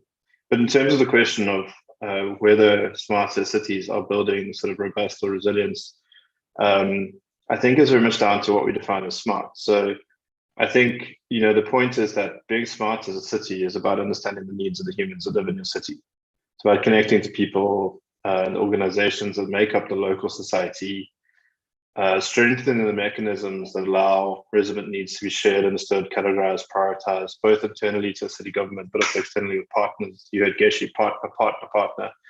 Understanding your priorities and being open about them. As a city, I think one thing that is massive that would make cities smarter is just smarter leadership. And by that, I don't mean to say leaders are dumb or anything like that, or not intelligent, but the way that we implement leadership and the way we hold leadership accountable and the way that leadership happens throughout cities, I think needs to be a lot more optimized and smarter. I think a smarter city works for the future, and I think a smarter city invests in good governance, people, capabilities, knowledge, and systems. And for the first time in this whole talk about what a smarter city is, you'll see the word systems, which can include tech or data systems. So I mean, very prominently, smart cities are often not about people. Even when we get to open, it's often not about equality, because often alongside other things, tech doesn't mean inclusion and participation. And just because we have the knowledge doesn't mean that change happens. So to get to being smart, I think it's about people, equality, inclusion, participation, and change. And I think mechanisms to get there might be those listed on the left. And so where we're putting people first in private and public development congregates around the resident needs in the most inclusive and optimized way possible. So I think, what we've seen in our experience, and this sort of goes on, and you'll see if you go through these slides, examples of projects that we've been working through. We've been lucky to partner with cities both locally in South Africa and more through the continent on a number of projects that I just really quickly dived through around the topic both of trying to introduce better systems for governance, more capabilities in using information to make better decisions, connecting more to citizens, especially using technology to connect more to citizens, and really work within the pandemic space recently with a number of metros, as well as a bit more broadly on the continent, around trying to sort of get to this thing of, can we help? Can we use these smart mechanisms that exist? And so I think some of the lessons that were learned here, just as you can see, just diving through a lot of things that really you can go and look at. But it was, I think, when we start to ask whether people can be smart, people in cities can be smart, notwithstanding the fact that smart is around the need of humans and the response. I think that some of the things we learned, and to be specific, in projects that we were working in, both as part of our relationship with cities through Xola in a partnership with SACN, through the Future City South Africa program, through others, is that there were key moments and key things that needed to be in place to make cities better at, say, responding to a pandemic. And some of the experiences we found there was that where cities had deployed open source, open data and systems, they were in a much better place moving into a crisis response. Because I think what we're really talking about when we talk about this thing is, can we be doing the work now to make us ready for crisis responses and mitigate crisis responses in the future? Can we be smart about the way that inclusive development comes around addressing residents' needs and the needs of the operations of the city, both socially, politically, economically, such that as we come into shock times or downturns, we're able to be resilient and robust in them. And that's environmentally, economically, politically, whatever it is. I think very definitely through both the pandemic and through the unrest that was recently seen in Transport Day Zero and many other things, we can see that we've got a long way to go with this. But what we did find is that where, as I said, there was open source and open data in place in the city ecosystem, which includes both the city government and city data, but also academic institutions and all those sorts of things, research institutes, not NGOs. There was more of an ability to quickly get to the root of the problem.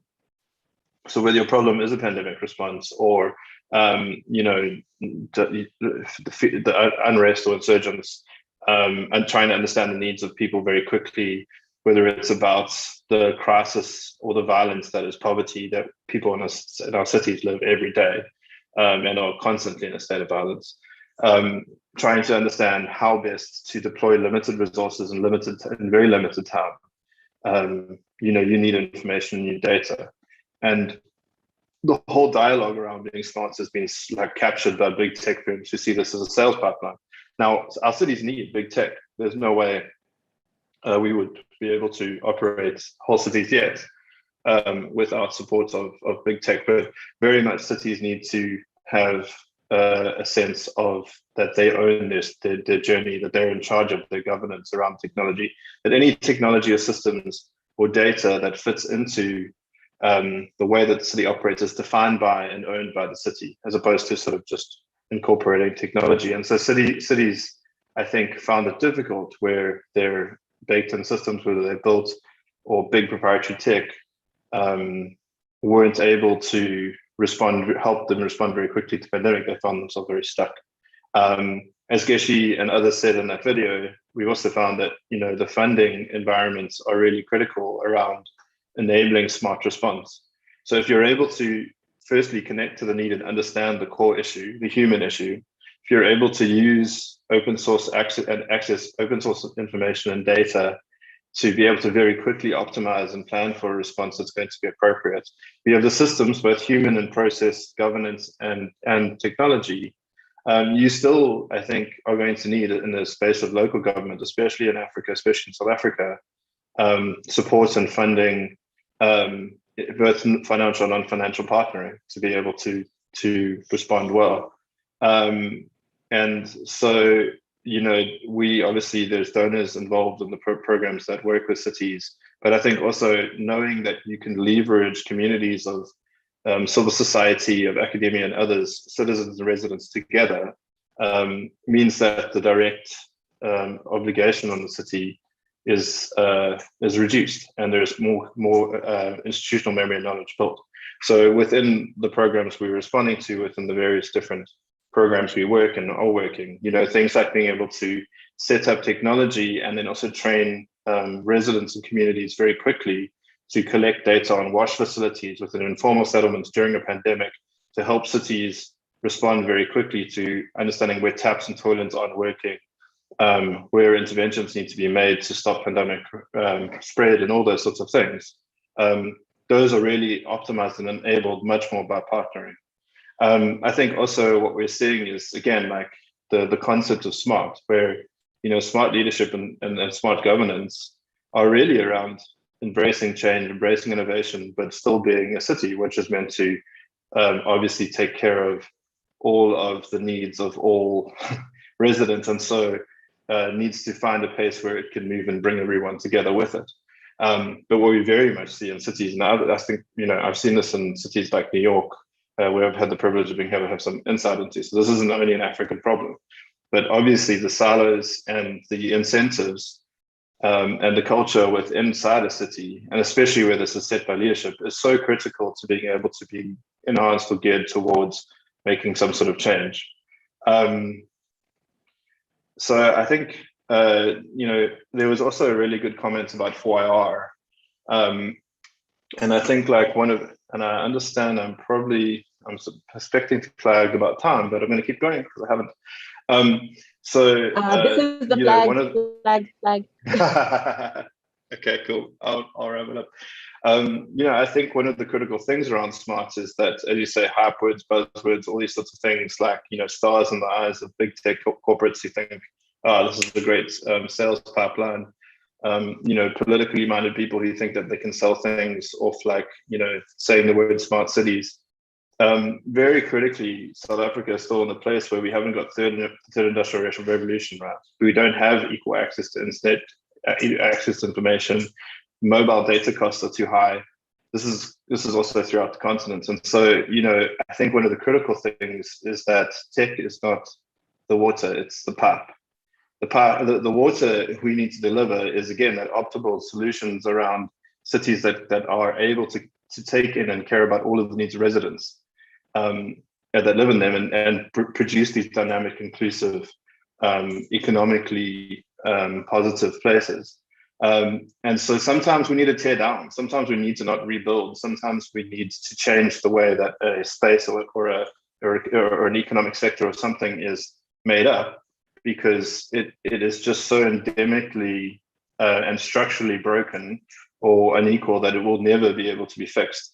And in some other cases, maybe this will be the case. But I mean, especially in terms of access to internet, let's stop talking about sensors and these sorts of things. Well, not stop talking about them, let's embrace them, but let's start talking about the fact that actually fundamental investment in things like access to internet and that sort of infrastructure needs to happen fundamentally. There's some really good lessons and anecdotes and insights from the Global Future Cities program directly from the COVID support. The stuff is public. It kind of backs up a lot of what I was saying. There's a link there. You can go and see the learning brief from the Future Cities South Africa program. But I think, really understanding what were the factors and how can one work smart in terms of resilience instead of a pandemic. And I think, again, talking to the idea of the smarter response, and what are the things that sort of come in place when one can, or that it allows for cities to be responsive. And then there's just, really so many things. We'll talk about opportunities, but I think, we can maybe chat about that thing. And then thanks. That's maybe the closest I've ever been to my time. No, thanks, Richard. And sorry to make you rush through that, because it looks like there's some great slides there. But as always, you're so gracious about sharing your slides with all of us. So I think people can look through those. Tech is not the water, it's the pipe. I think that's such a wonderful just way to help people visualize this issue. I was asked a question yesterday in another panel whether I thought technology infrastructure or development was where we should focus. And I thought that was curious that people actually think tech or infrastructure is what we are trying to do. And so this issue of what's the means versus the end is clearly something people don't always get into perspective. So thank you for that. And I'm definitely got some questions for you. And I'm just going to encourage participants to continue putting questions on or comments onto the chat or the Q&A, and we will be bringing Richard back in. But without further ado, I want to make the circle bigger and say beyond South Africa, even though I'm sure a lot of what Richard was sharing is in fact not just about South Africa. I think these issues are quite common, but let me not say it. Let Simina say it to us. I've already introduced you, Simina, and welcome to take the stage. Thank you very much, Geshi. It's a pleasure to be with you again. It's the second year in a row for Aston for me at the Urban Festival, and it's a great pleasure to share my insights, our insights as a network with you. I don't have any slides, so bear with me. I hope my presentation is clear and as insightful as the one Richard gave you. And yes, it's true that many of the things that he said for us are exactly the same. It's the vision that we also have. So first of all, very quickly about Aston. Aston is an acronym that stands for African Smart Towns Network. We don't use it as that much because, like everyone, I think when it comes to smart cities, it's a term that we don't use it that much, or we kind of use it with care. And Aston is 11 cities from 11 different African countries, north, south, east, west. Unfortunately, no South African city is part of the network, but thanks to the work we are doing with the CTIN, I think we the connection there is strong. And the aim of Aston Cities is to use digital and tech to make cities a better place, really to live, to work, to play. We are a flagship project that was born from a partnership between the French Development Agency and the European program called URBACT. URBACT has been building networks such as Aston for nearly 20 years in Europe, using a very specific kind of methodology that's based on principles like a participatory approach. So whatever solutions we build for our cities, it has to come from the local ecosystem. We want to look at an integrated approach, so bringing all the levels of governance together, and of course we are looking at sustainability. So that was the kind of framework that we wanted also to use with Aston. Our aim was not to create smart cities full of sensors and AI in Africa, but our aim still is today to use digital and tech to solve the solutions that cities are facing on a daily basis, and with this view that yes, tech is the pipe, and tech should be used to achieve the sustainable development goals. We started Aston in October 2019. We had 6 months of business as usual, if I can say so, activities, and then COVID happened. But not only COVID happened. We had major floodings happening in Niger. There was Mali. Bamako is also part of the network, and as you all know, there was a coup d'etat that stopped the city and the country for nearly 6 months. Lagos is also part of our networks, and the anti-SARS movement again blocked the city almost in entirety towards the end of 2020. There were elections in Uganda. Kampala is part of our network. So the reason I'm bringing all this up is to say that 2020 for us was a major turning point in terms of learning. And COVID was only one of the problems that our cities were facing. For some, it was the smallest of the problems, if I can say so. And the reason, again, I'm mentioning all this is because during 2020, there were moments when we were asking ourselves, okay, this is the best moment for us to see if Aston is really relevant for these cities, but not Aston in terms of us as a network, not only that space, but also the digital transition. Is this still a big priority on their list when they are facing so many problems? And when at the end of the year and still today, we have 11 fully engaged cities that want to work together, that are looking into their challenges and how to design solutions, how to learn from one another, how to experiment and to scale up. I think that what we saw is that, yes, digital transition is important for the cities, and it can help them move forward.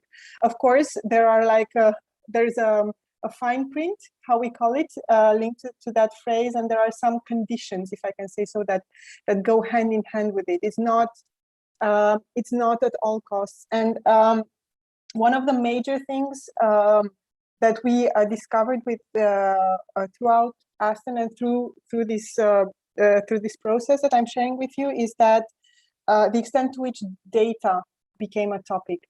Right at the beginning of Aston, we had a survey with respect to the topics, digital topics that or concerns they had, and they wanted us to work together on. I can tell you that at the beginning, data, especially data privacy, was not high on their lists.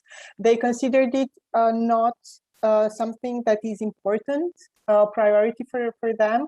And I can tell you that we had sessions for nearly 6 months in a row over 2021 discussing data.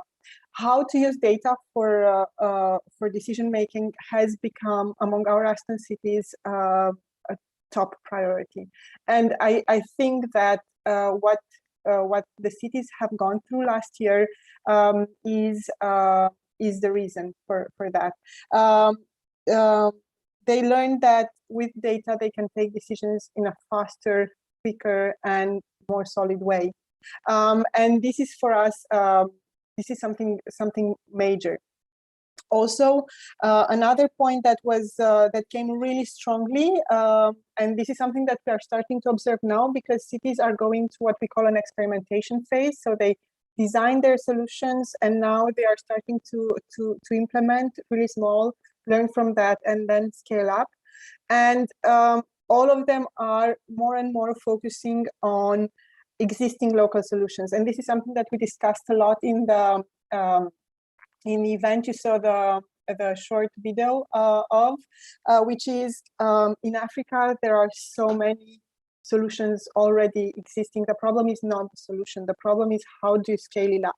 How do you scale it up, right? How do you make that sustainable? And we see more and more cities looking on the existing ecosystem, being more open to work with startups, which is not something that was granted at the beginning. And this is again something that they realized it's leaner, it's easier, it takes sometimes less money, and also because money is and was and continues to be a challenge for them. So yes, tech can be of great support when it goes hand in hand with existing local solutions. And the last point I want to insist upon, because this is kind of the core of what Aston does, is and this is something that Richard also insisted upon, is of course the human dimension of it. We are not talking about smart cities, we are talking about smarter people, be it at the governance level, be it at the implementation, operational level, it doesn't matter. And if we manage the bet of bringing some tech solutions, but most importantly, improving the skills of the people inside the city administration to use that tech, to have a good dialogue with the private sector that so far has been owning the smart city industry, so to say, then the bet that we are taking around tech and smart cities, I think we are going to win that. So I'm going to stop here and leave the floor to questions, if that is okay for everyone. Thank you, Semena. You've gone through quite an impressive amount of content in a very short time. But thank you for also, in a way, emphasizing that many of these issues are similar in different places. And I think we'll have to come back to some of the issues that both you and Richard are raising in discussion. So maybe let me not start trying to get into it right now. But smarter people, I really heard you say that, that this isn't about, finding the smartest tech. This has a lot to do with how we understand and use these things. And I think we'll come back to some of this in discussion. But let's first bring Judy Backhouse into the discussion so that we have all three perspectives. So now we scale all the way out. So the universe is what we can look at. Judy, do you want to share with us what your insights have been now that you've been researching these issues well beyond South Africa and Africa? Welcome. Thanks very much, Keshi. So I want to bring some examples from the international context, but and also more of a research perspective on matters. But I must say how nice it is to be back talking to people in South Africa, because I find that I share very much the perspective that you have on smart cities, which is not always the case in my interactions with people in Europe. So this question of have smart cities enhanced city response and resilience, I think is an easy one to answer. I think it has. And I want to start with just a very simple example. And that's the example of municipalities in Spain. So Spain is a country with lots of small towns. There are 8,000 municipalities, give or take, in Spain. And a lot of these are very small. More than 7,000 of them have fewer than 10,000 people in them, so it's really small. These kind of small municipalities really lack the skills and infrastructure to develop and implement digital services, as I'm sure you can imagine. So an example of how Smart City Initiative has helped in this particular case is a cloud-based system which has been developed by a local company and sold among municipalities, which essentially provides an electronic document management system for municipalities in Spain. And what it comes with is a municipal website. So the municipality automatically has a website once they've implemented it.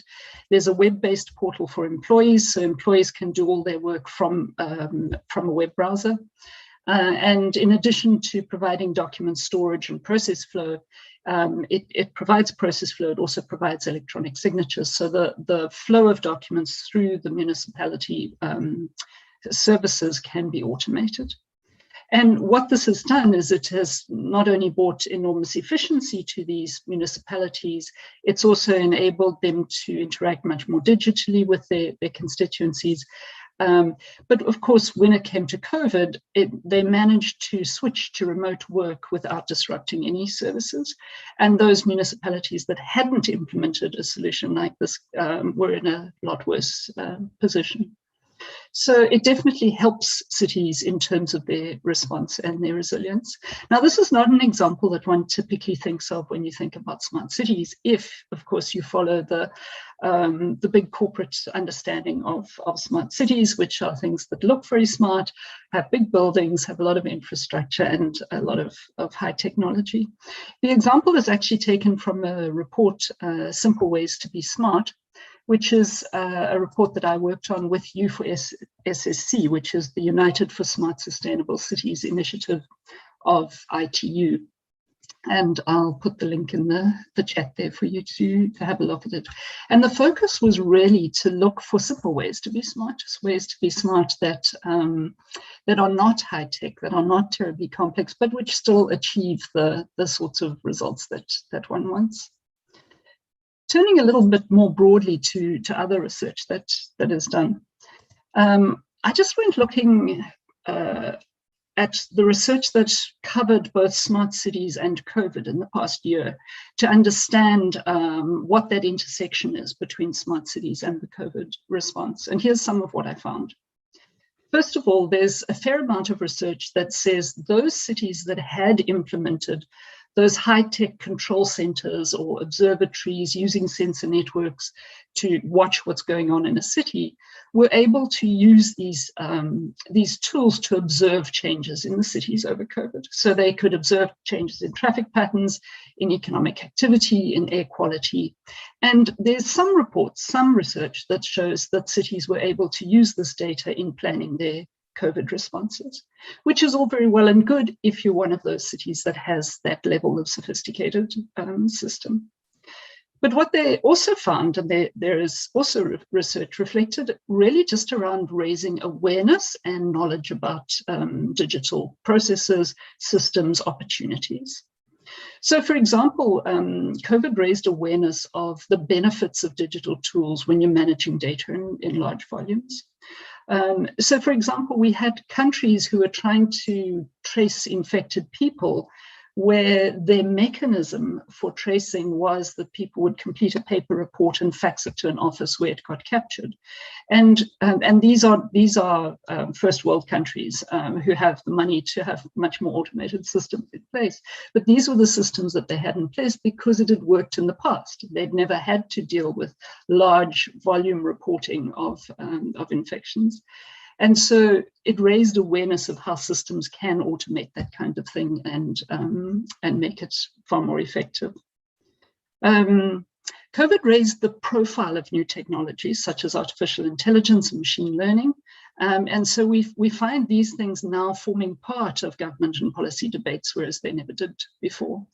And clearly raised digital skills and awareness. A lot of people learned a lot about learning using technology in the past 2 years.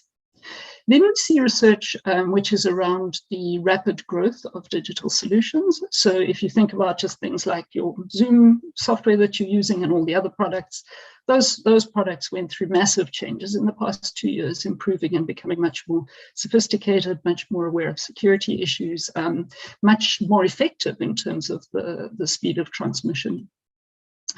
And so we saw a lot of other digital solutions. So for example, the COVID tracing apps, which there was an incredible plethora of development around COVID tracing apps.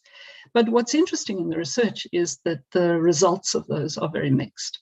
So some countries report success, South Korea, Vietnam are notable examples, but in many countries, tracing apps completely failed. They just did not achieve what they set out to achieve. But the benefit of something like COVID is just the sheer volume of apps that were developed. What we have as researchers now, which is great fun, is we have wonderful history of information about what worked and what didn't work, and we can now spend the next 5 years unpacking that and writing papers about it. But what I think the last section of research that I wanted to touch on was research touches a lot on digital exclusions. So we know from the smart city research more generally that smart cities generally make cities exclusive, and they do not promote inclusivity. So we saw during COVID how this was intensified, and one only has to think of the example of education and the immense difference in education that children have obtained in the past 2 years based on whether they had access to the internet and technology or whether they didn't. So a bit of a mixed bag in terms of what the research is showing as to how smart cities helped or didn't help in the responses to COVID. So I put the slide together earlier in the week, and I was really surprised listening to the past two speakers and looking at that little film clip to find that I'm pretty much repeating what everyone else has said. I was asking the question, how could we do more better? So how can we use smart cities and the opportunity presented by these technologies to improve? And I really have 3 points here. The one is to listen widely, learn widely. The second one is to get as many stakeholders involved as possible. And the third one is to act wisely with a view to the long term. So I just want to unpack those 3 points a little bit. The first one, listen widely and learn widely. I think it's really important to talk about problems, to share data, to get a common understanding as to what the problems are between cities, researchers, residents, NGOs, businesses, Because if we don't understand what the problems are, it's more difficult to tackle them. And then also to devise new avenues for exchange. I was listening in on the opening session on Wednesday, and one of the speakers spoke about the need for engagement between government and the professions. And that's a nice example of how do we get those conversations happening? How do we also make more effective use of media, both new and old media, so that we can gather information? And then the second point, which many people have spoken to today, is around getting as many stakeholders involved as possible. And this is about innovation hubs and city engagement with innovators. It's about the private sector working with cities. It's about various sectors. The examples that were provided by Smiso of working with local communities, I thought that was very interesting. From my side, I want to just talk a little bit about cities working with researchers. So when I was back at WITS, we tried very much to get our honours students, when they were doing ICT projects, to do projects that were relevant to the city and city problems. And one of the papers that I came across some time back was some research conducted in Portugal around the security of municipal websites. So some colleagues of mine went and looked at municipal websites and did an analysis of how well they adhered to basic security principles, and found that most didn't. In fact, I think they found one municipality in Portugal that actually were completely up to date in their security requirements. Now, this is the sort of research that could be very easily replicated by students. And I think it would be very interesting research to conduct in the South African context. What's happened here in Portugal is, of course, once you publish that research, all the municipalities immediately go and check on their websites to try and find out where they're falling down and to improve it. So the thing with doing that kind of research is that it can very easily lead to improvements, and it can lead to developing training interventions as to how these things can be done better. So that's the sort of research that I think would be really nice to do on an ongoing basis with students, to monitor this over a number of years and see how the security is improving. My third point was around act wisely and with a view to the long term. And in fact, the Deputy Minister, when he opened this event on Wednesday, used the phrase fitting plans to circumstances. And I think this is a very good phrase in terms of in smart cities, ignoring what is put up as best practice. As Richard so rightly said, this is really about technology companies trying to get more sales for the things that they sell, but rather to understand what local concerns are and to address local concerns using smart city agendas that are appropriate for the local context. And here I just want to mention some work that has been carried out in Brazil recently. So a lot of my research focuses on how smart cities are measured. So those rankings that you get that say this is the smartest city, this is the second smartest city. Those rankings are always underpinned by some kind of a model of smart city that says this is what makes a city smart and this is what doesn't. And so a lot of my research has been around challenging those models and saying we need to rethink what we call a smart city, because maybe a smart city isn't one that has the coolest tech, but is then divided very much into those that have access to the smart parts of the city and everyone else who doesn't. And so what has happened in Brazil is some researchers took these smart city models to people in cities in Brazil, to city managers in Brazil, and asked them to try and match those models up to the issues that they are dealing with in their Brazilian cities. And from this, they came up with revised models and models that are far more appropriate to the Brazilian context. In fact, one of the notable revisions that they wanted was that they wanted to explicitly include equity goals in their smart city, saying a city isn't smart unless it can improve equity. And so I think this, again, is the sort of project that it would be really nice to replicate in the African context, to come up with African models. And so for me, the acting wisely and the planning for smart cities is also about taking control of the discourse around smart cities. The fact that that big companies have managed to hijack smart cities and use them to their own ends should inspire us to do the same. There's no reason why we can't decide what a smart city is and put out there our own position as to what will make cities smart, and change that discourse for the future. So that's it from me. Thank you. Thank you, Judy. And I'm actually now just going to ask if we can all be brought on screen as the panel. But this last point you make about controlling the discourse and really sort of trying to make sense of what it is we're trying to do, I think resonates across the whole panel, and some really great research observations there and exemplars from around the world that we might learn from. So we're into our last half hour with you participants. So we're all together here. And I, of course, welcome everybody to engage and raise any questions or comments that they wish. But I also want to invite the panelists to do the same. I mean, there's some key things that are coming up for me here. And I'm hoping that one of the things we can maybe do today, just to push things forward a little bit, is in a way to maybe come up with some specific messages to some specific spaces about how to move the needle forward. Like many people, I think we're all getting weary of describing the problem, and we are wanting to see change happen faster just because times are urgent. And so, so I just want to push us a bit on that. I'm going to frame three things, maybe four. There's so many, but I'm trying to sort of zero in on a few that come out for me from this set of conversations. But I also want to welcome each of you, I think, to raise points from each other that you might think we could dig a little bit into. And I'll welcome participants to do the same, please, through the chat, or you can raise a hand, we can bring your voice in. Number has mentioned and echo what Sithole raised in the intro video around leadership.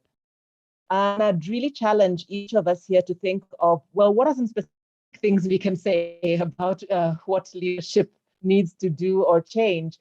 Because I just worry a little bit like the African governance conversation. You know, we sort of always make these big points out there about needing better leadership, but then it just ends up becoming almost, this big insurmountable problem. So are there some explicit messages we can think about in terms of what is it we are seeing or not wanting to see or wanting to shift specifically in the quality of leadership, in the behaviors of leaders, some of who might be present in this call, that could really, in a way, get us acting smarter. So what can we say beyond just saying leadership is important? Do we have some specific ideas? A second issue that I think is really quite interesting is a number of us, I think, seem to agree on the challenge of sort of corporate capture, the smart city idea, and the big, sort of tech companies running the show. But I guess the question would be, do we see better ways? Do we see any appropriate ways to leverage the capacity that's there? Or it's, pretty much shelve them if you can and just figure it out on your own. So do we see any possibility, any valuable form of engagement? And I really, it's a genuine question. I really don't know the answer because I myself sometimes tend to be so big tech averse that I don't always maybe look for the opportunity and whether there's anything better we could be doing there. So are there any ideas on that? Also, so Judy reminds us, and I think all of you give examples, and I think, in fact, Simona provoked me when she said that there is this question about whether the digital transition is even a priority for places that have so many much more basic problems.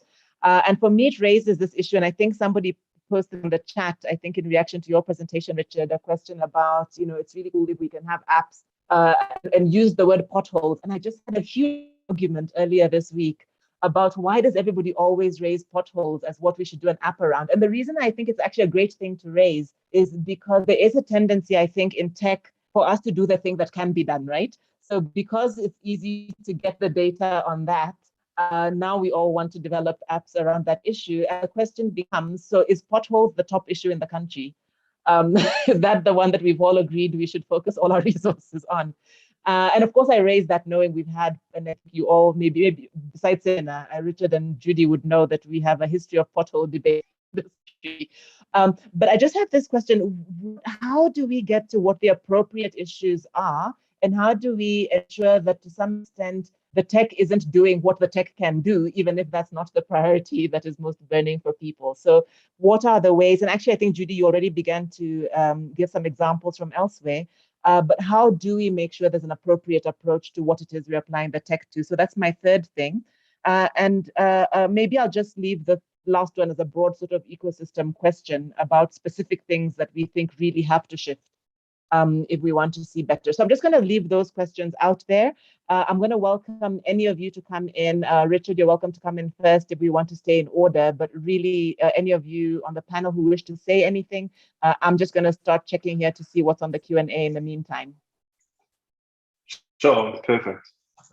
Just checking I can be heard. My earphones are okay. Yep. So I agree on the leadership side, saying leadership. I mean, and I think from me, and I will state I've come into the space from an economist, data science, tech sort of background and a love for cities. And so I'm sure there's really, really intelligence and stuff I want to learn from about leadership in terms of governance. But for me, what I observe is more just like what is the ability to facilitate an environment for people to take responsibility, to sign off on things, to build a sense of security around how decisions can be made, and to also, I think put appropriate levels of risk at appropriate levels of authority. I think it's about making, we see cities where potentially politicized or weak leadership leads to organizational structures where you've got the next layer down and you've got 12 different cities led by 12 different departments and no intervention of how that comes together to achieve your long-term goals or your development plan or whatever it is. And again, some examples of really good leadership. So I mean, I think, not to say it's all terrible, but I think that's what I say is one element of it, whether it's about putting together responses and unlocking the organizational structure and the people within it to actually be effective in making decisions with them,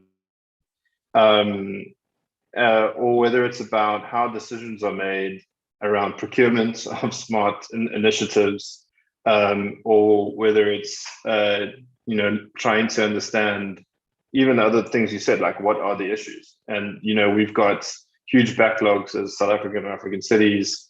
We've got IDPs and long-term goals that are very ambitious.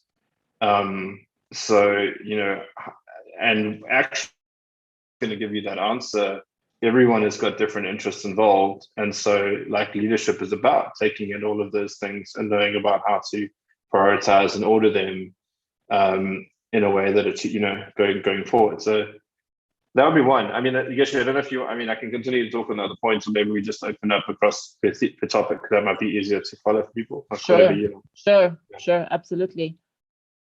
So similar, Judy, please, you're welcome to come in. Thanks, Geshi and Richard, for those insights. There are some things you said that totally resonate. The one thing, like if I were to give one explicit message to the leaders, and here I'm thinking about the elected representatives, the high-ranking city admin I work with, is be humble. What we often see is that they jump into solutions, and they jump into solutions because they want their idea to be out there, because they honestly think it's good. They don't take the time to analyze the problem, and they definitely think that the solution is digital because that's the hype thing to do. So yeah, keeping it short, my message would be humble. Going hand in hand with what was said in the intro video by Sithole, which is also be ballsy. You have to find the right level of those two elements. I'll stop there for now. Yeah, so that's interesting, Semina. I don't know if, is it okay to say ballsy? Is that an okay term? I'm not sure, but I was quoting. But I think we understood you. I'm not saying it. No, okay. Yeah, it's a good thing it's Semina who said it. Okay, now Judy, actually just maybe, and you might have had something you want to comment on, and there is a question for you in the Q&A, but maybe if you're going to come in here. So Semina is saying, and I think it's really important to be humble, but I think it's also really important for us to recognize the allure, the seductive nature of something called 4IR and some glitzy renderings we see, and the idea of the smart city and tech will solve everything. And this may be even a sort of harks on a bigger development issue of catch up, right? So you're trying to tell us, Judy, that we can be low tech, we can do simpler things, we can be where we are, but maybe that's not what leaders want to show, and maybe that's not what the populace wants to hear. Maybe people want to see some flashy dream that's going to replace all of the shit around us. So could you maybe just, I don't know if in your research you're picking up on that, so could it be that those of us on the ground are saying let's do simpler things, but in fact, people want Donald Trump to them that they can, blast everything, blast everything. How do we deal with that? How do you get leaders to be humble? Okay, that I can't answer. How do you get leaders to be humble? But what I did want to raise is I actually wanted to say that I have a lot of sympathy for leaders, because when one has been in leadership positions, you suddenly discover that it's actually really hard.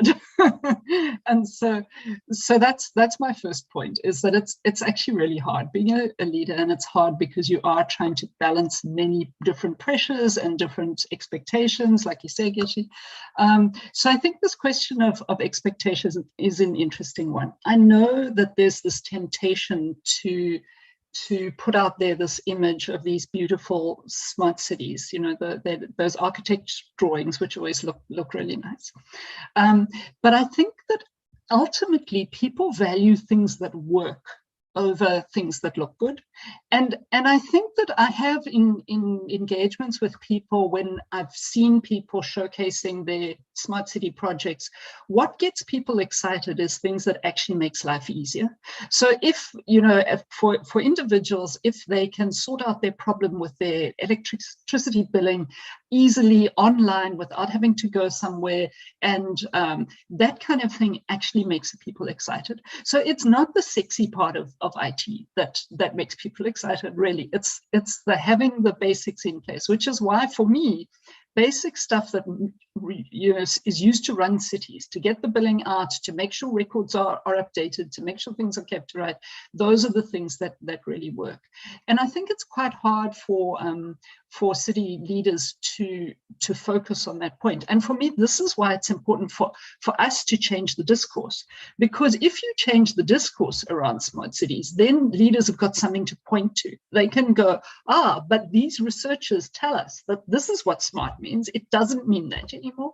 And that makes it far easier for them to stick to their guns and say, we're going to fix the basic problems. We're going to get those things sorted out before we build shiny new cities that look amazing, but create greater inequality. And this is where by making explicit something like improving equality has to be a goal of a smart city, also helps, because then it helps people not to do those exclusive projects that benefit some at the cost of others.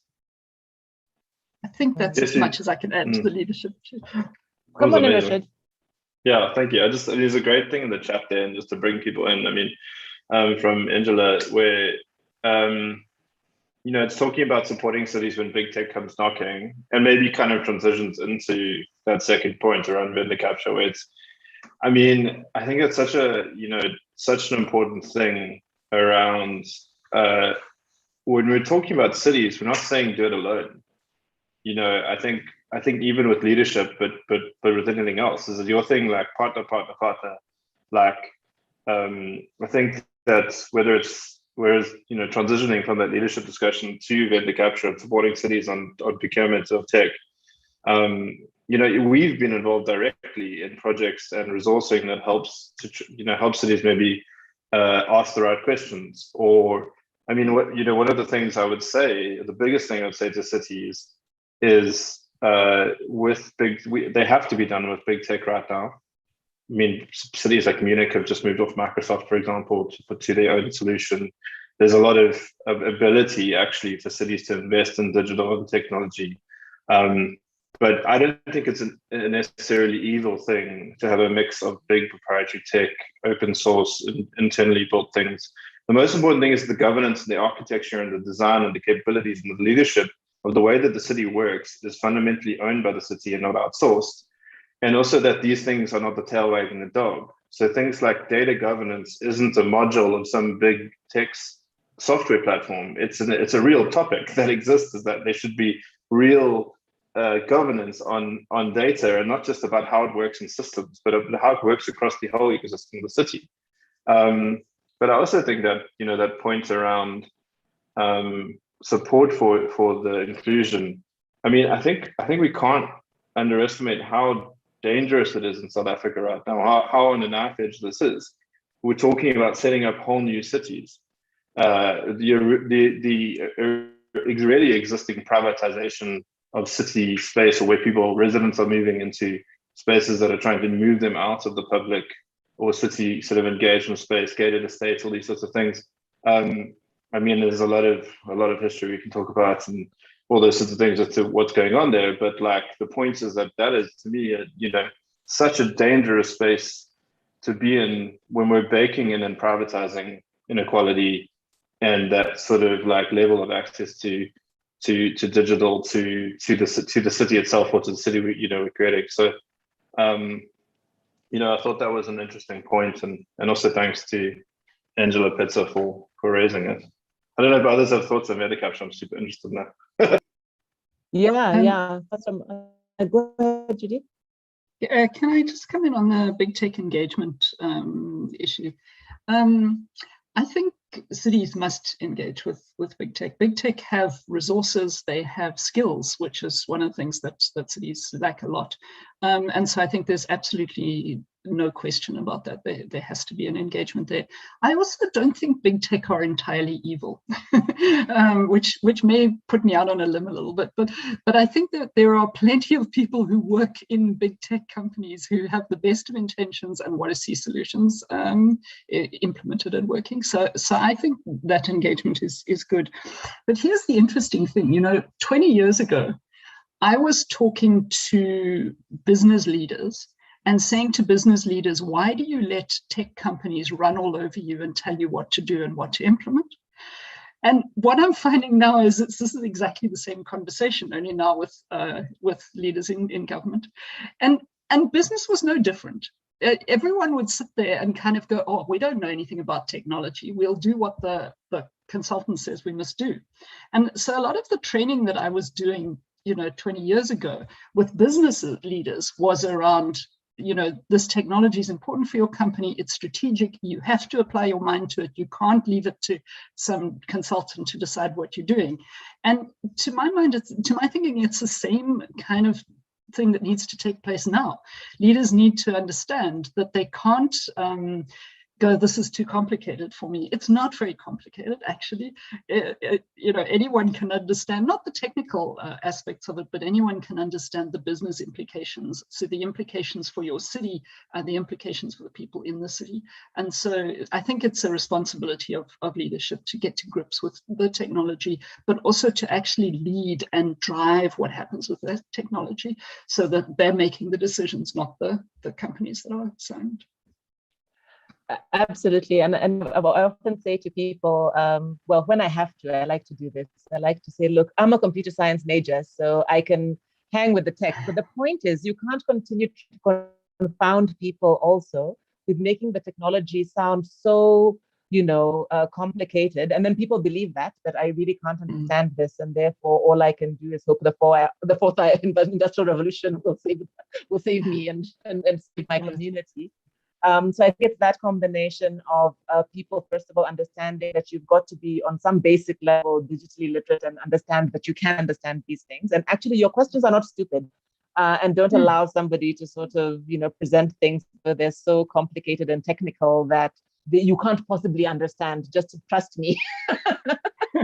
type of thing. And that's, by the way, and I'm not just bootlicking, but Richard, that's one of the things I've always appreciated about your approach on projects, because I've seen you do that, where you don't lead with complicated things. I think you're always trying to simplify and make sure people are focused on their issue, not focused on some fancy tech thing that they don't, quite understand. So that's great. But Semina, I'd love for you to come in here, because you're really in 11 very different countries and cities around the continent. And maybe coming to this last point in our last couple of minutes, do you think that I was making this point about sometimes the leads, because, and maybe leads us away where our priorities are, and he's saying that actually want their actual issues solved. How do you see that playing out? Is that also a leadership issue, or are there other lessons you're drawing from seeing how these interactions happen in other countries? Is everybody just sort of doing what the tech can do? Is there some hope that people are actually beginning to engage with what actual priorities are? It feels like it does. And it's not everywhere, it's not systematic, but there are cities like Nouakchott, where we have an amazing local coordinator. And Nouakchott is working with Aston on their addressing system. It's a capital that does not have addresses for all its territory. And what's the city you're saying, Semina? Maybe I don't know. Nouakchott in Mauritania. Oh, Mauritania. She says, we have failed this so many times. We cannot afford to fail this again, because of course it's not the first time that they are working on this topic. And she's also saying there are thousands of solutions out there. Private companies that are working on our territory have solutions already.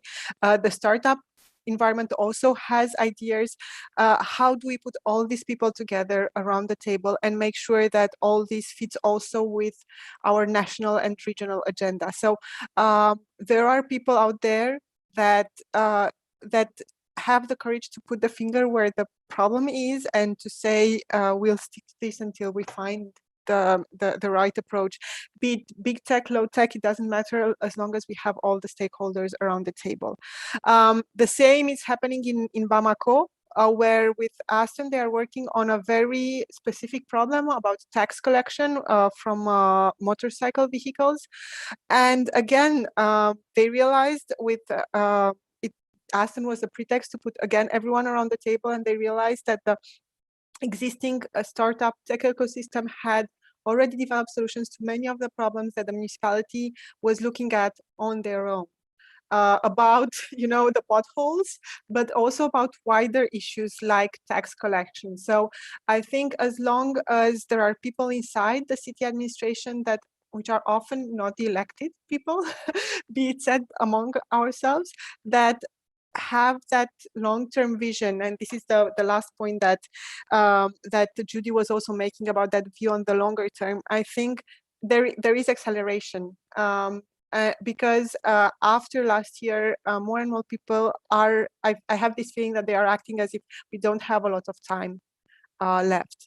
And that's something from, again, the 11 cities I'm working with, that's something new. Nice. So maybe that's, again, one of the few positive things we've had out of a pandemic era, is people actually beginning to feel like, hang on, maybe we need to do something quickly. And so that pressure, that urgency, that to push to do, I think might be good.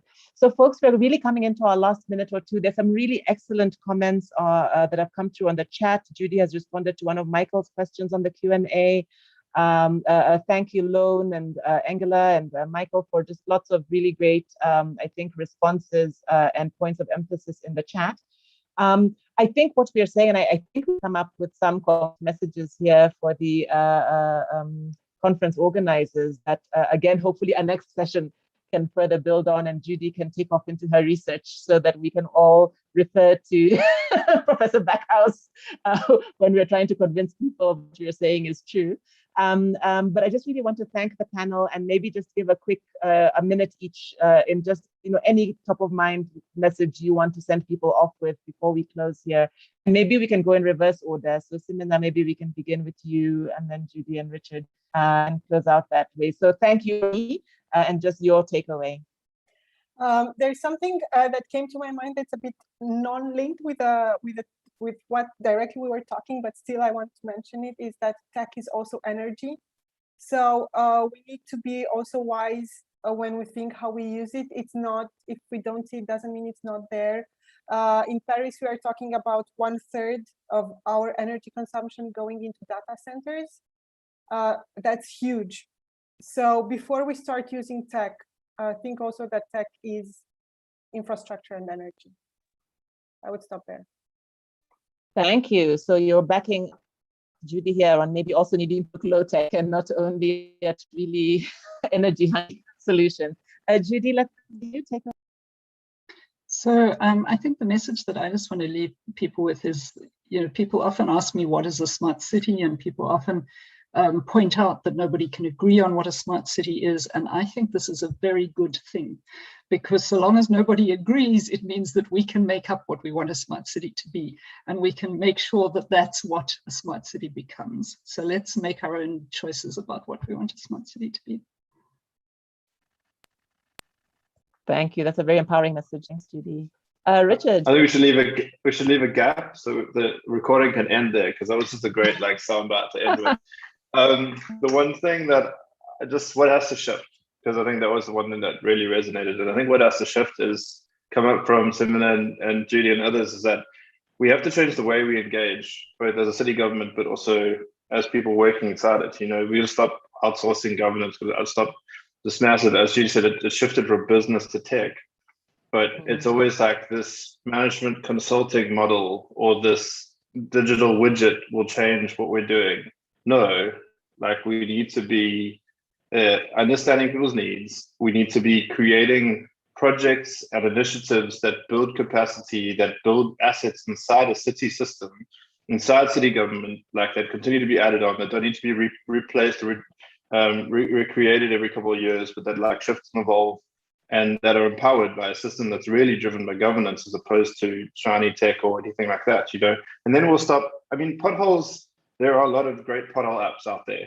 They're open source, it's possible. And what's really great about that example is it's showing that I can lead you, there's 1,000, and then, not all of, most of them, not all of them don't get deployed. And it's not because there isn't pothole apps.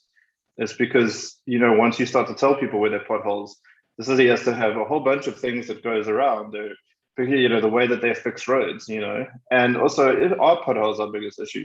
Let's connect to people, and it's hard to see that when people don't have water and toilets and those sorts of things. But also let's find the way that we can access that need, and then build a living, and that's smart, right? That's a smart system. We build living interventions that bakes in and crowds in kind of innovation, builds inclusion. That wasn't such a bad. It wasn't a Judy, but it wasn't too bad.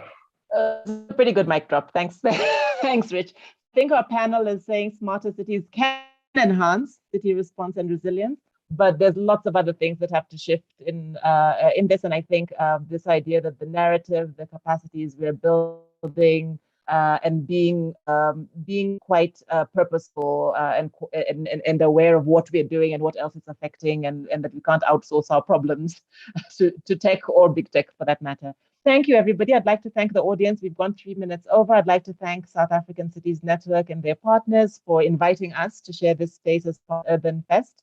I don't know if there are any final messages from the hosts, but for my part, I'm happy to close out and to send everybody off to next sessions or to happy hours or wherever you're going next.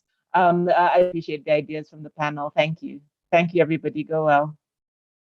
Thank you, Geshi. Thank you, Geshi. Bye-bye, everyone. Bye, everyone. Oh, I understand the recording will be available probably after next week.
And that blog is really transparent and honest about a lot. It exposes a lot. So yeah, I think I hope more people engage with it. So. Yeah, but he's often not the favorite person, and neither is Mike. And yeah. But maybe it's good that he left the city, actually, because, you know, if you're saying it legislatively, it doesn't really, you know, sit at local government level, then maybe actually this is going to free him up to have the influence that he needs to have at the right spheres where it does matter. I agree. I mean, maybe he was just getting too frustrated because nothing can be done at that level, you know. For me, it's sad to sort of lose cultural practitioners in the administration, because there's a definite need to have that active voice engaging at that space. So on one end, it's sad to lose him in that space, but on the other hand, I think that his insights into the administration and what he offers now to other municipalities, other governments, other policymakers, he has real experience, and he also comes from the ground. You know, so there's a real understanding of the creative community. He understands to a large extent. Yeah. So yeah, because there's a lot of fighters in the sector. Yeah, he's a G. He's a G. Pretty much. Yeah. Yeah. But I mean, there's a lot. The I'm for Arts is surfacing a lot of the voices, and there's so many different movements that have been coming along, and it's cool. They're engaging in policy. They holding government accountable, and in many ways they're using that their cultural weapons. So it's not just that, because government limits you to how you engage in policy. You have to comment on this period and you have to comment in this language. And I think that the creative community has a different type of voice, and it's forcing government to learn to listen differently, learn to engage differently. I'll share my comment on that, Marco. Please, man. I think, as a foreigner in this country who's in the creative industry in South Africa and actively engaging with the ministers and everything, they're not listening, they don't care.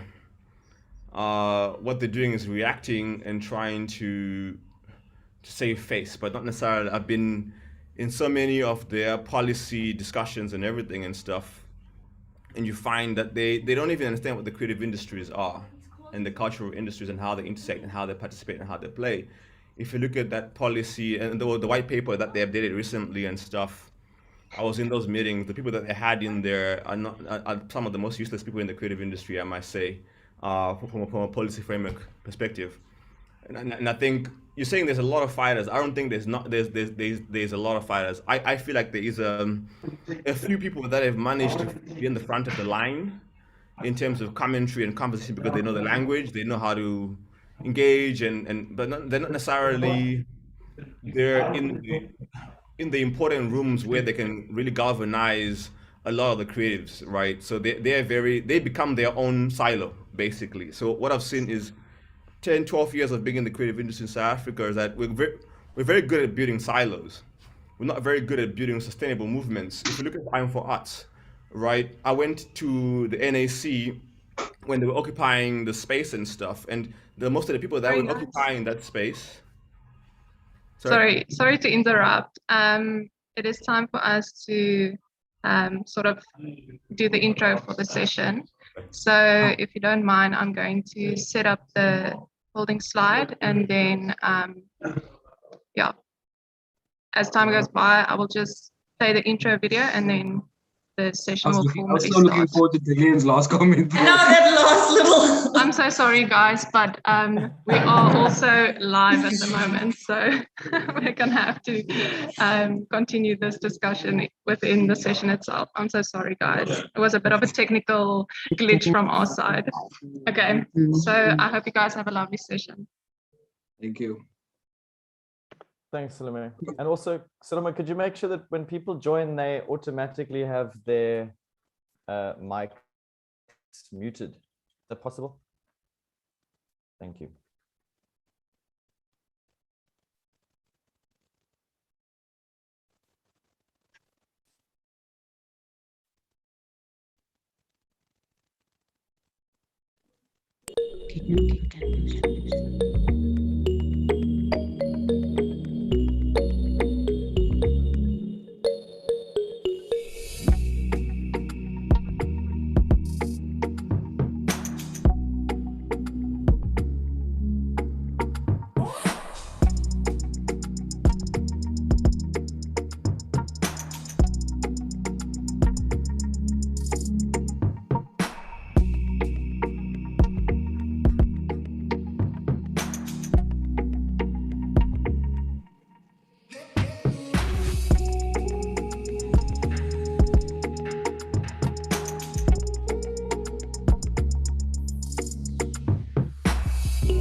that us? Are we live?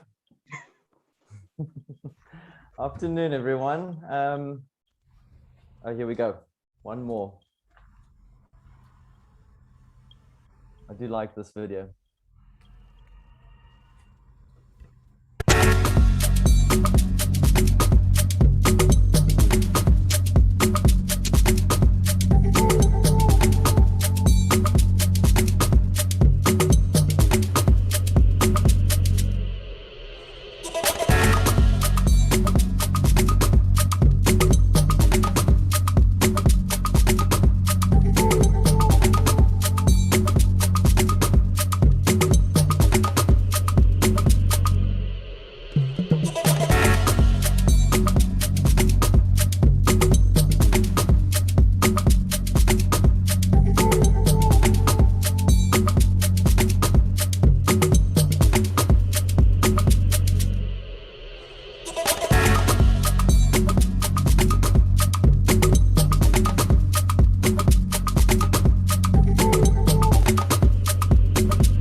Good afternoon, everyone.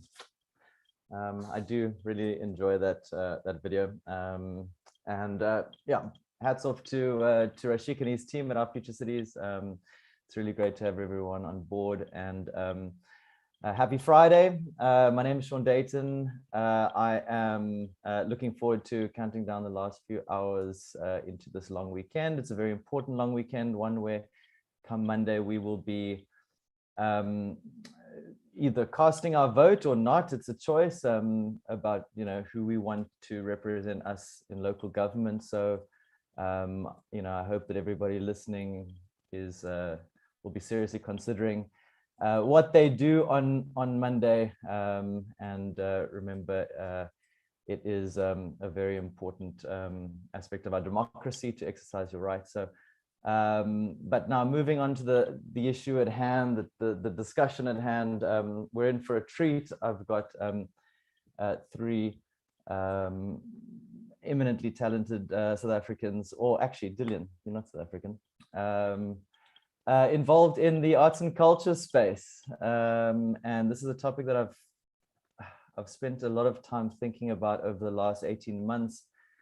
Since our cities went into their first lockdown, since our cities sort of started emptying out, you know, when people were no longer able to socially interact in physical space in ways that we've always, you know, been used to. And I think over the last 18 months, we've really seen a demonstrable decline in vibrancy and you know, activation, all of the stuff that us urbanists are always talking about. With that, I think has come a lot of a big sort of decline in our sort of general confidence and our morale.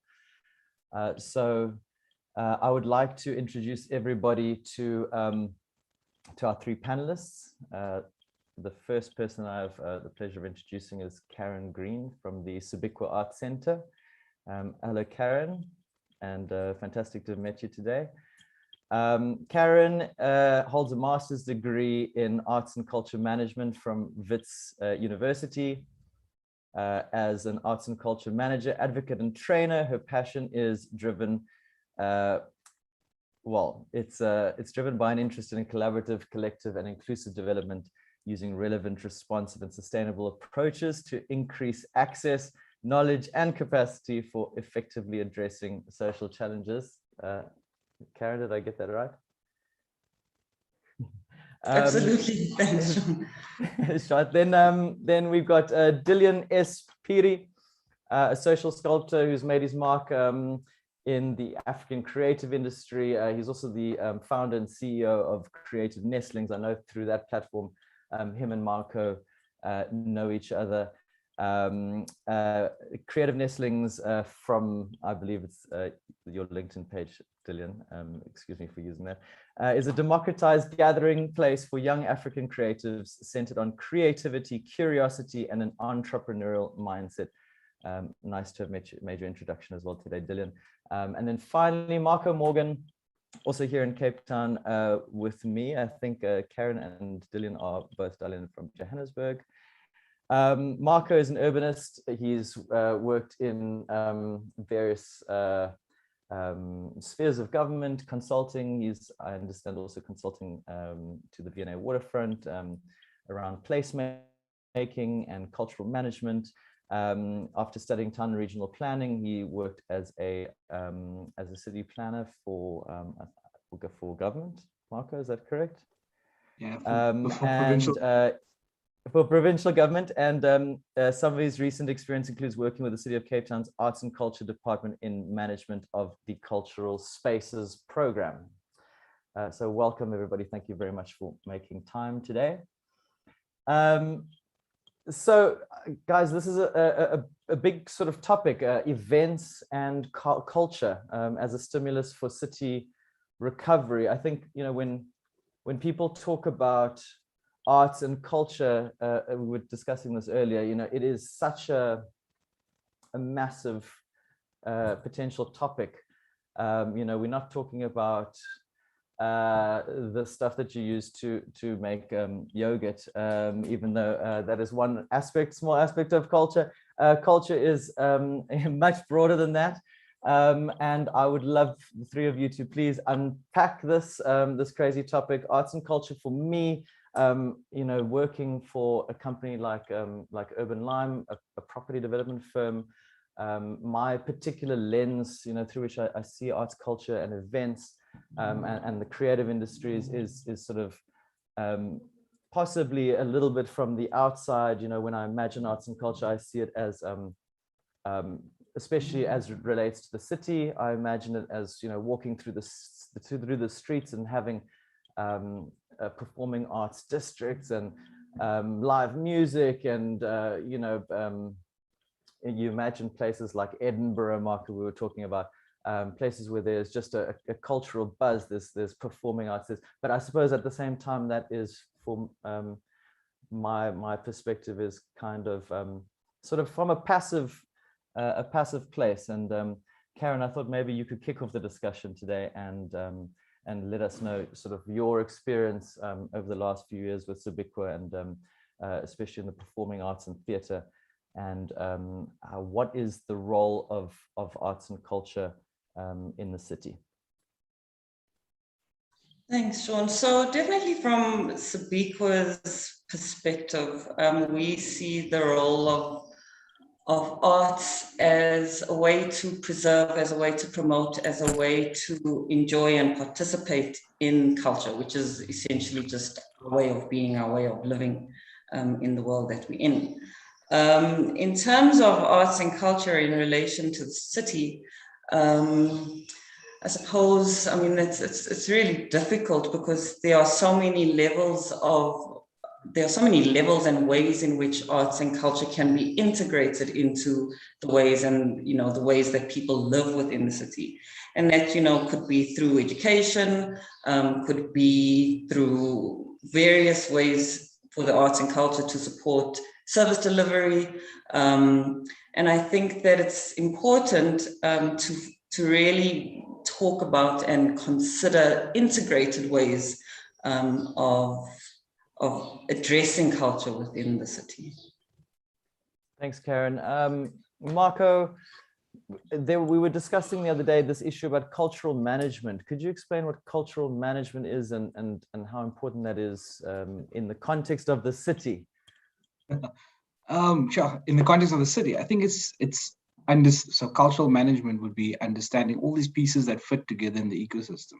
It's understanding the community, understanding the practitioners, understanding the sectors or the disciplines within the sector, and understanding how to leverage these things. So cultural manager, I mean, to refer back to like Karen around a art center, is someone that facilitates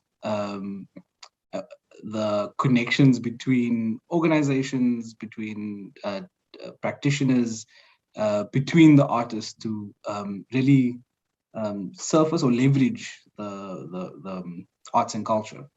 And so I think for me, thinking through that on a much broader scale in the city, it's really thinking through the lens of understanding your community, not through a census or not looking at the numbers, but understanding who is your community and what is the culture, what's that history, that heritage, and then knowing how to surface some of those things. In Cape Town, we got a vibrant culture, and it's ever evolving, and we got an amazing history, and we need to know how to really surface that and deal with that. Sometimes it's the uncomfortable things we have to kind of focus on, but it's about surfacing these things. And cultural management is knowing what's there. Currently, we don't, or at least our policymakers don't. Yeah. Just to be clear about that. Yeah. Dylan, Marco's talking about a network, and I know that a big part of Creative Nestlings is building this network so that we can understand, who are the connecting people, helping, giving people a hand up, and helping sort of certain parts of this community that are maybe a bit disjointed kind of come together to understand who are important people in this particular space. I think, Marco, we were talking about, for example, the Shack Theatre, and how the founder of that institution was able to draw on a network that had been built through trust, community trust, in such a way that he was able to attract all sorts of interesting people that wouldn't ordinarily speaking have made the way to a Shack Theatre in Khayelitsha. Dillian, I don't know if you could just explain to us a little bit about the background behind Creative Nestlings and how that importance of network fits into the philosophy of your organization. Yeah. Hi everybody. I guess for me, in terms of the creative industry and how Creative Nestlings came about, is we wanted to build a network across Africa of all the young creatives between the ages of 18 and 35 to try and put them into one space so they get able to hold our conversations around their practice and creativity and stuff, but also for them to be able to influence where they live. Because for Creative Nestlings, it's always been about the bettering and understanding the quality of life that young people need. Right, so everything that we do is also about quality of life. It's not necessarily just about the creative industries. It's just about the society that we live in as young people. So it was built around that, right? So I'm a very, how can I say, monocle scholar when it comes to quality of life, right? And I realize actually the creative industry, as much as we think creative and cultural industries are intertwined. I think the one that say, and I like Marco's explanation, is that the culture is embedded in society in general, and then the creative industry extracts that and showcases that as different vehicles and stuff and different approaches to it. So I think I don't believe in arts and culture, I believe in creative and culture. Because I feel like when you say arts and culture, you're living out so much that is happening in the creative industries. There's about 16 disciplines in the creative industries, and we tend to forget them. We're focused on the arts only. Whereas architecture is part of the creative industry, technology, all the stuff are all part of the creative industries. So for Creative Nestlings, it's about, number one, understanding who's participating on all levels, right? We wanted to focus on young people because young people are the bedrock of any society, basically. In Africa being a very young continent, it's important to understand what young people are thinking and what young people are doing, because they are the young people that are going to be the future leaders that we can influence now in terms of framing them and helping them shape that. And then our work has always been, okay, cool, how do you bring in different people from different walks of life into one space? So if we look at the space that we had in Cape Town, well, I'm in Cape Town right now, that we had in Cape Town along Market Street, the idea was, how do you get a kid from Stellenbosch, Khayelitsha, Gugule to CBD into one space where they're equalized? And to some extent, you can't really equalize people, but to some extent in this space, no one cares who you are. No one cares who your parents are. What they matter is, what are you trying to achieve and what are you trying to do? We did the same thing in Johannesburg with JMB Hive. And then, so we keep repeating that same approach to create central spaces, because I'm a social sculptor. So my idea is, how do you build a canvas that everybody can build into, right? That's how Creative Nestlings is framed. There's no Creative Nestlings without the network. That's why, for example, we don't exist generally right now because the network is kind of disbanded a little bit. We have a WhatsApp group, But then whenever we need to exist, we can exist quickly. We can quickly catalyze people in any neighborhood across Africa to build something that is required by society and stuff. So it's always embedded by the cultural spaces and the creative spaces we built and stuff. And then now we're trying to figure out, okay, what's the best way forward where we can almost like have 54 spaces across Africa, 54, 55, that bring that culture and creativity activated, always on basically, because the cities are always on that we live in. So how do we as a network be always on at the same time? I don't know if that makes sense. But that's the kind of brief history and the approach to the creative industries and cultural industries that we as a network basically. Dillian, so thanks a lot. So how important then moving from network to space and a democratized space and equaling, leveling space, how important is the access to physical spaces where people can physically meet together, to generate ideas and to cross-pollinate with each other? I mean, how important is it to actually have access to these physical spaces, and where are these physical spaces located? And we have such a sprawling, I suppose, historically inherited physical realm in our South African cities. So, I just wanted to kind of explore that a little bit, the concept of physical space and being in a place in the city and how important that is for the work that you do. For me, physical spaces are inherently super important. So if you look at, for example, in Johannesburg, it's a good example of how coffee culture is better in Joburg than in Cape Town. The coffee is better in Cape Town, but the culture is better in Johannesburg. Because I remember my first time going to Johannesburg to Father Coffee in Braamfontein.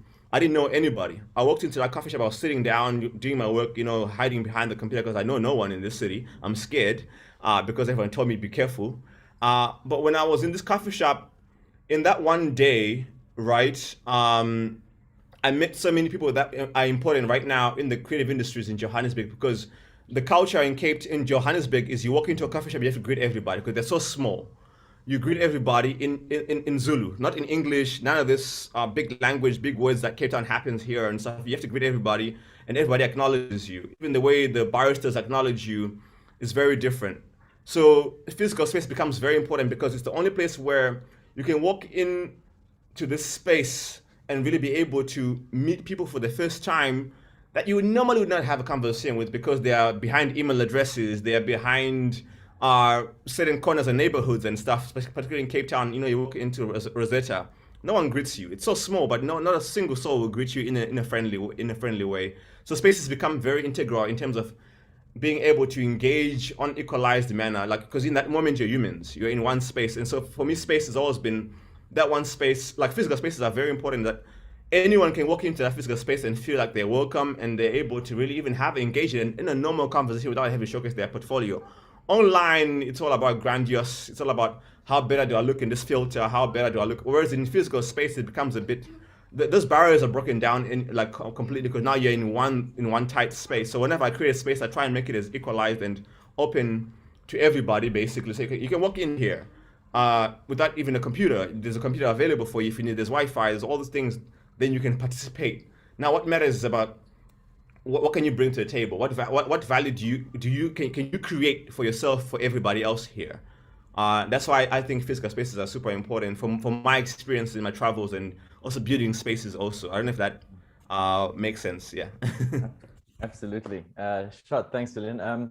Yeah, look, I think for me, there's also an aspect of spontaneity, especially in the location of spaces and the accessibility and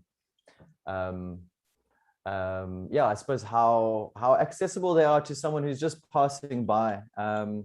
Whereas a lot of our cultural spaces seem to be destination places where I'm going to this theater tonight, I'm driving on the way in, I'm driving specifically for that purpose. Whereas in a lot of other parts of the world, it seems like there is just a lot more opportunity for spontaneous exposure to arts and culture. I don't know, Karen, maybe I don't know if you have anything to say about that. And also I know that the idea of democratized space is also quite an important concept for you.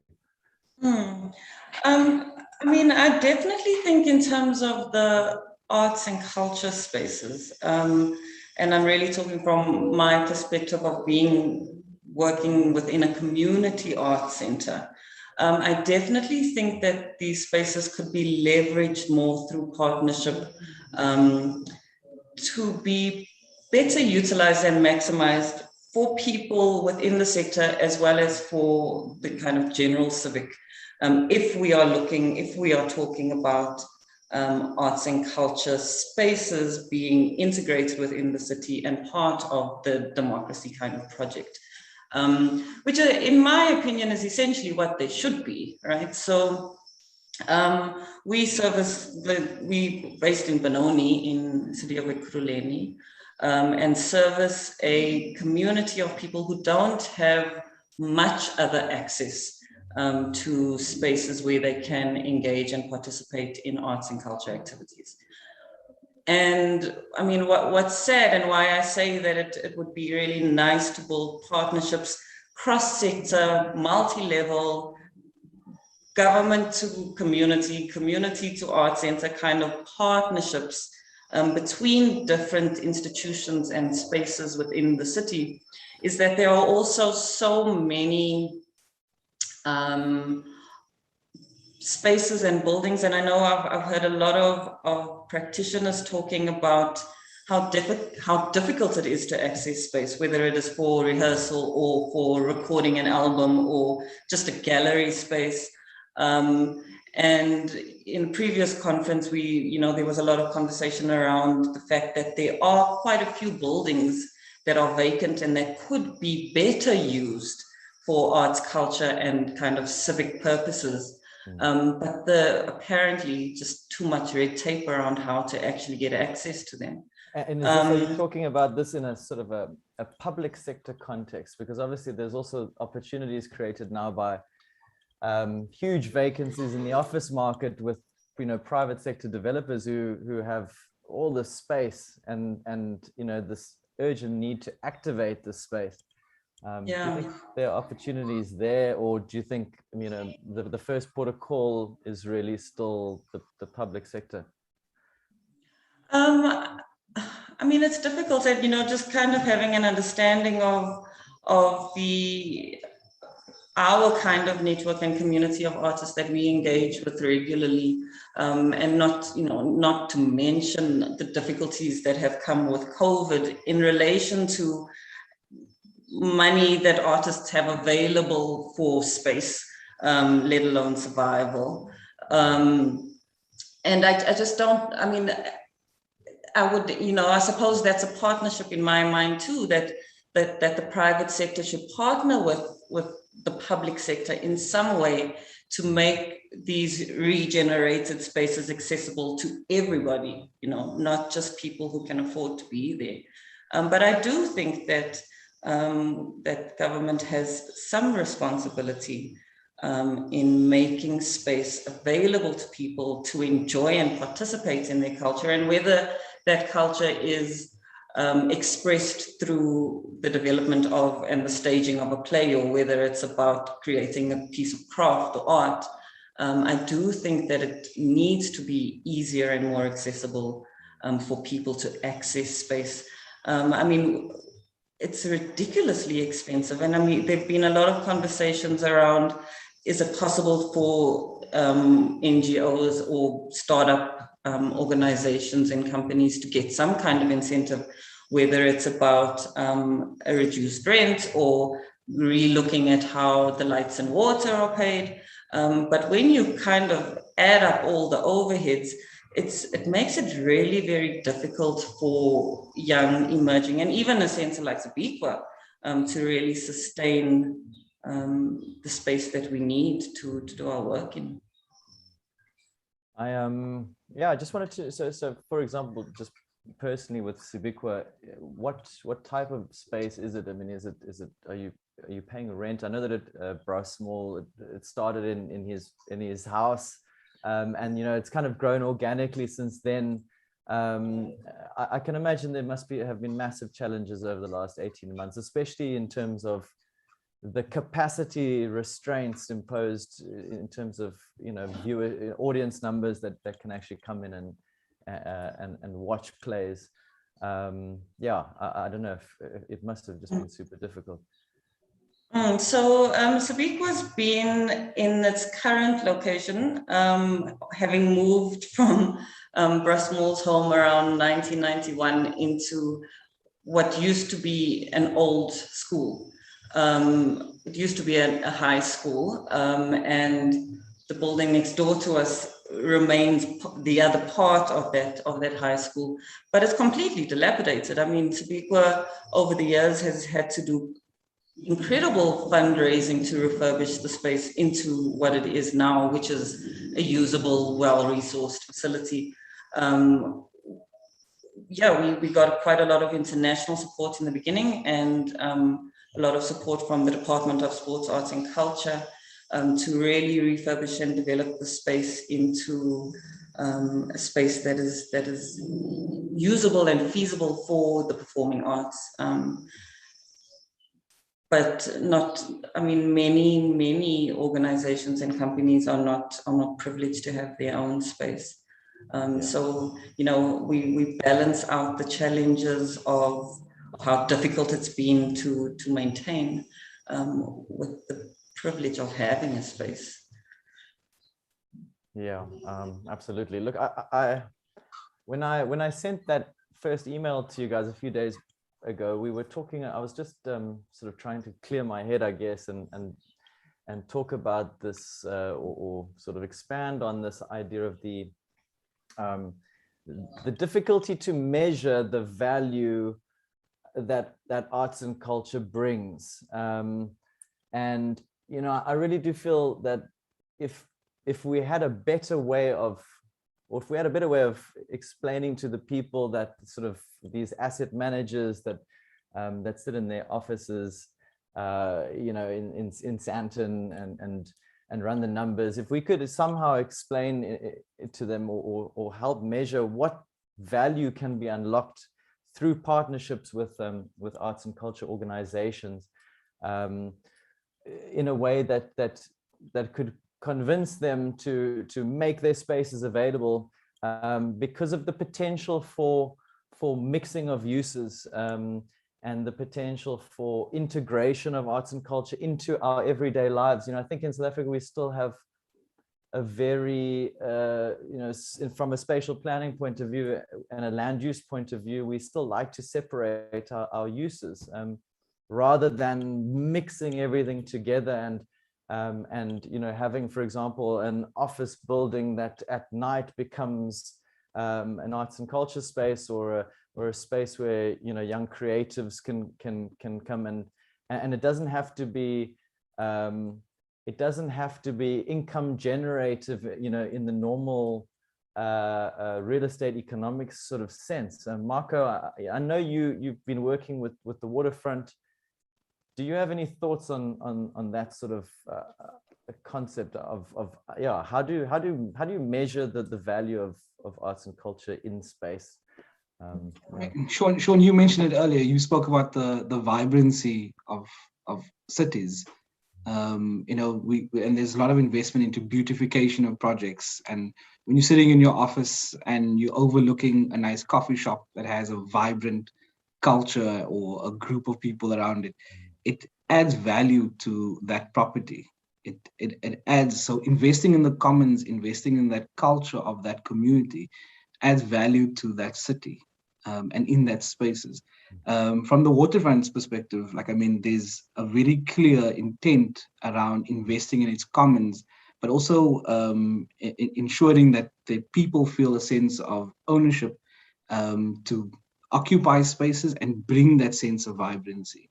So they're quite strategic about this, from very Buskers program and allowing performing arts onto the precinct and nurturing those performing arts to public art, to large sculptures, and investing into emerging artists occupying certain spaces.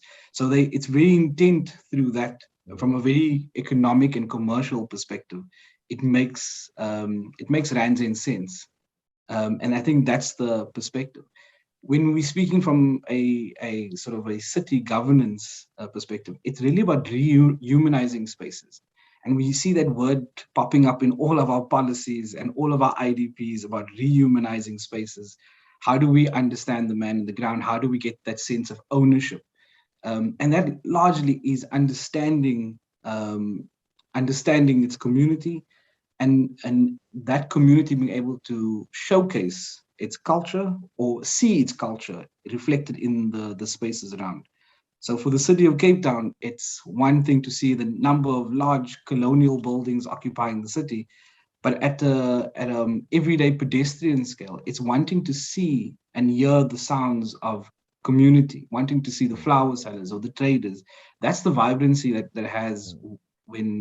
brings that vibrancy. And that seems to be missing largely from what we're seeing in the city centers right now. And somehow needs to be nurtured. It can't be left up to chance. I think that's the thing.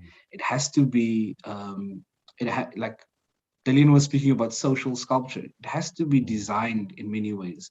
So what do you use to catalyze? What spaces do we use to catalyze things? And that often, sometimes it's not, it doesn't need to be designed by the city or provided by the city. It just needs to be enabled by the city, and the community is willing and very much able to occupy these spaces and bring vibrancy back to the city. But it's about understanding what are those enabling infrastructures and mechanisms there. Yeah, so I mean, I don't know, the city has a buskers program. It's really good. The events processes for doing events is incredibly difficult.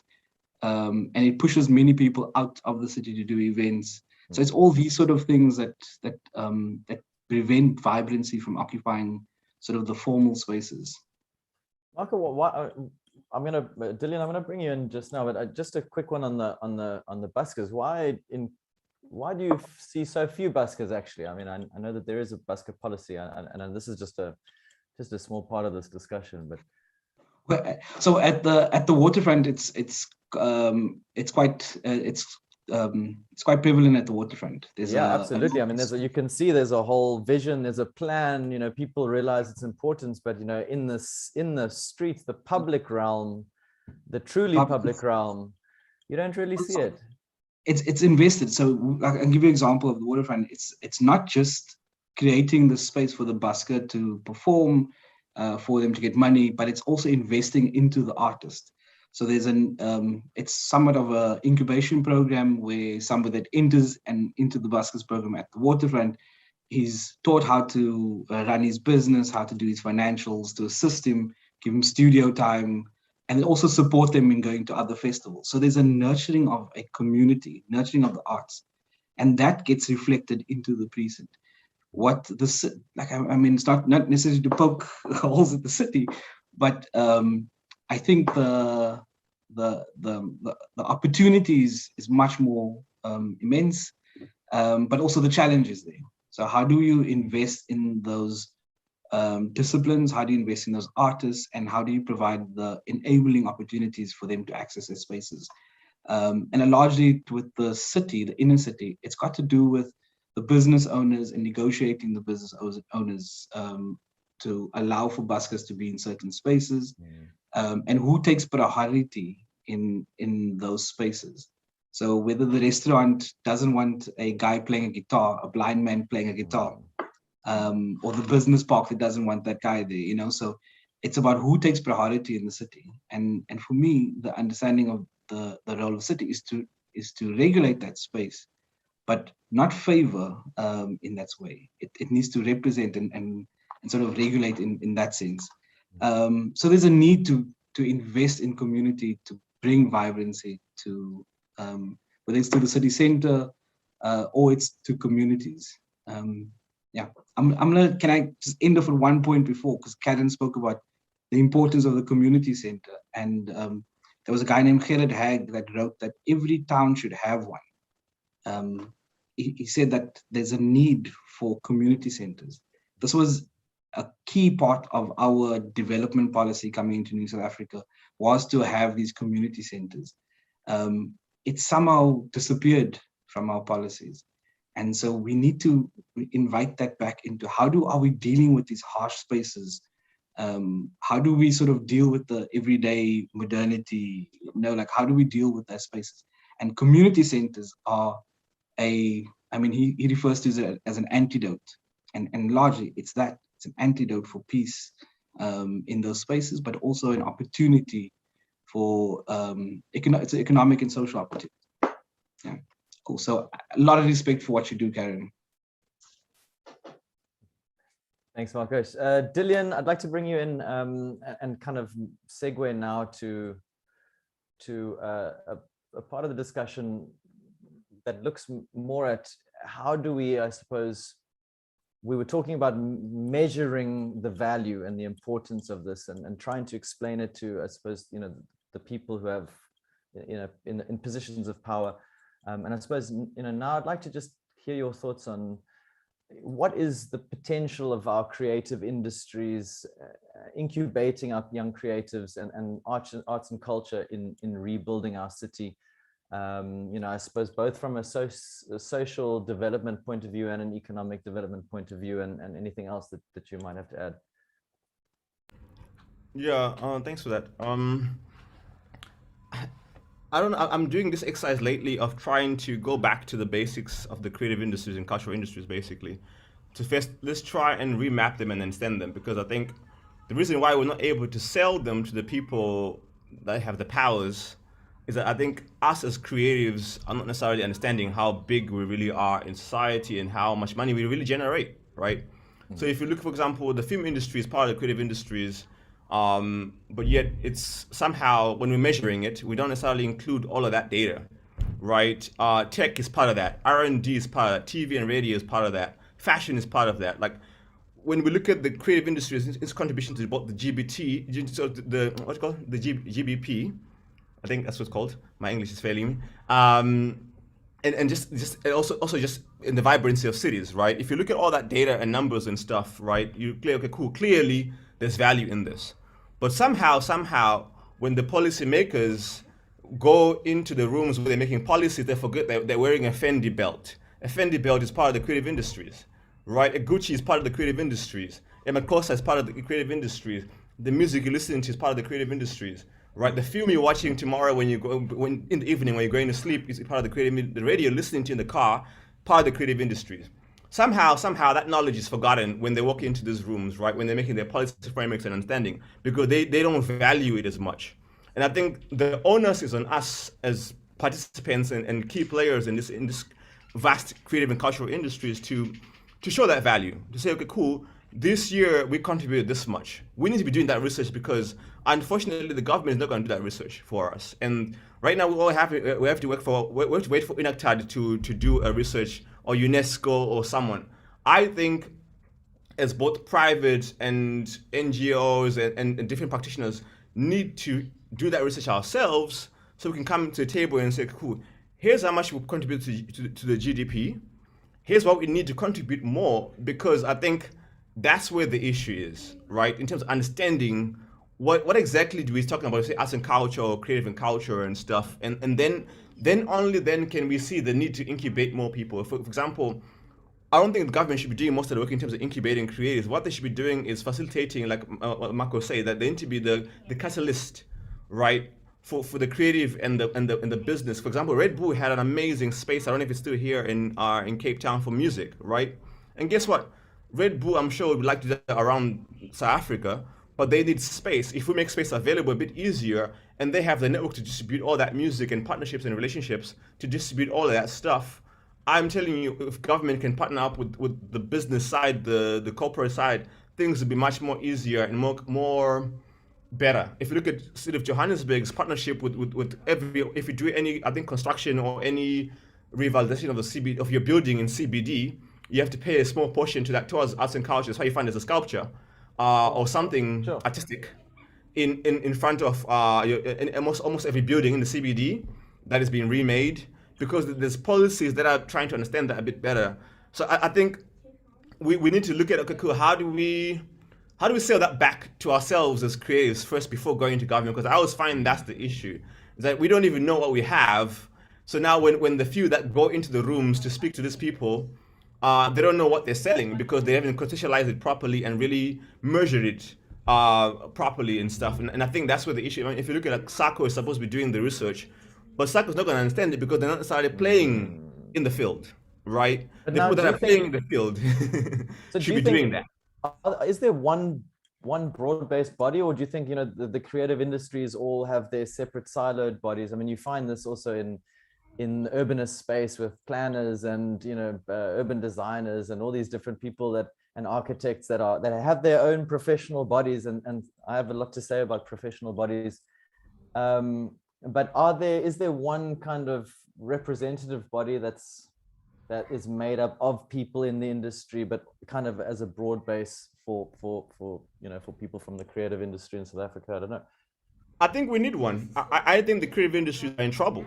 That's just my personal philosophy.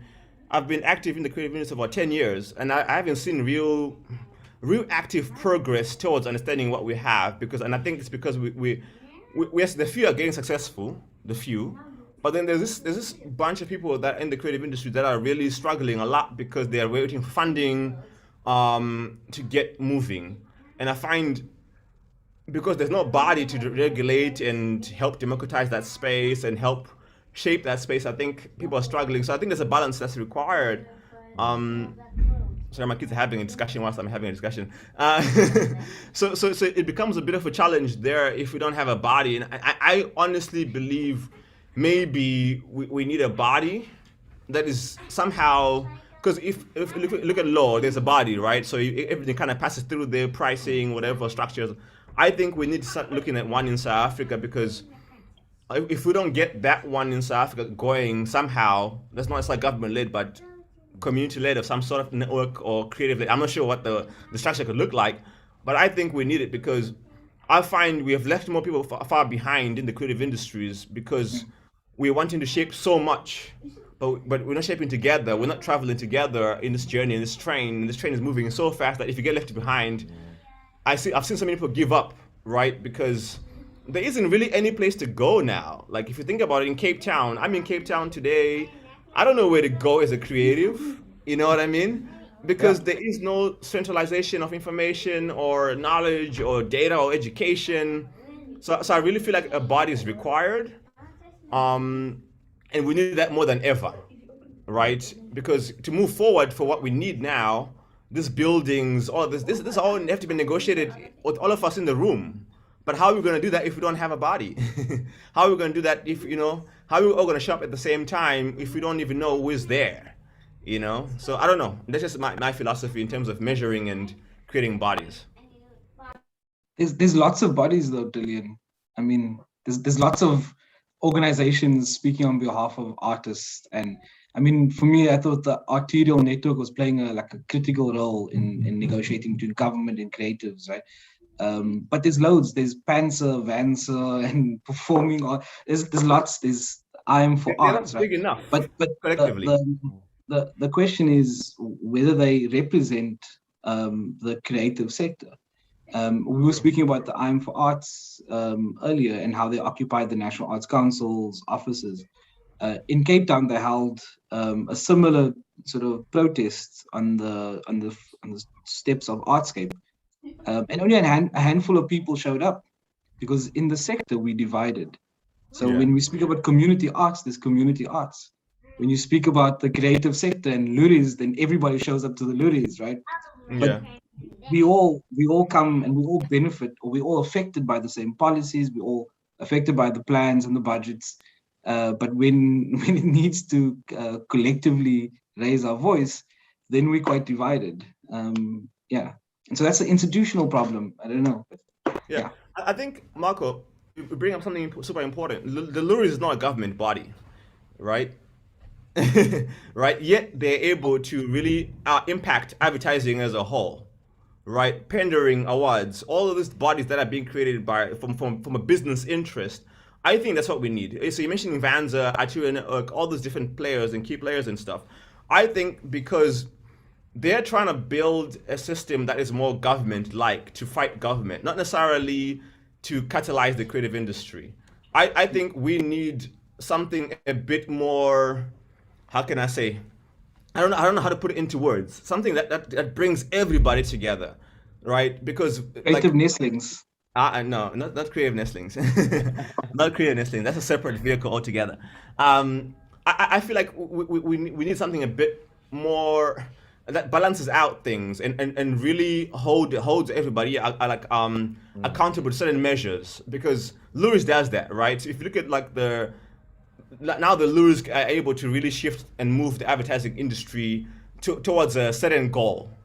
What do we have for the creative industries and cultural industry that looks like that? That is also not government influenced. Yes, it's individually influenced, but at least there's progress there. I think we should learn. So there's an organization, I mean, like in Western Cape, there's a legislated and funded organization called the Western Cape Cultural Commission. And every artist I speak to and I ask, do you know who they are? And nobody knows. Yet that organization should be raising the concerns and the voice of the creative sector and the community. So there's definite like disjunctures and how we speak to government, and also the language and the frameworks that government offers to creative sector to speak to us. And how, like, I mean, you were speaking of measurement earlier, but I mean, it's those sort of frameworks that government is sort of putting forward. And I'm not saying that there should be a divide between creative sector and government, but you're right, the community does need to have a collective voice about what we want. I suppose, Marco, the private sector is, it's much better at, I suppose, showcasing these industries than the government is. I mean, the Luris are excellent at showcasing. They've put it up they've elevated it. Everyone knows, and the people that have nothing to do with the creative industries, they know exactly what you're talking about when you talk about the Luris, because they've branded it so well. It's something that people can understand exactly what you're talking about just by using the word Luris. But my fear, Sean, is that it's only at one end of the creative sector. And so we do have a lot of these things of awards and the Mzansi Golden Awards and economic awards. So there's loads of these things, but it's only at one end. And what we're not sort of investing in is happening on the ground, and that's at the community. And if we don't sort of nurture the roots of the plant, it's not going to flower, right? And I think we are missing or misdirecting our investments. And we're hoping that non-profit organizations are going to save the arts. No, we need all of us to sort of invest. Yeah, Karen, I think that's a perfect time for you to come in. Can you, talking about the importance of culture, arts and culture as a stimulus or a means of rebuilding the city? I mean, could you maybe just give us a illustration of the people behind Sibikwa and what happens when someone new comes into the space, and just sort of tell the listeners, take them through that whole process and what you get at the end of the day once someone has been involved in the center for some time. Sure, that's such a hard thing. And I think linked to your question around how are we measuring and valuing the arts, I think that's the difficulty that we face in the sector, is that so much of our value is based in things that are not tangible and things that take a long time to materialize or be realized. And a lot of our value is so intertwined with so many other social factors that kind of inform the changes and the values that we see coming out of the arts, that it's really difficult to measure and evidence in a way that we can actually attribute these values, specifically to you having come and visited Sibikwa, right? So of course we know, and I mean, over Sibikwa's 34 years of existence, we've got all of our data and reports and things. So we've got tons of evidence that, I mean, that could be used to coordinate and consolidate a broader national picture as opposed to an individual organization picture. And yeah, so I think that, you know, we've got all of this evidence, but at the moment it kind of, and you know, a lot of this within the social science kind of space, a lot of what we have is criticized for being anecdotal, right? So we go, this young person came in. Yeah, it's the difficulty of the qualitative, but it's also that, you know, so we've of course got stories and narratives and examples of people that have come into Sibikwa and, you know, either spent a year or a month or came to a one-day event and have directly after the event expressed the kind of benefit that they experience from being part of and being witness to. We also have many examples of people that have come through particular training or education programs and demonstrate better performance at school, or are able to access tertiary education where they might not have been able to do that before, or are able to actually enter the industry as working professionals.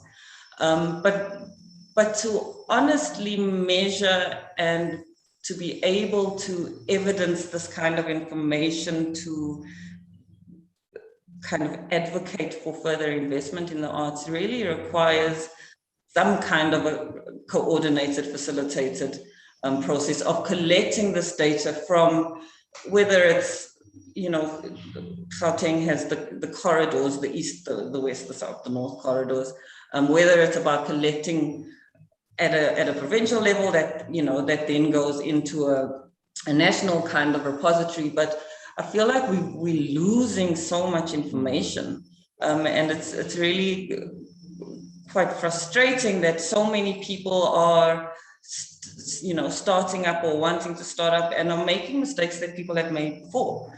And it's the idea, I think that Dillian was talking about the silos.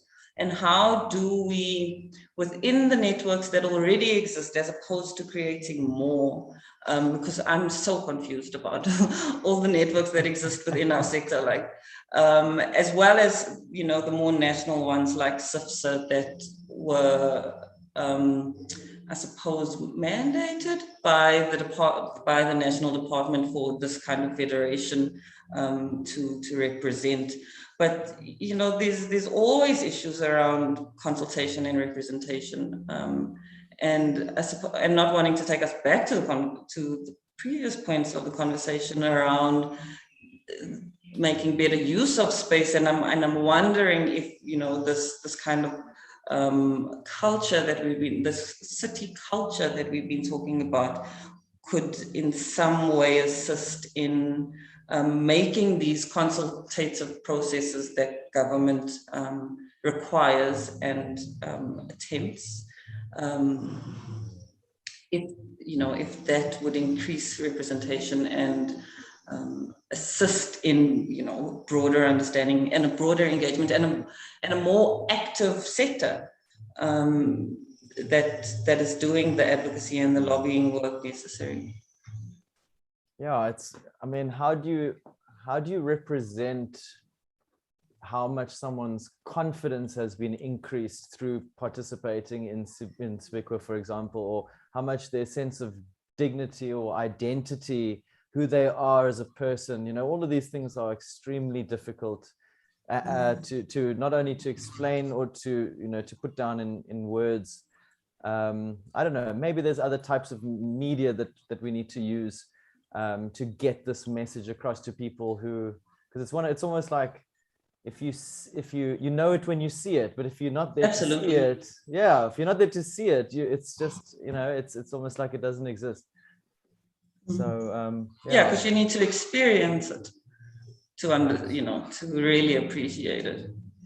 Absolutely. I wanted to chat to you a little bit about this this sense. I was talking about at the beginning my lens understanding arts and culture, and how it kind of was like a passive observer, and how, you know, in other certain, you go to other countries, or, you know, you go to other parts of the world, maybe the Far East, and you just see there's a immersion of culture in everybody's day-to-day lives. And I suppose, you know, Dillian was talking about that in the sense that, you know, actually there is culture everywhere, we just don't realize it. But I wanted to explore this aspect of the importance of arts and culture as not just the audience participant, but also as, you know, the everyday participating on a day-to-day level of every single citizen in culture, and how we are also creating it, and how important it is for us to create it. Yeah, if you have anything to say about that, I'd really appreciate it. Yeah, I mean, it raises for me issues around or considerations around diversity. And I think that particularly in South African spaces, because there are multiple, there's a multitude of many traditions and cultures that are, you know, meeting or trying to meet each other in our spaces. I think that it's really important that an individual is able to express, create, produce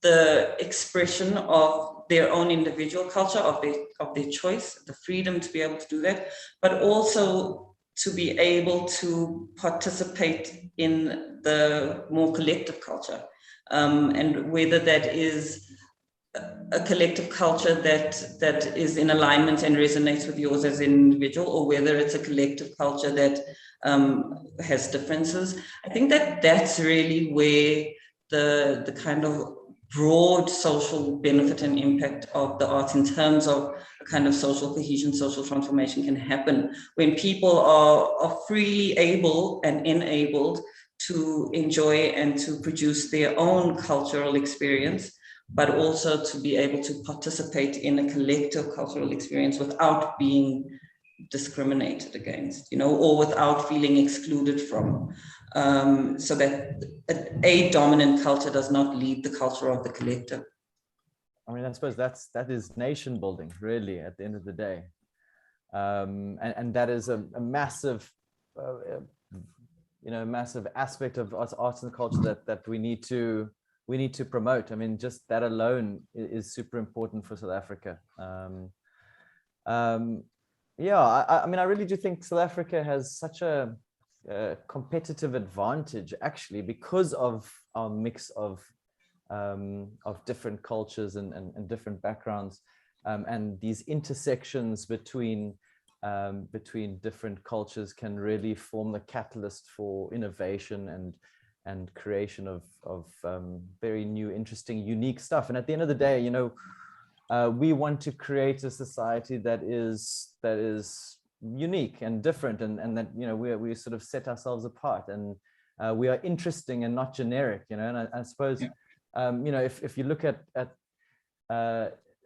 cultural tourism, there's a huge amount of value in cultural tourism, and the fact that people want to fly all the way across the world to immerse themselves in something that's completely different from what they're used to. Marco, you were talking about cultural tourism recently in the Western Cape, and how the Western Cape government had identified it as a huge growth area for potential to exceed even in agriculture and fishing, I think, in the province. What do you think is the potential for cultural tourism? And yeah, what are we doing to unlock that potential? I mean, it's incredible. I mean, like I'm saying, it was identified as a key pillar in our growth and development strategy, like in 2005. And I was looking through some old documents trying to find out, like, where did things go wrong? Like, what happened, right? And I found this thing called the microeconomic development strategy, and it spoke about culture and sort of cultural tourism, but it also spoke about the textile industries. It spoke about film, it spoke about the various disciplines within the sector, right? And the economic potential for this, the opportunity to sort of drive the GDP, but also to create a wealth of jobs within the province.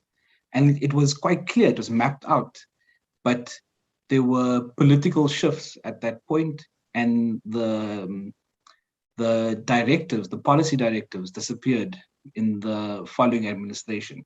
And with those policy directives disappearing, that investment into that spaces, into that sector also disappeared.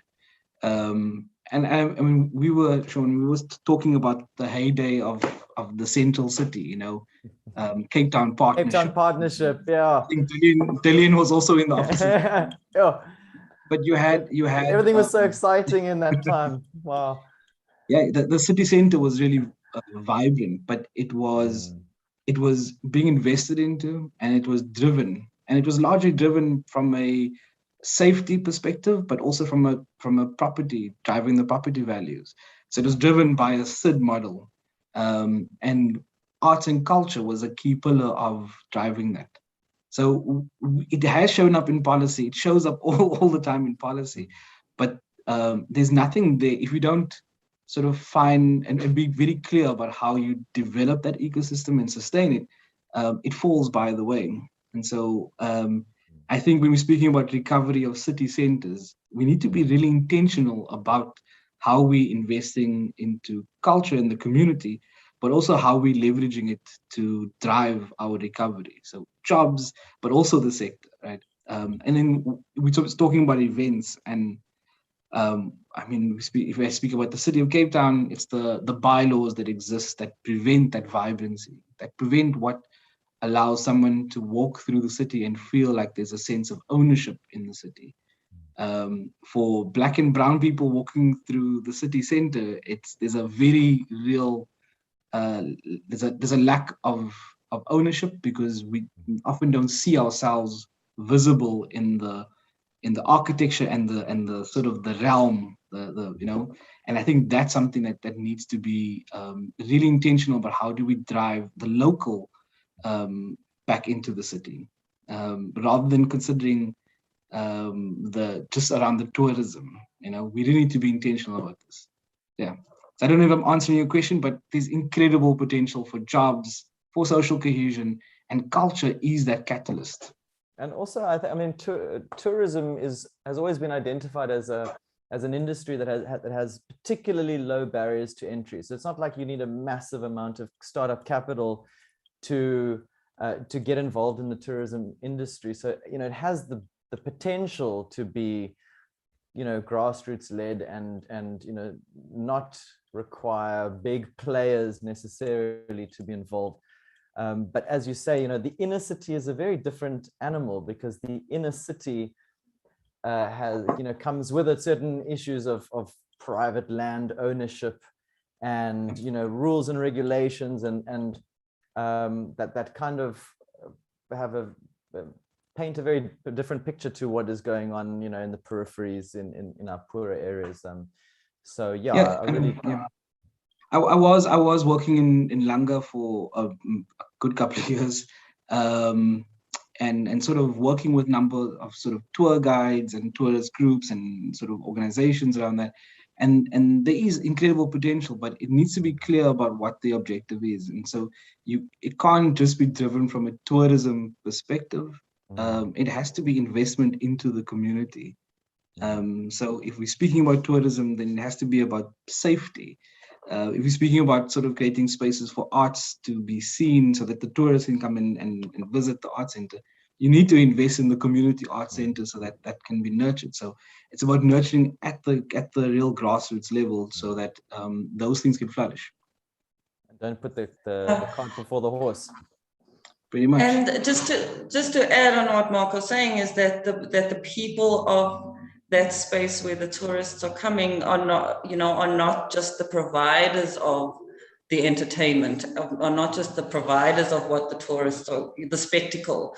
that the people of that space are just as able to engage and participate in these tourist activities as much as people that come from outside. I think we see it quite a lot with, when you have like a big festival within a city, but the people that naturally occupy that space do not necessarily feel the benefit of having that festival. It kind of overtakes their city. So I definitely think that there's more thinking needed around how is that benefit more mutual, and how is it supportive and enabling of the community, and not just about this tourist event. Yeah, absolutely. I mean, otherwise it becomes something that loses its authenticity, and also definitely not an equal access, equal democratized environment. I mean, it's absolutely different positions of power. So I just wanted to now move on to a little bit. I don't want to go into too much detail, but the sort of the regulatory space, and maybe talking about the white paper. I don't really know anything about that. Is there someone that could possibly volunteer to start on this particular topic? Possibly Karen, because I think you mentioned it earlier. What is the white paper, and how does it impact upon normal people? Well, the white paper is really the guiding document to provide a framework for how the arts and culture are supported, engaged with, and developed within our country. I don't know that I'm necessarily the best one to talk about it, but in relation to policy, apart from the fact that the white paper, there was a long period of time before the white paper was reviewed and revised, and I think it recently, maybe last year, I think it actually came to a point of moving from draft. And I think it's necessary, and I think that it's necessary for our policies to be dynamic. When in the first kind of version of the white paper, it was very much about redress and about it was moving into the space of democracy and what needed to be done to make up for what was taken away or not given to particular groups of people during apartheid. And I think that it of course, policy needs to shift and change to suit the kind of contemporary environment that the arts and people find themselves in. But I definitely think that this conversation around the integration of culture and the maximizing and the leveraging and the mobilizing of culture does need to have some kind of a policy drive. And I think that and I don't think that culture belongs only to the Department of Arts and Culture, Sport, Arts and Culture. I think that culture needs to be seriously and directly considered and integrated with across sectors, whether it is education or health or agriculture or policing. I think that, as we were talking about earlier, culture is so inherently part of our everyday lives. You can't separate it from any of these other sectors. I do think that, a transformation in terms of of culture in relation to democracy needs to be integrated within policy and therefore driven by policy. I think that, from local to provincial to national policy. And I think that perhaps would support a lot of local municipal officials that are very interested and passionate and real champions for arts and culture. If arts and culture is written in as a particular directive or mandate within an IDP, for example, that might give the municipal official the power and the authority and the framework within to advance and expand the use of arts and culture within our municipalities. So I suppose that's on a local level. All of these plans, we've got district plans, we've got municipal spatial development plans, all of these grand things. And these are, we've got the Splumer regime that says, everything has got to be informed. Everything we do has got to be informed by these principles. Maybe we need to say, look, everything that you do needs to be informed by the value and the principle of embedded culture in everything we do everywhere, right around the city. That shows up it shows up in all international policy. It says that culture is the foundations of all development policy, right? It's just not reflected. It's not translated. I think so. Karen, you were speaking about the national policy and the IDPs, but at a local level, it's all the bylaws that we see in our city that is quite repressive and prevents sort of culture from showing up in the city. So from the graffiti bylaw to no skateboarding bylaws to buskers things that sort of prevent, so there's all these things that aren't enabling to allow for vibrancy that we want to see in our city. Marco, is that maybe part of the work that, of the Cultural Spaces program? Has anyone ever done an audit, for example, of what are all these, what is the suite of repressive laws that kind of make this all very difficult to implement? It wasn't the sort of objective of the Cultural Spaces program, because that was a City of Cape Town project around the sort of cultural infrastructure, their community centers, their museums and stuff that they manage, right? But the City of Cape Town's arts and culture policy was extremely clear about challenging some of those bylaws that are preventing arts and culture from showing up in the city. And I always encourage people to engage with that piece of legislation. Like it's written really well, and it exposes the city in many ways that ask the other arms of the city to respond to the sort of cultural prompts. So where can we access that? Sure. It should be on the City of Cape Town's website. Yeah, I think just put it in the chat if you don't mind. It's 2000. Yeah, I'll find a link. It's 2014. Zaid Minty was instrumental in sort of crafting this. It's such an incredible policy. It was one of the reasons why I actually had joined the City of Cape Town, was because it was this progressive policy. Somebody says it's on the city's website. Renee Holloman, hey, how you doing, Renee? So thanks, Renee. Shut. You have these things, but you have also, it's about where arts and culture sits in the institution and who is driving this sort of narrative in the city. And so in the City of Cape Town, it's largely driven by sort of a neoliberal agenda to suppress the voices. And so you don't see opportunities for arts and culture, for graffiti or street art to show up. It's driven a very different perspective. But yeah. Julian, do you have any thoughts? I see your hand is up. Yeah. I think I like what Marco said earlier on about where did we go wrong. I think this Cape Town is not a good city because it doesn't reflect the people that actually are active in the city, right? So if you look at the most vibrant areas, the way there's a bit more investment in cleanliness. I worked at Cape Town Partnership for a year and a half, where there's cleanliness and everything. It's all CBD areas, and it's never the areas where the majority of the people that pass through the CBD pass. So it's not close to the train station. It's on Breeze Street, right? That's where the culture and heritage, and then Boca upside because tourists go there. But it's not necessarily where the people are.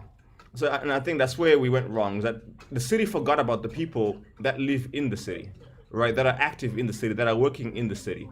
It only accommodates this for the people that are, how can I say, having leisure in the city per se, basically. And I think that's the important things. Things like languages, things like even bathrooms. Think about when you were in the CBD, where are the bathrooms for the general public, unless you can go into a restaurant, right? That's already forgetting the people like in the city. Now you want them to attend events, you want them to spend time in there, but you're not accommodating on their human needs, basically. So I think even public transportation in the CBD, you know, if you look at the trains and everything.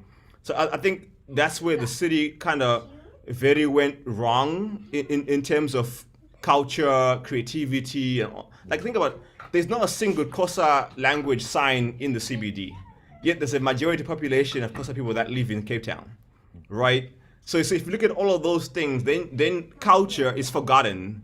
What is mattering is the one that they assume is going to spend the big bucks and is going to enjoy this performance, but not necessarily the people that are creating and living and really experiencing the city on a day-to-day basis, right? There's a whole joke around the mass migration at 5 o'clock, which is about now, 4:30 to 5 o'clock, there's a mass migration out of the CBD, right? Think about what culture are people consuming the entire journey when they're going home? Zero, right? But they were here to perform and participate and create for the CBD people that are living here for a few days. That's why I'm not a fan of cultural tourism. I'm because I find that what it does, it creates not so great jobs, but it creates jobs, I guess, which is what's required. It creates not so great jobs that the people that are supposed to be experiencing this on a day-to-day basis are not necessarily enjoying it. It waits for November, December time and a bit of January, and that's about it. But what about the rest of the time and the rest of the people that are here on a regular basis that are actively creating the culture, because culture is evolving, right? It's being made as we go and stuff. What do they enjoy? How do they participate? And I find like the city has forgotten about who's important here. So you want to create a better city, but then you're forgetting about the citizens that live in the city, right? You want them to perform, but you only want a few of them to perform because you can't have too many of them in the CBD. No. That's why we have all these ridiculous bylaws about ball games in the CBD. Like my kids couldn't play ball earlier on because there's bylaws in the CBD that says you can't bounce a ball in most of the spaces, right? So now it becomes of like, who do you really want here?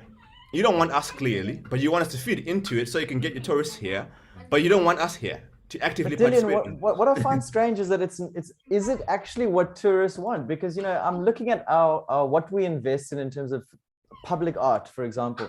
And you go along the promenade and you see like the Wayfarer sunglass and all this very generic stuff that like you could be anywhere in the world. It doesn't, you don't feel like I am here in South Africa. I am in a particular place. It seems like we like to invest in stuff that's generic, world class or whatever, but it actually doesn't. It's just generic and it doesn't really give you any sense of where you really are, even though we've got deep house music that is like fantastic, that is like world beating stuff, and people want to come and experience that, but it just seems like there isn't really an opportunity to do that here. You know what it is? It's safety.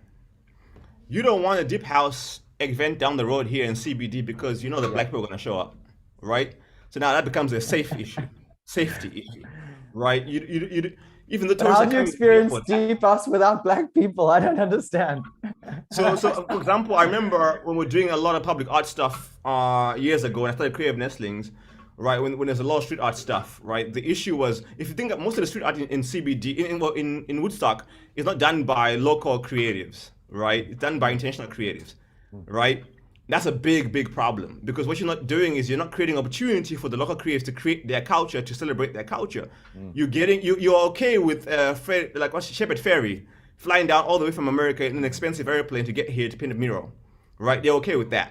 But now you want to give us Kumbuzo, who's an amazing street artist, to create a mural in the CBD, right? There was even a pipeline in collaboration with brands and city and all that kind of stuff to bring all these artists down to South Africa to paint these murals.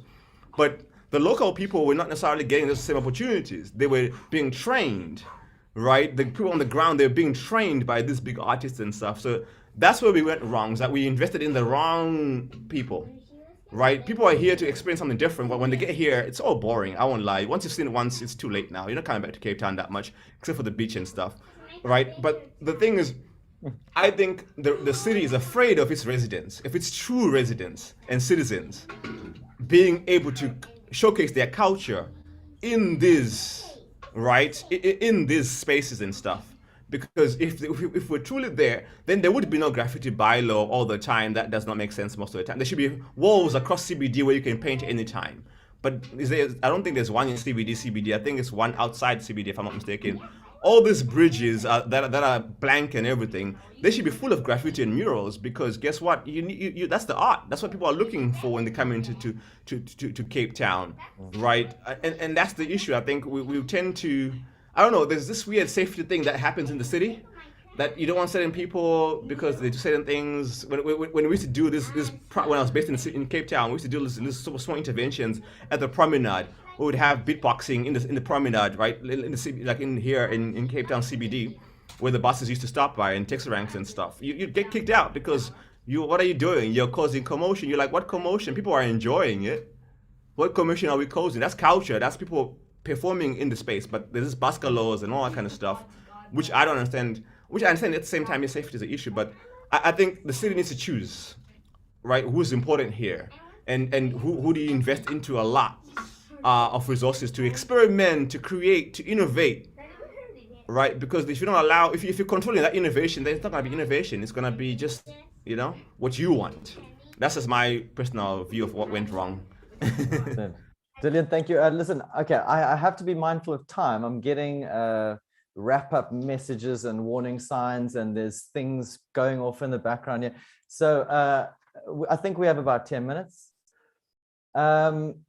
Could the three of you now sort of try and recap all of the stuff that we've covered today, and try and sort of figure out a way forward here? Tangible steps is what we're really looking for, and small things, not grand plans, but I think I'm going to ask each of the three of you if you could just try and discuss a few small steps that we can take to leverage arts and culture and events to help rebuild our cities.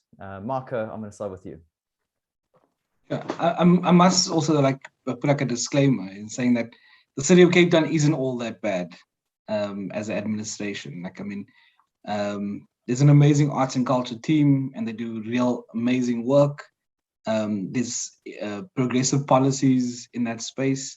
I think the hardest thing is to get the creative community to engage and participate and leverage what is sort of in that space. And to a large extent, like in any sort of development, is for communities to hold the city accountable to what their promises are. And so you have an amazing policy, you have to hold them accountable to its promise and its investment into that space. But what we can do in terms of this is challenge some of the spaces that we're not supposed to be in, or challenge the bylaws that are there. Like whether it's the homeless bylaw, or whether it's the skateboarding bylaw, or whether it's the events bylaw, we need to engage with it and challenge it, and not surrender or retreat to other spaces. I think that we need to occupy to a large extent, and then force the city and its administrations and its politicians and its ward councillors to acknowledge the importance of culture at a local level. Yeah. Amen. Dillian, over to you. What are your tangible steps? Tangible steps. I think, yeah, I like what Marco said about the city, understand the creatives. And I think the city needs to meet the creatives where they are, right? Because unfortunately, they're not in the CBD, right? They are in all these different communities across the city and stuff, and across the country and stuff. So I think the city needs to really incentivize people to really participate in the conversations, because the conversations are being had, like Marco said, but the people that actually be in those rooms are not necessarily showing up because they don't feel invited. So I think the city needs to do that. And I think as creators also, we need to make the track towards the city also to engage and really try and, how can I say, help shape the city to be a better place, because it's possible, but it requires all of us to be in conversation. So I think that's the most tangible requirement. Just really great dialogue on all sides is required. Yeah. Thanks, Dillian. And Karen, closing remarks to you. I'm going to say it again. I think that the tangible step requires policy-driven, integrated, cross-sector incorporation of culture across the board. I think that the city of Cape Town and the bigger metros, you know, are a little bit further ahead in terms of developing local policy around arts and culture, but I don't think that that's representative of most of the cities or metros or municipalities in the country. And I think that we need to find a better, more coordinated way to enable the urban, the peri-urban and the rural spaces to move at the same time, and in a way that suits them. Fantastic. Guys, thank you so much. This has been a real privilege, and I think we will probably continue this discussion in various other platforms and on different, on another day.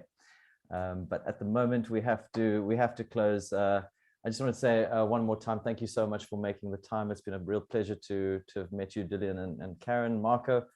Thanks very much as well.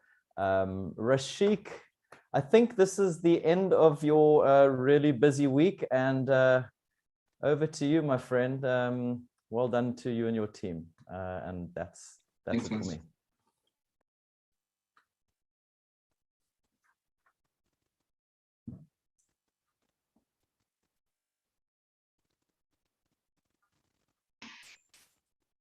Thank you very much, Sean. We'll start with our wrap up in 2.5, 3 minutes.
Hello, everyone, and thanks for staying till the end of the Urban Festival 2021 main conference.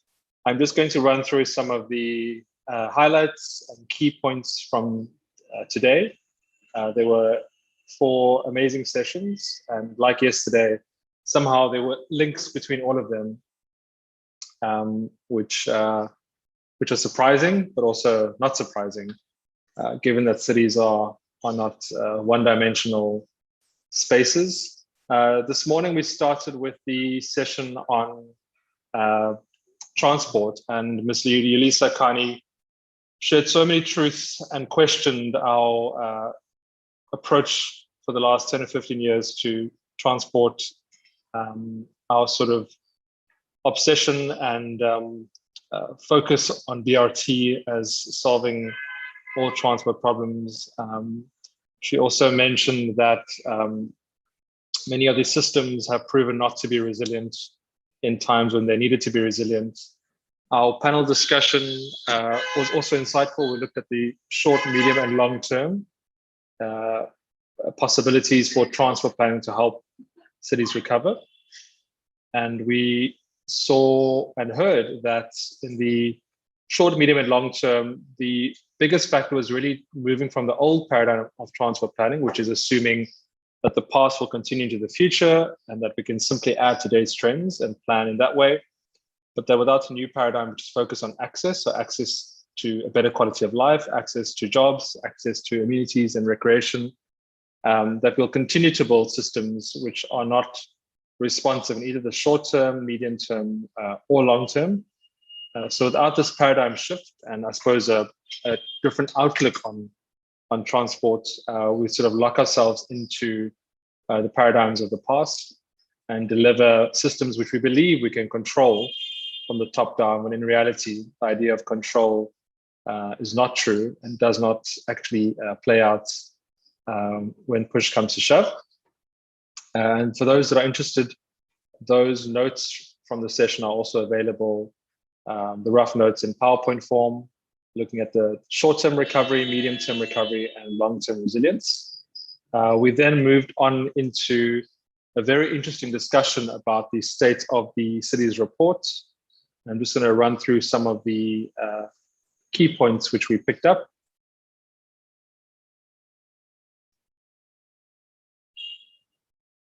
This is a discussion with the CEO of the South African Cities Network, Sithole Mbanga, and the clear message was that there's a need for more compassion between the different spheres of government and governance, and that instead of grouping people, we need to really look at the individual and the problems that we face on an individual level. Also mentioned that there were such high prospects for coalition governments, and often they're seen as being difficult, but coalitions, collaboration, finding differences between political views and cultures and backgrounds is essentially what is needed for South African cities and towns. He spoke about the universe of multiple crises and the fact that we have been in a state of emergency for quite a while. But he also identified the notion of all of society and whole of government could really be applied very practically when it comes to, let's say, new township developments or particular townships that no longer need to rely on our electricity grid, which is not sustainable, but we could really use that as an opportunity to pioneer and to advocate for the investment in renewable energy. And so if we can really engage and re-energize households, in particular in informal or township areas, to use green tech, that could create many more jobs in the process. There's also discussion about the need to unlock the full value chain of human settlements and not simply see housing as one-dimensional, but to be a bit more creative about all aspects of neighborhood and housing development. And that there's still a lack in the sort of cooperative governance space of bringing in the business sector. We see cooperative governance as simply linking local, provincial, and national, but community groups, community organizations, the business sector are quite key to this idea of cooperative governance, and that through cooperation, we all give and take a little bit and negotiate and lobby for our needs. But ultimately, the cooperation is sort of the middle ground so that the projects and the progress can continue to be made. That session was followed by what is called the IUDF seed grants. And these are micro or small grants given to, I believe, about 15 or 20 projects around the country in the last 2 years to catalyze, for lack of a better word, community-led change. And we've heard from this session that just a little bit of funding can go quite a long way. Traditionally, cities and towns have big budget projects that are hundreds of millions of rands and billions of rands, and they can manage those reasonably well. But we don't find enough seed grants or micro grants which catalyze community change and put some power within the hands of those who already have started projects. We heard from Nontobeko and Sibisi about the Higher Ground Africa project, which was actually born from a need for healing and a sense of connection that was needed. And that in that case, nature was used as a concept of ecotherapy. We also heard that there's an immense value in meaningful participation with communities. And by meaningful, we mean that there is new ways of listening and learning from people. Public consultation and engagement is not a once-off process, but it's an ongoing WhatsApp conversation in various groups over time, building trust and delivering quick wins.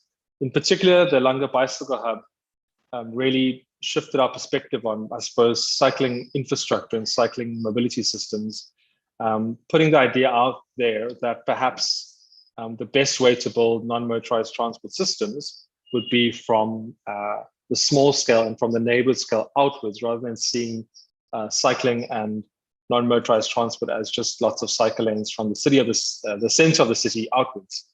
But the possibility of scaling up these smaller hubs and promoting cycling, walking, and other forms of non-motorized transport in communities and within neighborhoods, and then linking those to bigger infrastructure where necessary. So really having the top-down meets a sort of more dispersed, informal arrangement across neighborhoods.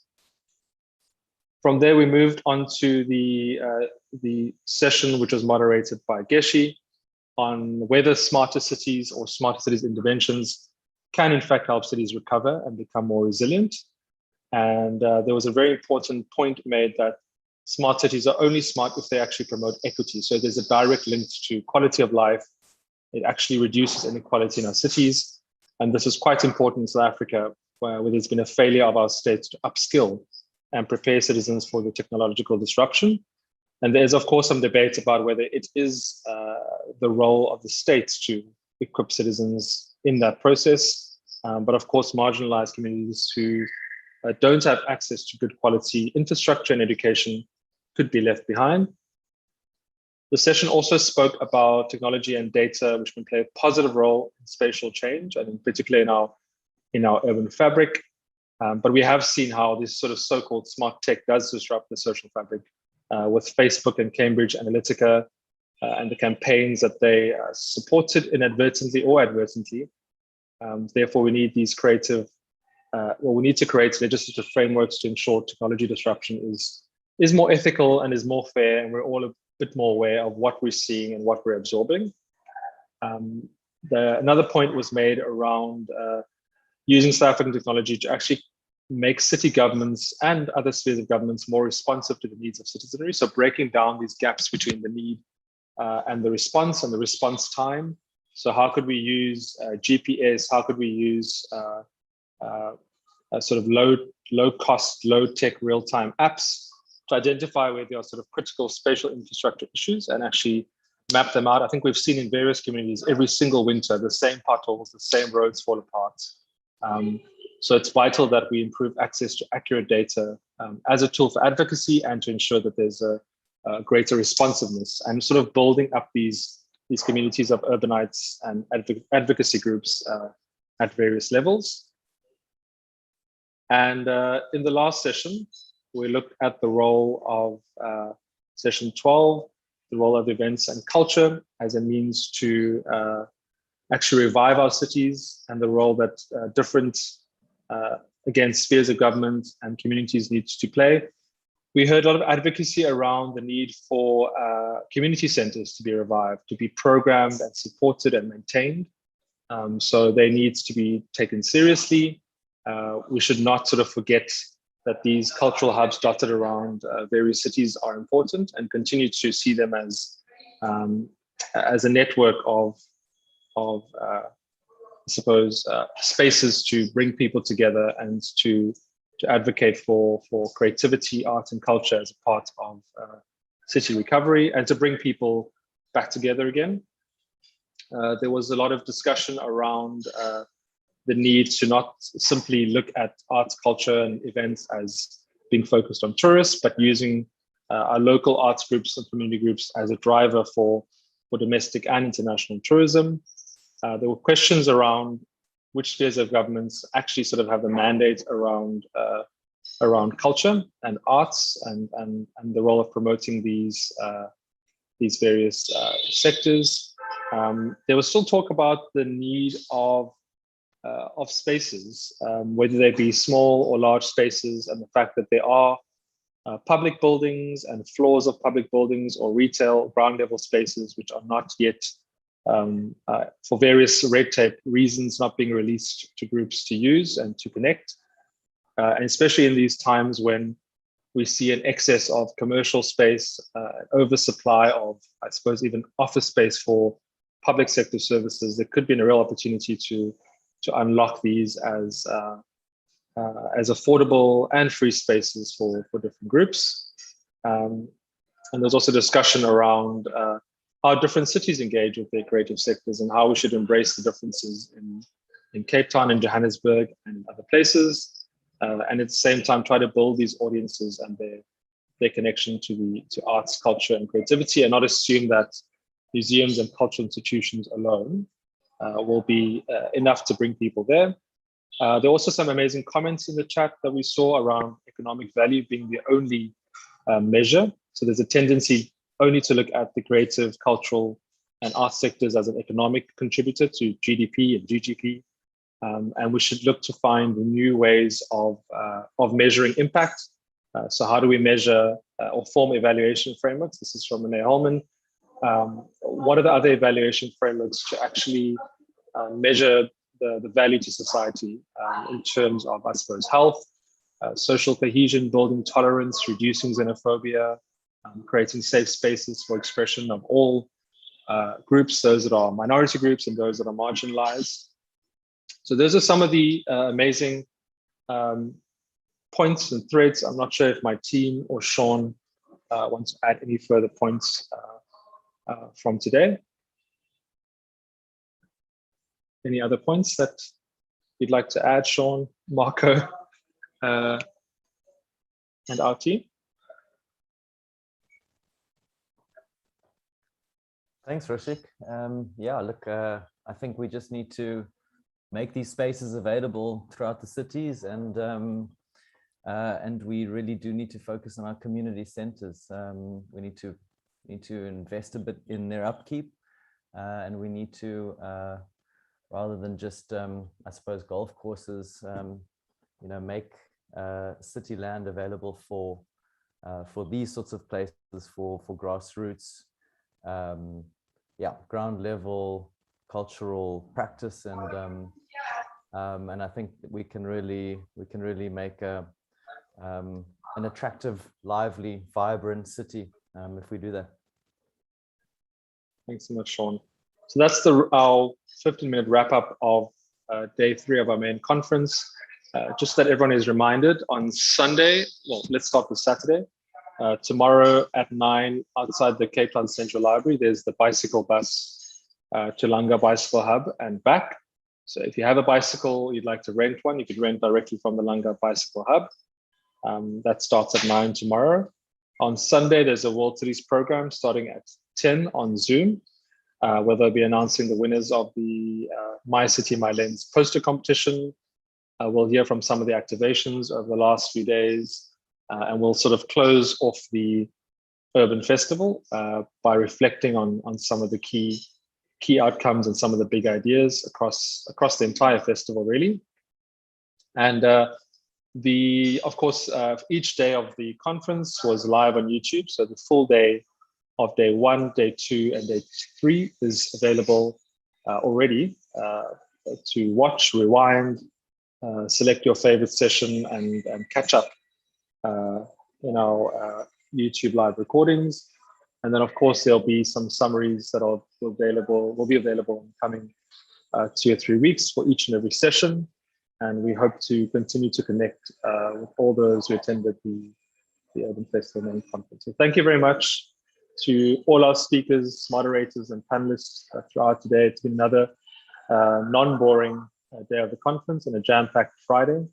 And thanks in particular to Sean, Marco, Dillian, Karen for finishing the Urban Festival conference on such a high note and reminding us that we're human after all. And we long for connection, excitement, and ways to express culture and ourselves and our identities, and our cities and towns are the best places to do that. So on that note, thank you very much, everyone, and see you at the Langa Bicycle Bus, and hopefully on Sunday for World Cities Day at 10 o'clock in the morning.